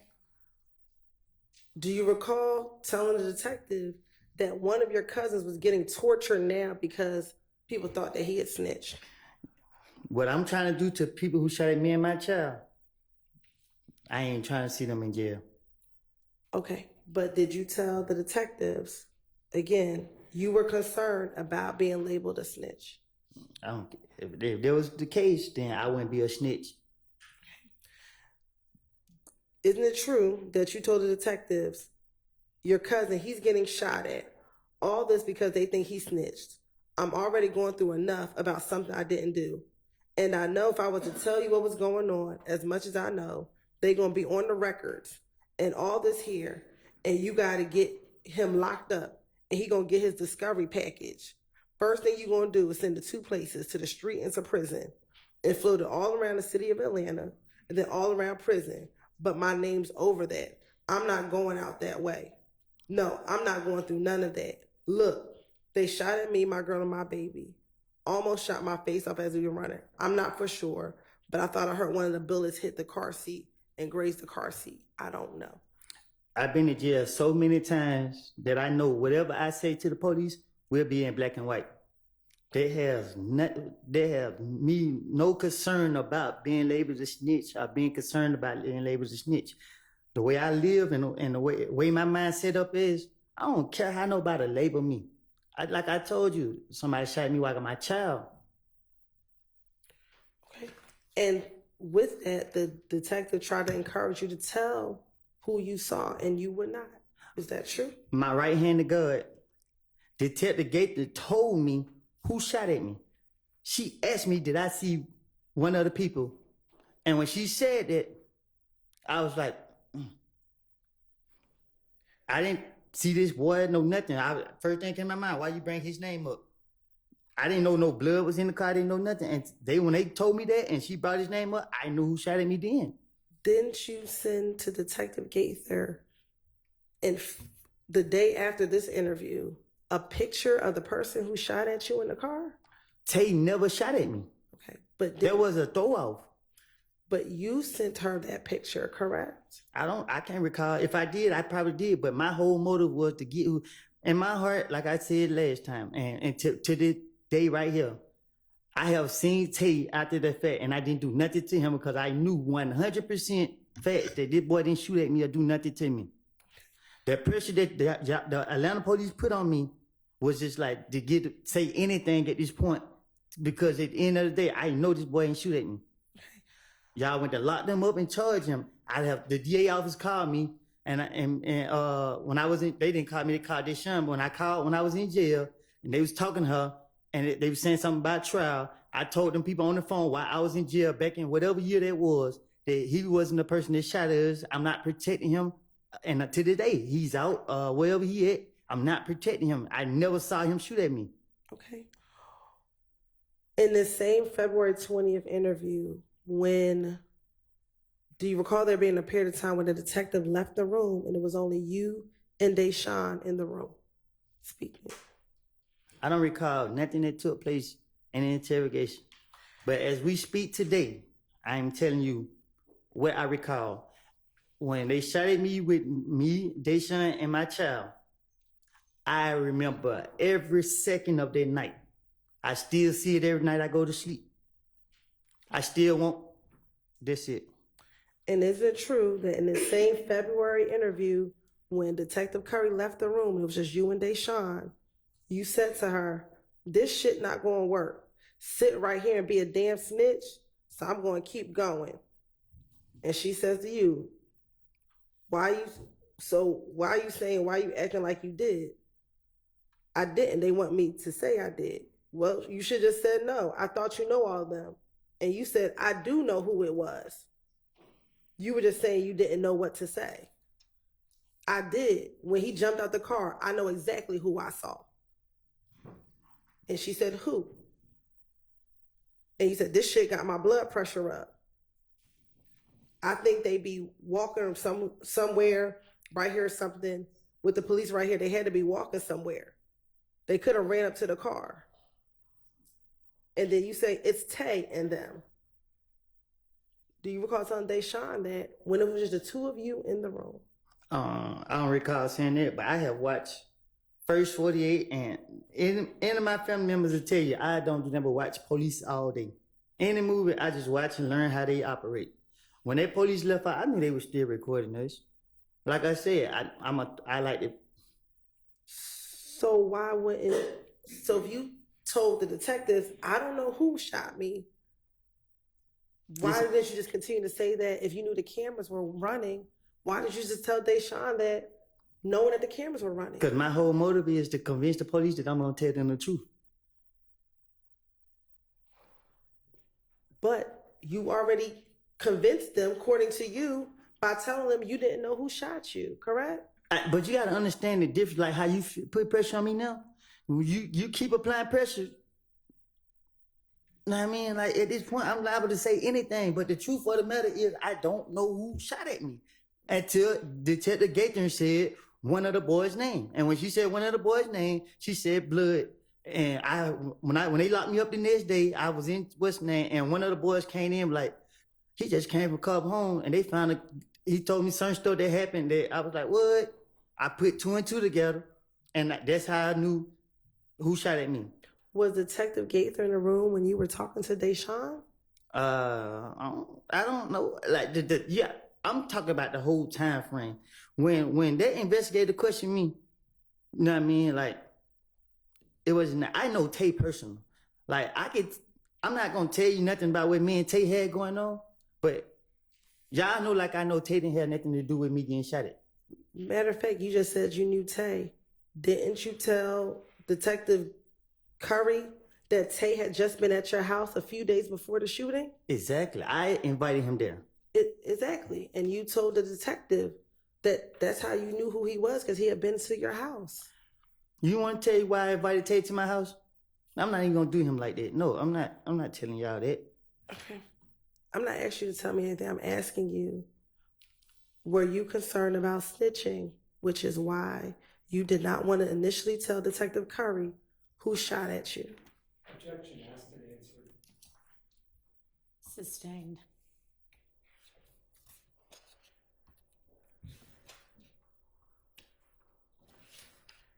After, in that same February interview, once Detective Curry left the room and you had an opportunity to talk to Deshaun, do you remember Detective Curry coming back into the room and speaking with you some more? I don't remember. I don't recall how the interrogation went. Okay. I don't recall.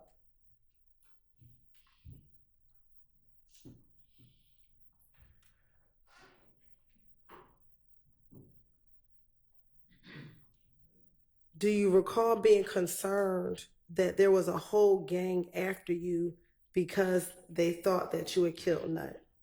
I wouldn't be in the streets if that was the case. Didn't you tell the detective at this February 20th interview, I can't run from it. It's a whole gang after me. Different niggas every day. It could be different niggas every day. Every day. I was telling the investigators anything where I could be a victim, because if I caught one of them down bad, I'd be justified. When you say caught them down bad, what does that mean? Self-explanatory. It's not. If you can tell me, what does that mean? I don't recall. Okay, so why did you just say that? I don't know.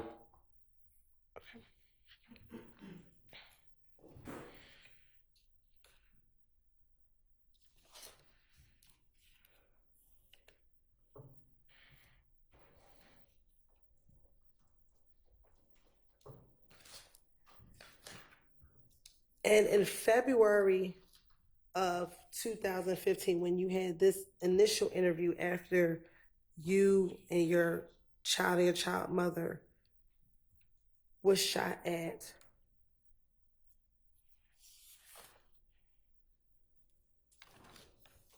did you just want the police to do their job and find out who killed Nut so that people would stop coming after you? Can you say that again? Sure. In February of 2015, when you had this initial interview, did you just want the police to do their job so that people could stop coming after you? You wanted them to find out who killed Nut so people could stop coming after you. You saying, did I say that? Yes. I guess I don't recall. I think so. I don't know. Okay. Were you tired of people coming after you thinking that you killed Nut? I was tired of getting shot at. Okay. And were you getting shot at because people thought you killed Nut? Sustained. Did you believe that you were getting shot at because people thought you killed Nut? I was getting shot at before that. I'm talking about in January 2015. I never got shot at in January 2015. I think I got shot at in February or something like that. When you were shot at and while you were in the car, was that in January 2015? I don't recall. The only time I remember getting shot at is when I had my daughter. That's the only time I think I got shot at, if I'm not mistaken. After Nut got killed. Okay. And you said you don't recall the time on the highway. I don't remember if it was before or after he got killed. I told you, I've been shot at a lot.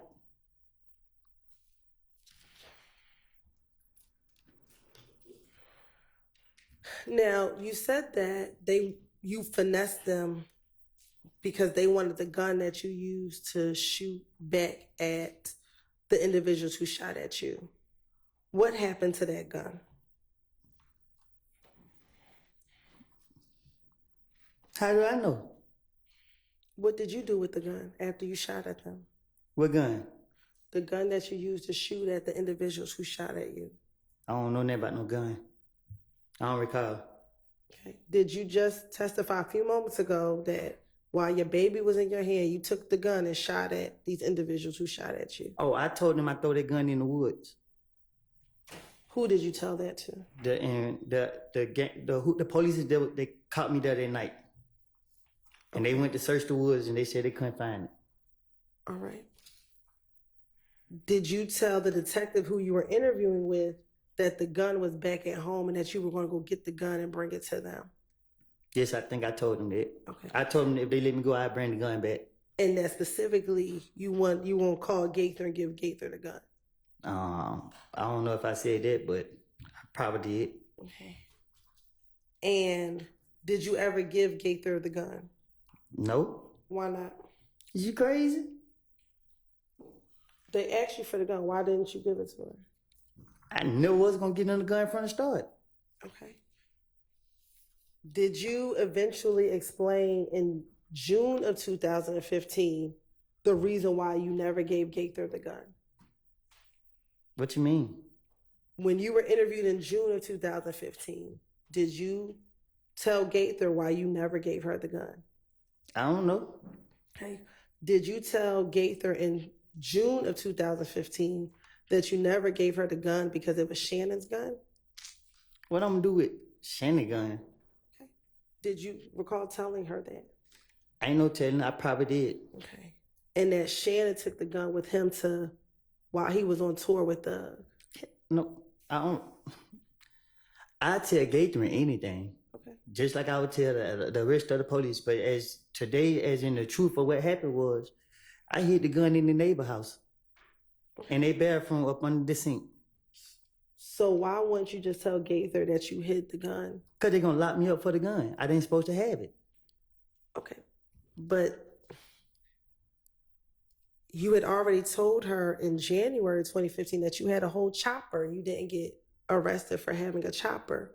So why would you get arrested for having this gun when you were protecting yourself from being shot at? Because they don't matter what I tell them. They know I had guns, but it's what they catch me with.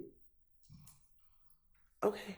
And didn't Gaither and the detective who interviewed you the night that you were shot at told you that you wouldn't get in trouble, they just need the gun? Yeah, but I don't know, a fool go for it.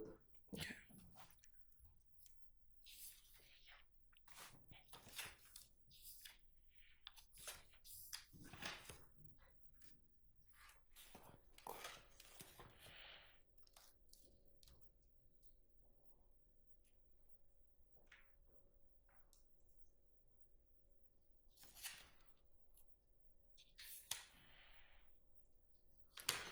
Now, when you were talking to the detective back in this February 20th interview,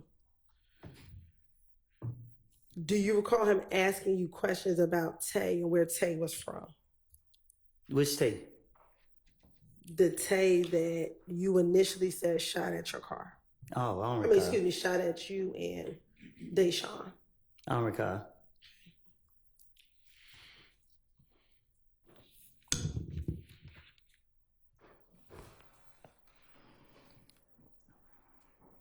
And that Deshaun actually told the police that he's either from Mechanicsville or he's from Simpson Road. Deshaun ain't tell them nothing. Okay.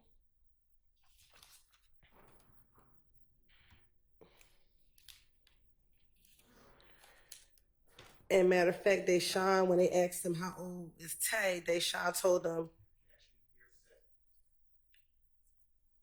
Overruled, because I think it's as to, let me hear the rest of the question. sure, during this entire How's he supposed to know this? because he's present in the room when Okay. she's telling him. All right. I'm going to overrule it. In this same interview, Deshaun was able to tell the detective that this individual by the name of Tay was about 20 years old. I don't recall Deshaun saying nothing to the police, other than she ducked down. And that matter of fact, you actually told the detectives that you used to hang out with this Tay before he shot at you. I tell the detectives anything to get them up off me. And specifically told him that you and him used to play basketball at Carver High School. The two of you used to play basketball on the basketball court at Carver. I don't recall.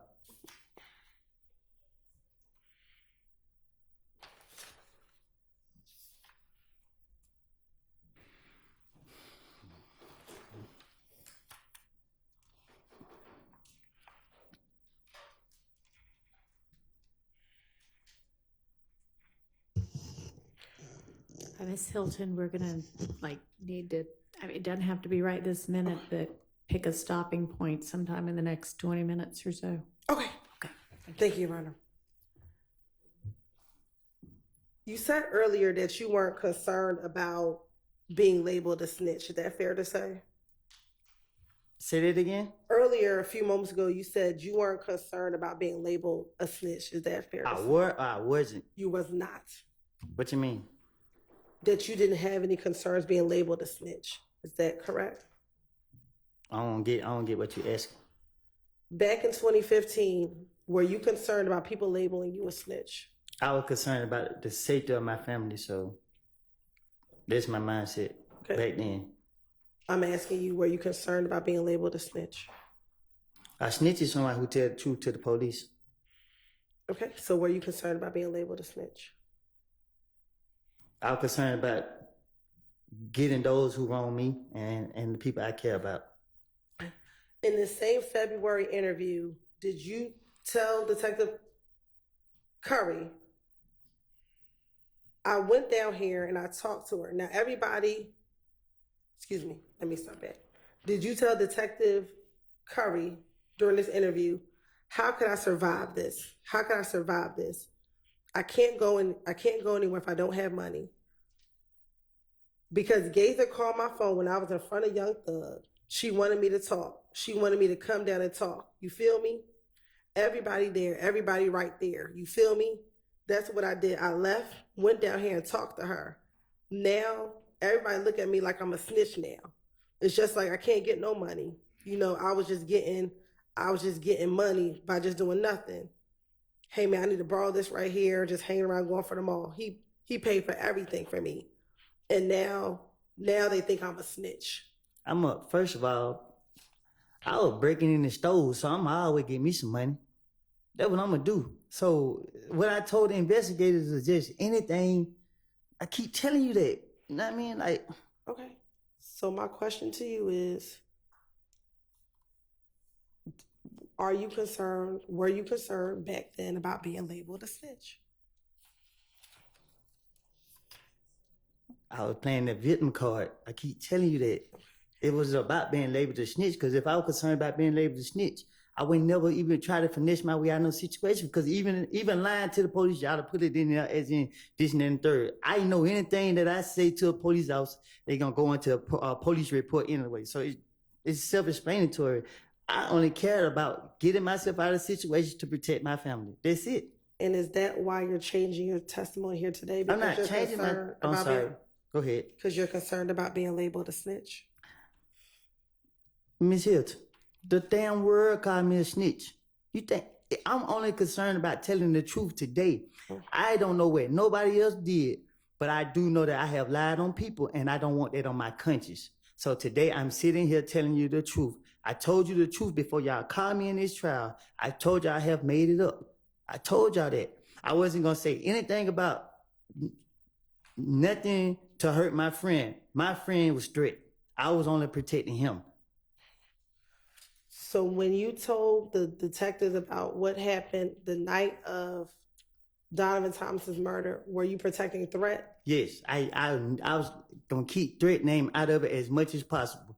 Did threat have something to do with Donovan Thompson's murder? I don't know what threat got something to do with it, but I know that there was the last person I gave that car to. What car? The car, the Infinity car. And I wasn't going to say nothing about it.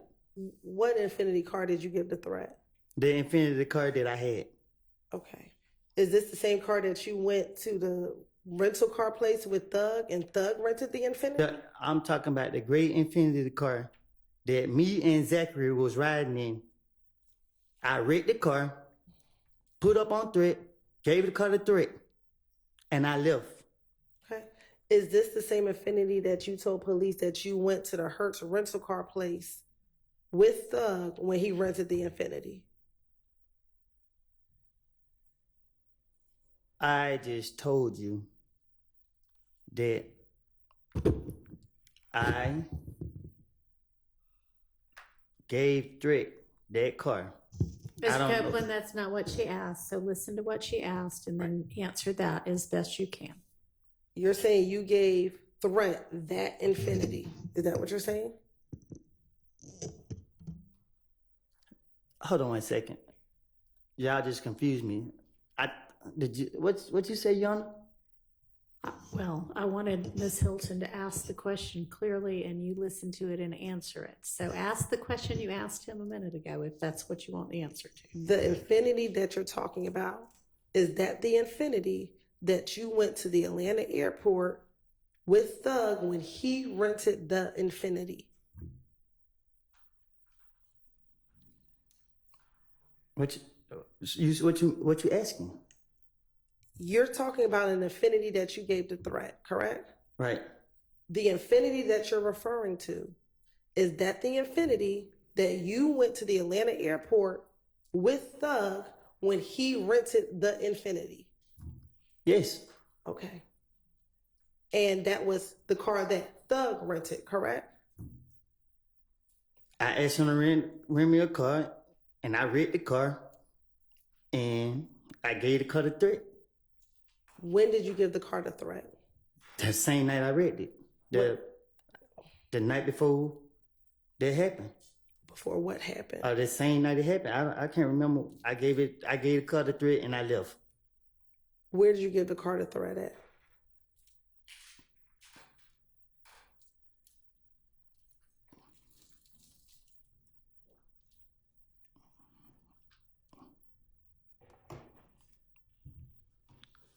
At the studio. What studio? I pulled up and gave it to him and pulled right off. What studio?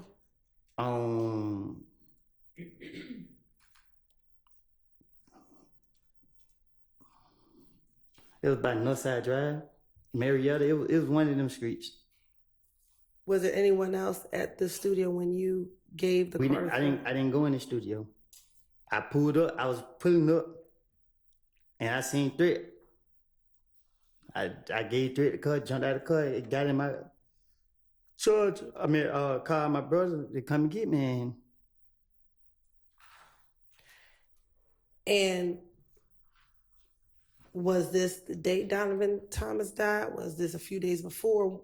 In relation to when Donovan Thomas died, when did you get threat this vehicle? I gave threat that car.